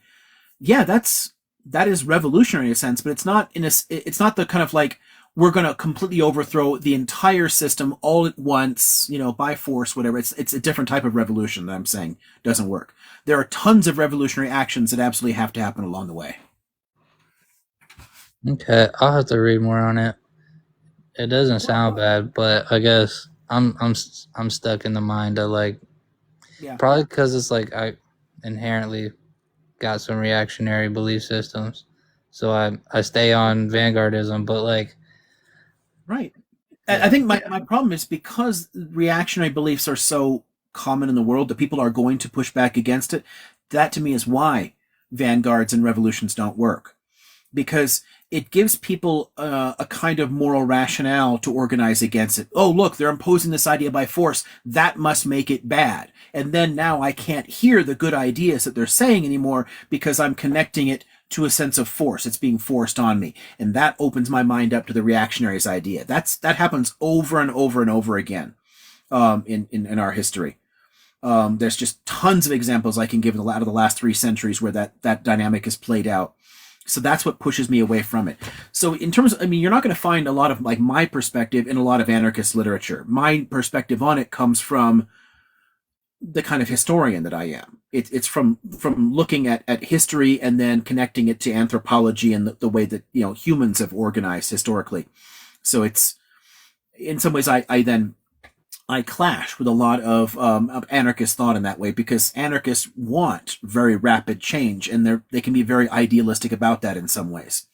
And I want us to change more minds before we get to that. I want us to organize better so that it actually sticks, so it lasts, instead of actually being like one of those beautiful short-lived examples that then people come and crush. You would have to, like, for me to switch, like, I would need to know, like, systematically speaking, that like people with diabetes would like because like what you hear a lot is like, people will just continue engaging in production, right, without the segues that communism applies in, like, step-by-step process, right? If You mean in terms of like keeping everything running? If it's if you well, we've got a bazillion examples of that where people step up and run things like that, though. Whether you're talking about the kind of disaster mutual aid organizations that get thrown together, or you can look at the way things worked in Catalonia. Under the anarchists there, you can look at the way that the Soviets, so small s, not Soviet Union, but like the pre-revolutionary groups that are kind of like, they're sort of like labor unions, but they're also like industrial collectives that are like organizing all the factories and keeping things running, and affecting like, how the city itself. I mean, basically the Soviets took control of the cities away from the government. The government no longer controlled them. The workers' councils ran the cities. But that doesn't count. They kept the factories going. It doesn't contradict the hierarchical like the idea of patriarchy and hierarchy, though. Right. So again, there's a lot of other ideas that have to change. And because it's a rapid seizure of power there, it wasn't sustainable. The Soviets were actually quite democratic. The Soviet Union's system was not. The system in Catalonia was quite democratic, but Franco obviously crushed it. I mean, these things don't tend to hold together if they proceed very rapidly, and they also don't have the wider, it doesn't touch the other areas of oppression. So you still have all the racial issues and the sex issues and everything else. There's a lot of like mental unfucking that we have to do before something like anarchism could really stick and work for people. Okay. Shoot, drop a Omar manifesto. I'll read it. I mean, sure. I mean, my biggest problem is I have long commutes and I teach, 8 to 10 classes a semester. So my writing time is kind of limited. I get little bits out here and there, but not enough.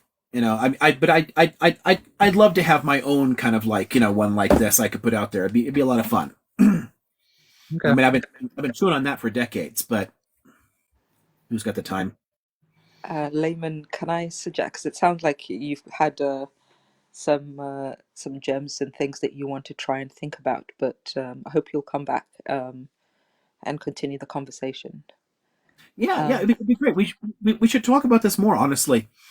And yeah, if I get to a point where things are a little bit more stable financially, if I can like raise money in other ways, there's quite a few projects that I've got tons of notes for that I could eventually put in print. I'd love to do. I just, for me, it's more like I'm so tired by the end of the day that I don't have the kind of creative energy.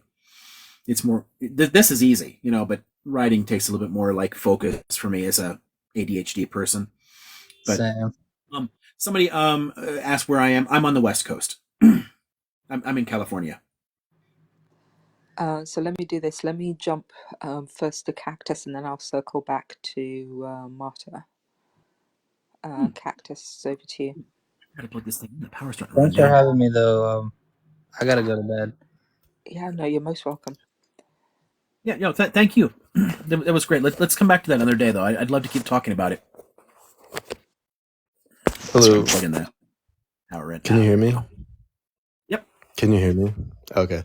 Yeah, with just the Bluetooth box wasn't popping up for some reason. But I had a similar question. I mean, I don't.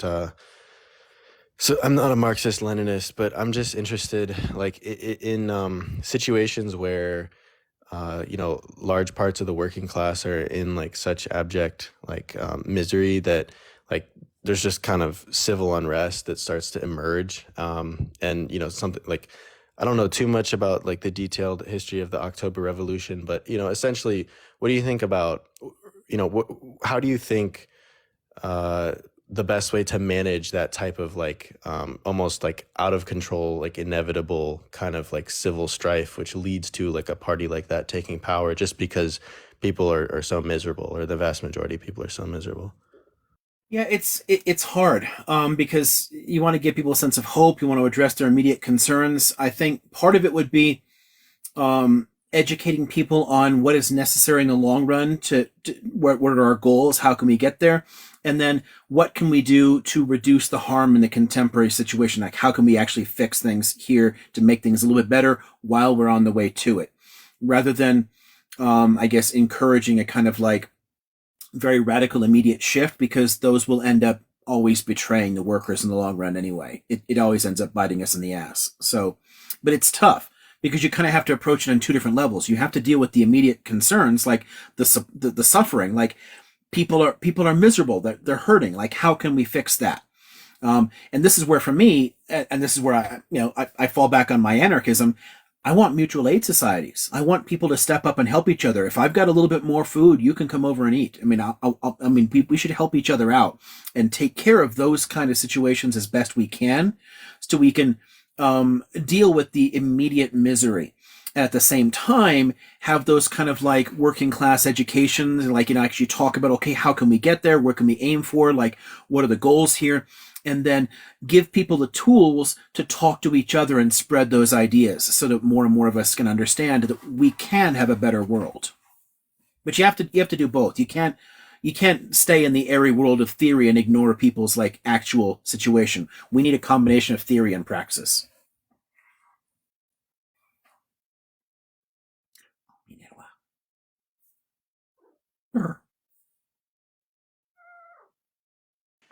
Cactus, are you there? It's a little fire. Someone's burning one of my books. Yeah, I someone was just set Nietzsche on fire. yeah, I was just thinking about what to say.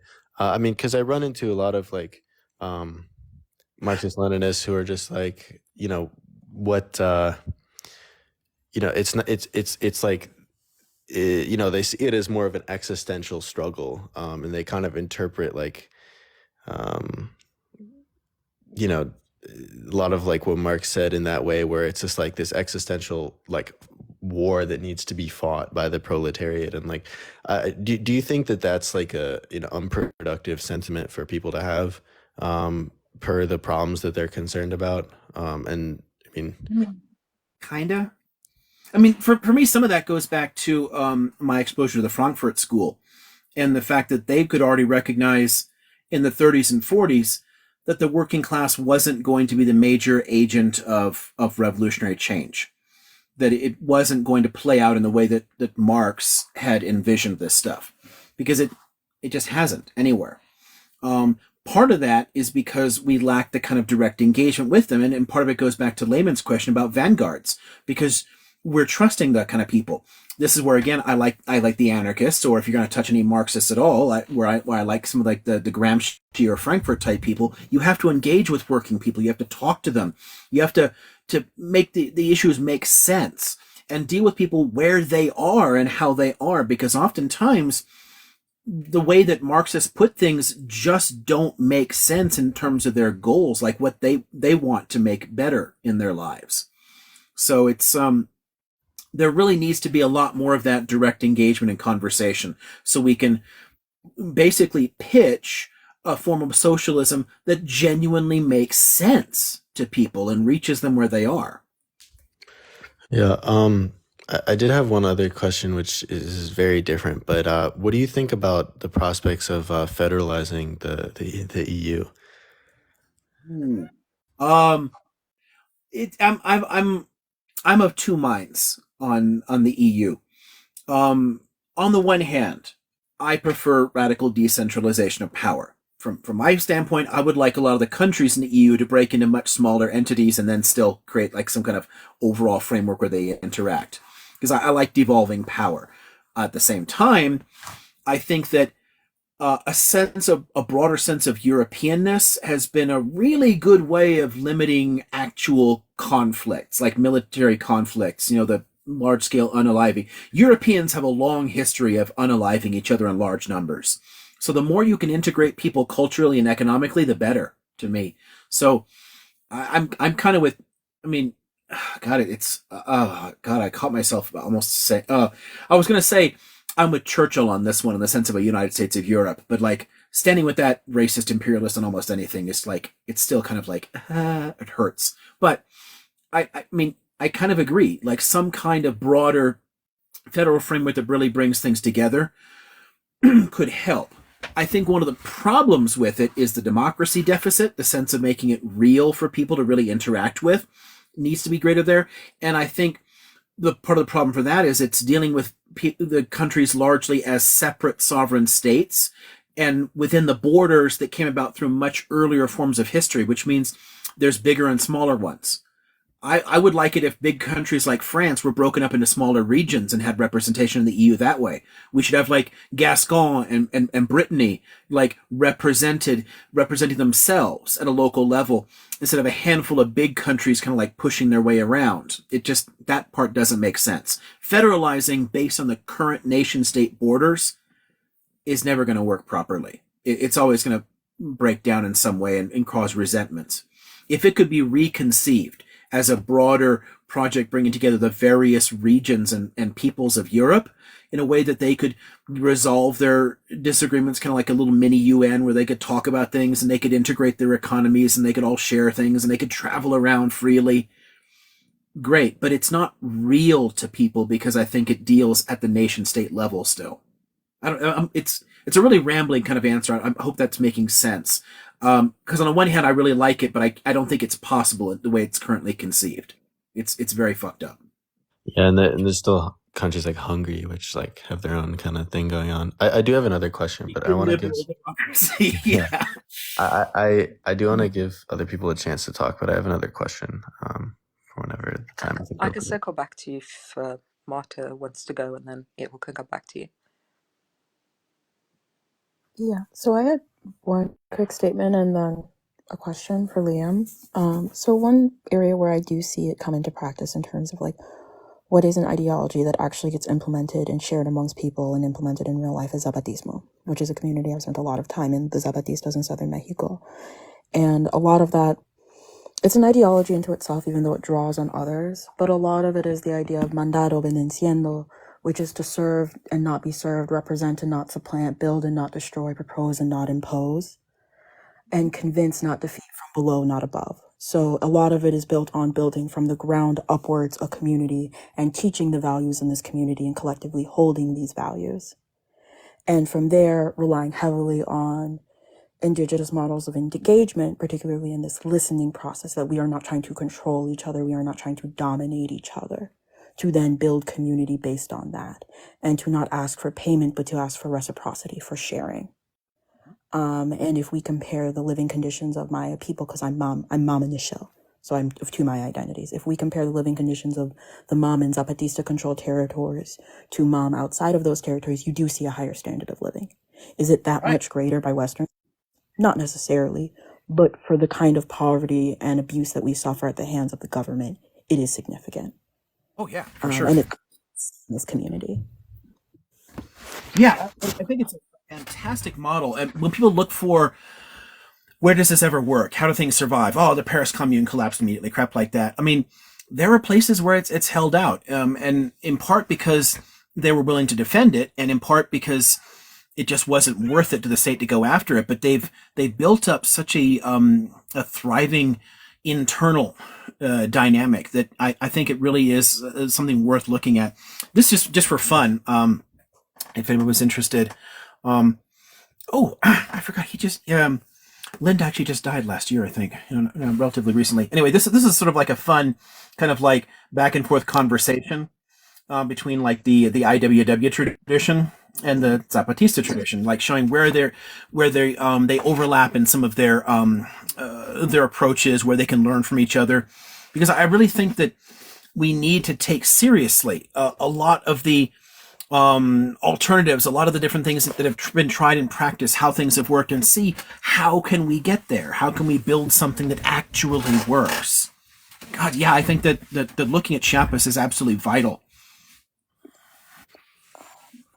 And then I would also suggest looking into the Semillas movement in Guatemala, which is it's very much rooted in the Maya community because we do dominate in Guatemala as the largest indigenous population. To be very clear, we are different groups. It's not just Maya, because people get that wrong a lot. We speak different languages. We're not the same. Sorry. I get annoyed. People are like, oh, you're Mayan. And I'm like, you're not thinking of this correctly. Because they're like, oh, the Yucatan. And I'm like, no. Sorry. I get annoyed.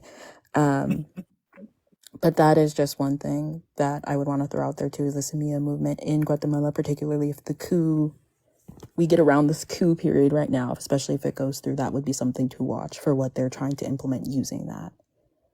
Because that's been also a large effort of indigenous people aligning themselves with the lower income population, the Black population, to try to build some kind of sustainable political movement for ourselves that isn't predicated on our continued displacement and death.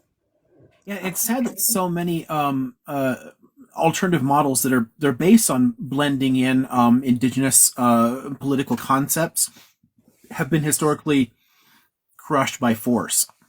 There were so many fascinating models that we saw all across North and South America, some of which different ideals actually ended up influencing European thought and had a significant impact on the development of European thought in the Enlightenment era. And then still, then it falls prey to all the savage discourses of the 19th century, and everything gets crushed. Anyway, it's terrible. But there's so many places where you can combine profitably elements of indigenous and so-called Western kind of like concepts and come up with some kind of like interesting political model that can work and can still thrive and survive in the modern world. And I think a lot of those conversations need to happen. I'm always very excited to see that kind of dialogue, that kind of interaction. It also shapes, like in the context of Guatemala, how and it was something that I noticed when I did G-side studies courses in university.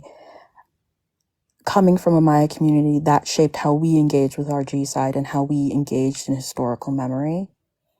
And that, particularly when I would talk to my friends who were in Jewish studies, the very different ways that we were engaging with this kind of, it's an apocalypse. So G-side is an apocalyptic event. It is something that fundamentally changes a community. And with natives, we have G-side by attrition. It never really ends for us. It just is ongoing. It just slows down. Right. Sometimes.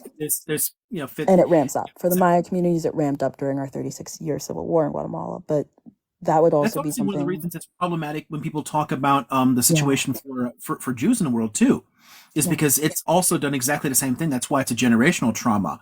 It's come up over and over and over. It's not just like one event. So it's the same kind of dynamic that way, where you've got hundreds of years of sliding scale of abuse, like coming up at different times. Thank you for raising the Guatemalan G-side. People there are so many people that have no freaking, and the U.S. like directly supported this. Israel was also in there. No offense to people, but they were also in there. Why did I have a Galil as a child? But no, that's something I would definitely recommend people to look into if they're interested in different ways of like. Everyone should look. I mean, and it's so much more recent than a lot of other ones too. It absolutely with G-side and how to understand it as a community, because we didn't end up where other communities did with it. And there was a lot of work internally amongst Maya communities to try to figure out how do we navigate this kind of destruction of identity? How do we navigate the kind of desire for retributive violence? Because that did exist because of what they did to us. And how to not take on the violence of the oppressor in attempting to achieve liberation for ourselves. Something the Israelis kind of failed at, yeah. Yeah, because that was one of the things, was the first time when I started to like meet Zionists when I came to the U.S., I was like, we had a similar experience, but we didn't want an ethno-state. It's like, because of reasons. But yeah, my question for you, and I'm sorry for taking up so much of the discussion, was I was wondering what you make of the current Israeli threats to, and the Cradle had an article on this, like they've been talking about they're going to bomb Beirut. They're going to possibly invade southern Lebanon. My husband is from southern Lebanon. So I'm just sort of trying to like think of this and ask somebody who's like not Lebanese about this topic. Because everyone else I know who's like engaged about this is from Lebanon. Right. Yeah. Actually, I can just say it. There was someone said she's protecting you. Like, she's my Sphinx. she's going to ask you all a riddle now. Look at the Sphinx. The Israelis are very likely to go there. Honestly, if this doesn't calm back down, if a ceasefire is not forced, if some kind of resolution is not reached soon. Yeah, because the Israeli right never wanted to leave. They absolutely thought the Litani was their border. And a lot of factions inside Israel have never actually forgiven the Barak government for pulling back out of it. And they've used the Hezbollah situation over and over again to feed that fear and to play into those like kind of like irredentist ideal that like that's their land, they should take it, that they should like move back up into it. So it would be a good idea to evacuate from here then, the south. If you're in the South Lebanon, yeah, sadly, I mean, if you want to avoid conflict, I think that the more that Hezbollah pokes at Israel, and if the situation is not forced to a resolution sometime soon, I think this cabinet absolutely would support a return to occupation of it. I mean, they held it for 18 years straight. I mean, and again, a lot of people there did not want to leave it.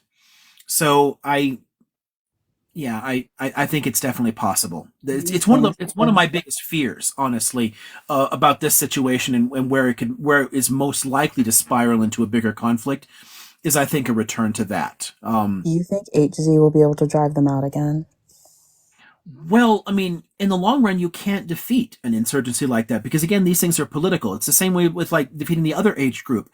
You can smack an individual group, but another one's always going to rise up in its place if you don't solve the underlying issue. And in this case, it would be occupation. So no, they can't. The Israelis cannot defeat that, but they don't ultimately care to do so. That's the thing that I most want people to understand. It's one of the reasons I think the term occupation ends up being problematic. The Israeli society, the way it has built up over the last 75 years, it honestly does not care if there is armed resistance to its control, as long as it actually has that control. It can justify it. I think my question is like similar to '06 when HZ pushed Israel out again. Do you think they'd be able to repeat that, or has Israel's technology hit a point where that's unlikely? We're unlikely to see that. That wasn't about technology. That was more the political will and the internal politics about why they stepped back out. So it's less a matter of the HZ group defeating them because they technically did, and more a matter of the Israeli government not being willing to commit the resources to do so. If it wanted to put the boots on the ground and the world did not object to it, it could stay there. The HZ group would be able to keep fighting it. They would be there. There'd be an insurgency inside it, so it would be messed up. But so it'd be more like that 18-year stretch there. Although they would definitely be able to hit back a bit harder because they've had so much more stuff coming in. But the longer that occupation goes on, the more it'll complicate the supply routes too that would keep the HZ group going. So I think that's one of the internal arguments in this cabinet for it, is if they're able to hold that territory, then it makes it much, much harder for them to import the weaponry that's allowed them to strike back.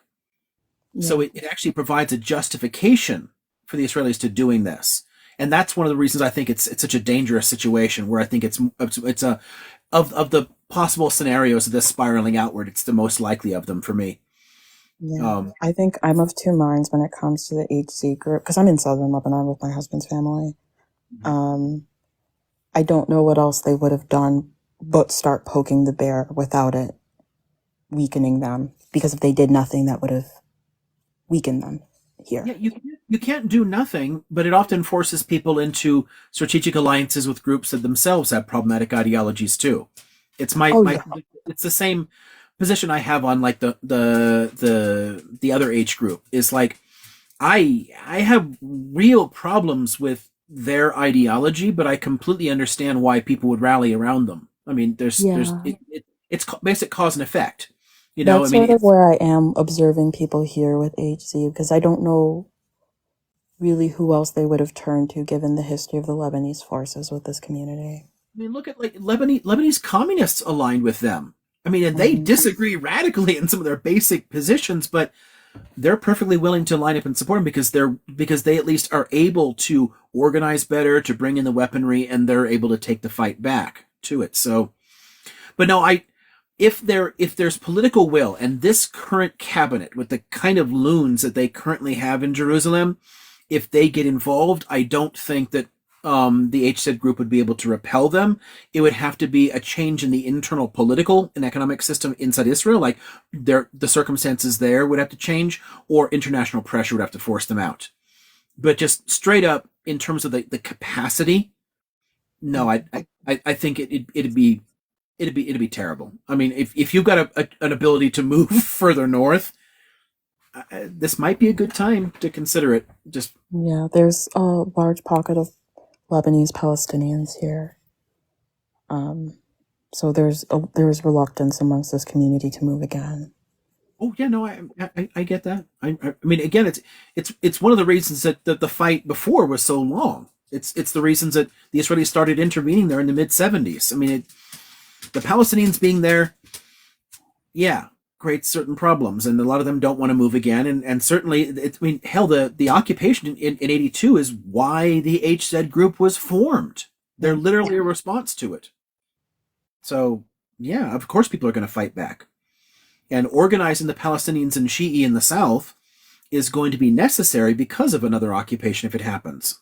So, yeah, I mean, it's honestly terrifying to me because the longer the right stays in power in Israel, the less likely they would be to back out of an occupation. And it could turn it, the fear at the time, and one of the reasons that it's one of the few good things that Barak actually did in his short tenure in power, this could have turned into another permanent occupation like the Golan or the West Bank. It was, I mean, that's what the right wanted. They never wanted to let go of southern Lebanon. And it very much could have become another one of those. If they go in again, the direction the Israeli government has been going, the Israeli like political system's been going in the last few decades, they'd be less likely to leave. So I really hope it doesn't happen. Can I interject for a second? Thank you. How likely are we to see the situation with the right in Israel getting far worse? Because I've asked a couple of Israelis, I mean, who would they consider voting for? And several of them have said Benny Getz, I believe his name is, who's in charge of the military. But I'm more concerned about some of the overtly right-wing ones possibly getting in and getting more prominent positions. I was wondering what your thoughts were on that. Can you guys hear me right now? Or can you hear me be a lesson? We can hear you, but it's just the screen is frozen, that's all.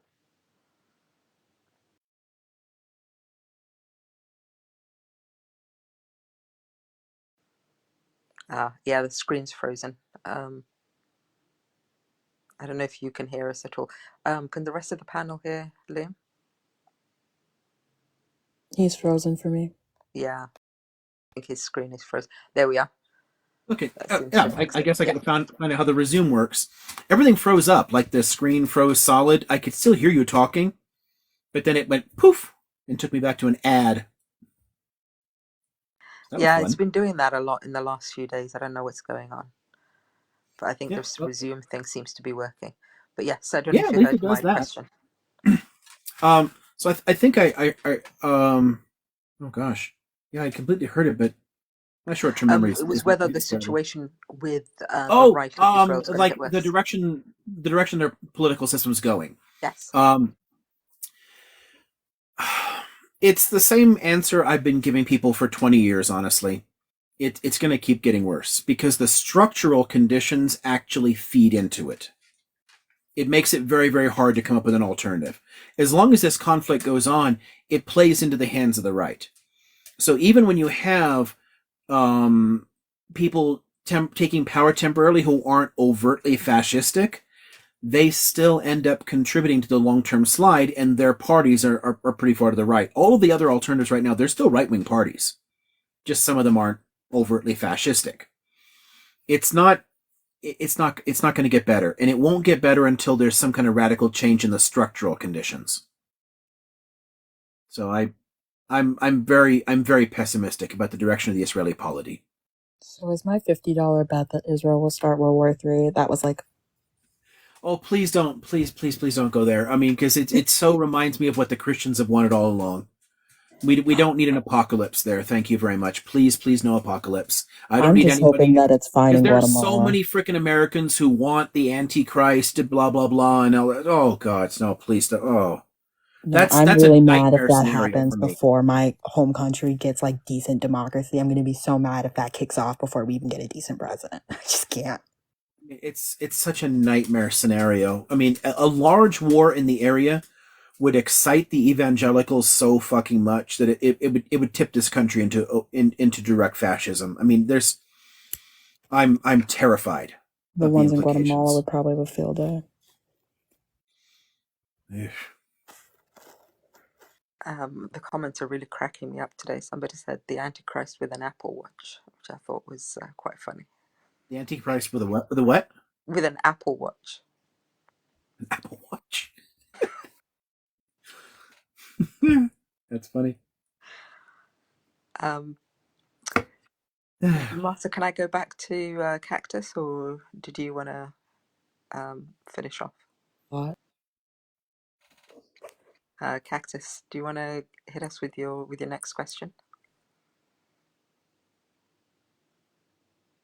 Oh, I don't know if he's there. Yeah, Oh, there we are. it's about like the U.S. and Central America during the Wilson administration.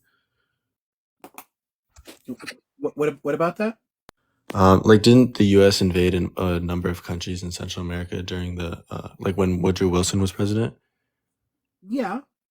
I mean, including Mexico. I mean, they literally sent a U.S. Army across the border into Mexico. I mean, yeah, but I mean, the U.S. has been doing that repeatedly since the late 19th century. So it's not unusual. I mean, it wouldn't be any. It's a completely bipartisan consensus.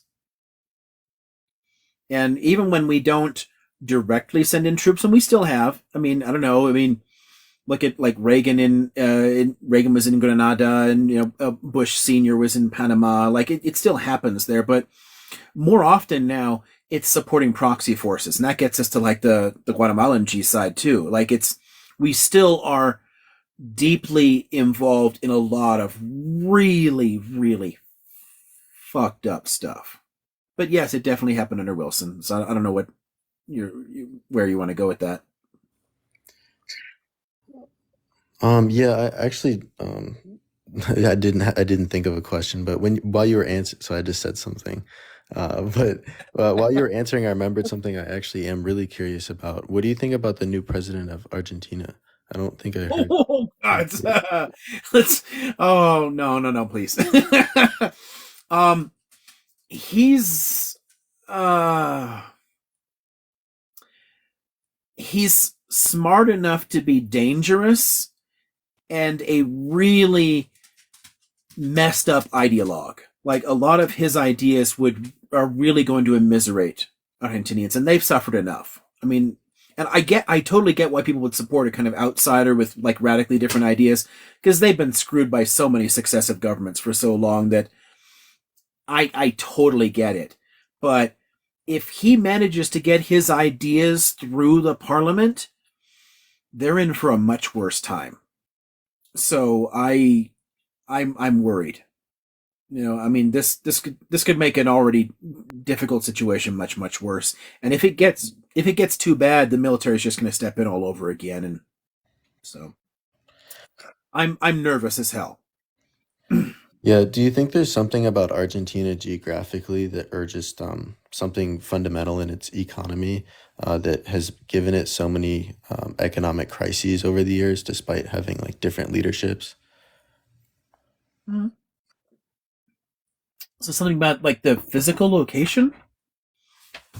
Yeah, because it's had so many different successive governments, and the economy has always had like brief periods of like growth, and then like there's been economic crises, like the current one, and just like how that. Do you think that's endemic to the country or something, or it's just Sort of. a product of? I mean, I tend not to like when it's sort of like, well, this is just in the nature of a particular area, but something in its history kind of pushes it in that direction. And you can take that all the way back into the 19th century caudillo culture.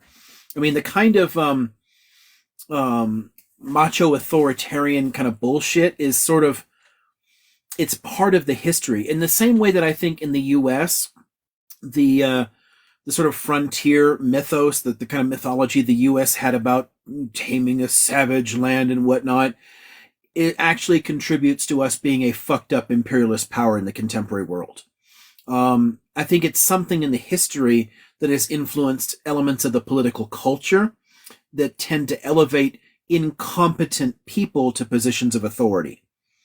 And having incompetent people in charge is going to create an economic crisis. It has all the elements for a fantastic economy. It really should be it should have built up, along the way that, like, I don't know, like Turkey or Iran are becoming major economies in the world. Like, it really could have built up and been a major player, but it keeps being run by imbeciles. And this current guy is just going to continue that trend. He's an outsider, but he's another idiot with terrible ideas. So, but it's another one of the reasons I wasn't surprised that he could have won when he got into this, because, and that's where again I'm tying it back to this kind of like weird ass Caudillo culture, the sense of like looking for these populist, like authoritarian savior type figures that are gonna like ride in as a cowboy and fix things, and like it's tempting. So there's something I think in the political culture that contributes to it. But beyond that, no. Can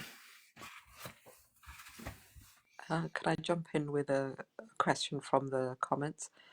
It said, can you ask Liam if the 80-year shift is supported? I don't know if you want them to elaborate. The what? The 80-year social shift is supported. I'm not understanding that at all. That's fine. I was struggling a little bit. I'll ask them to clarify. Marta, go ahead, please. I'm not even sure I'm understanding the word. Like it sounds like you're like Etihad, like the Basque group. That can't be what I'm hearing. I'm not sure if I'm hearing it right. Oh no, 80 as in the number. The 80-year social shift. Years. But I'm not sure the reference then from that either. Okay, I'll get them to elaborate. Marta, go ahead.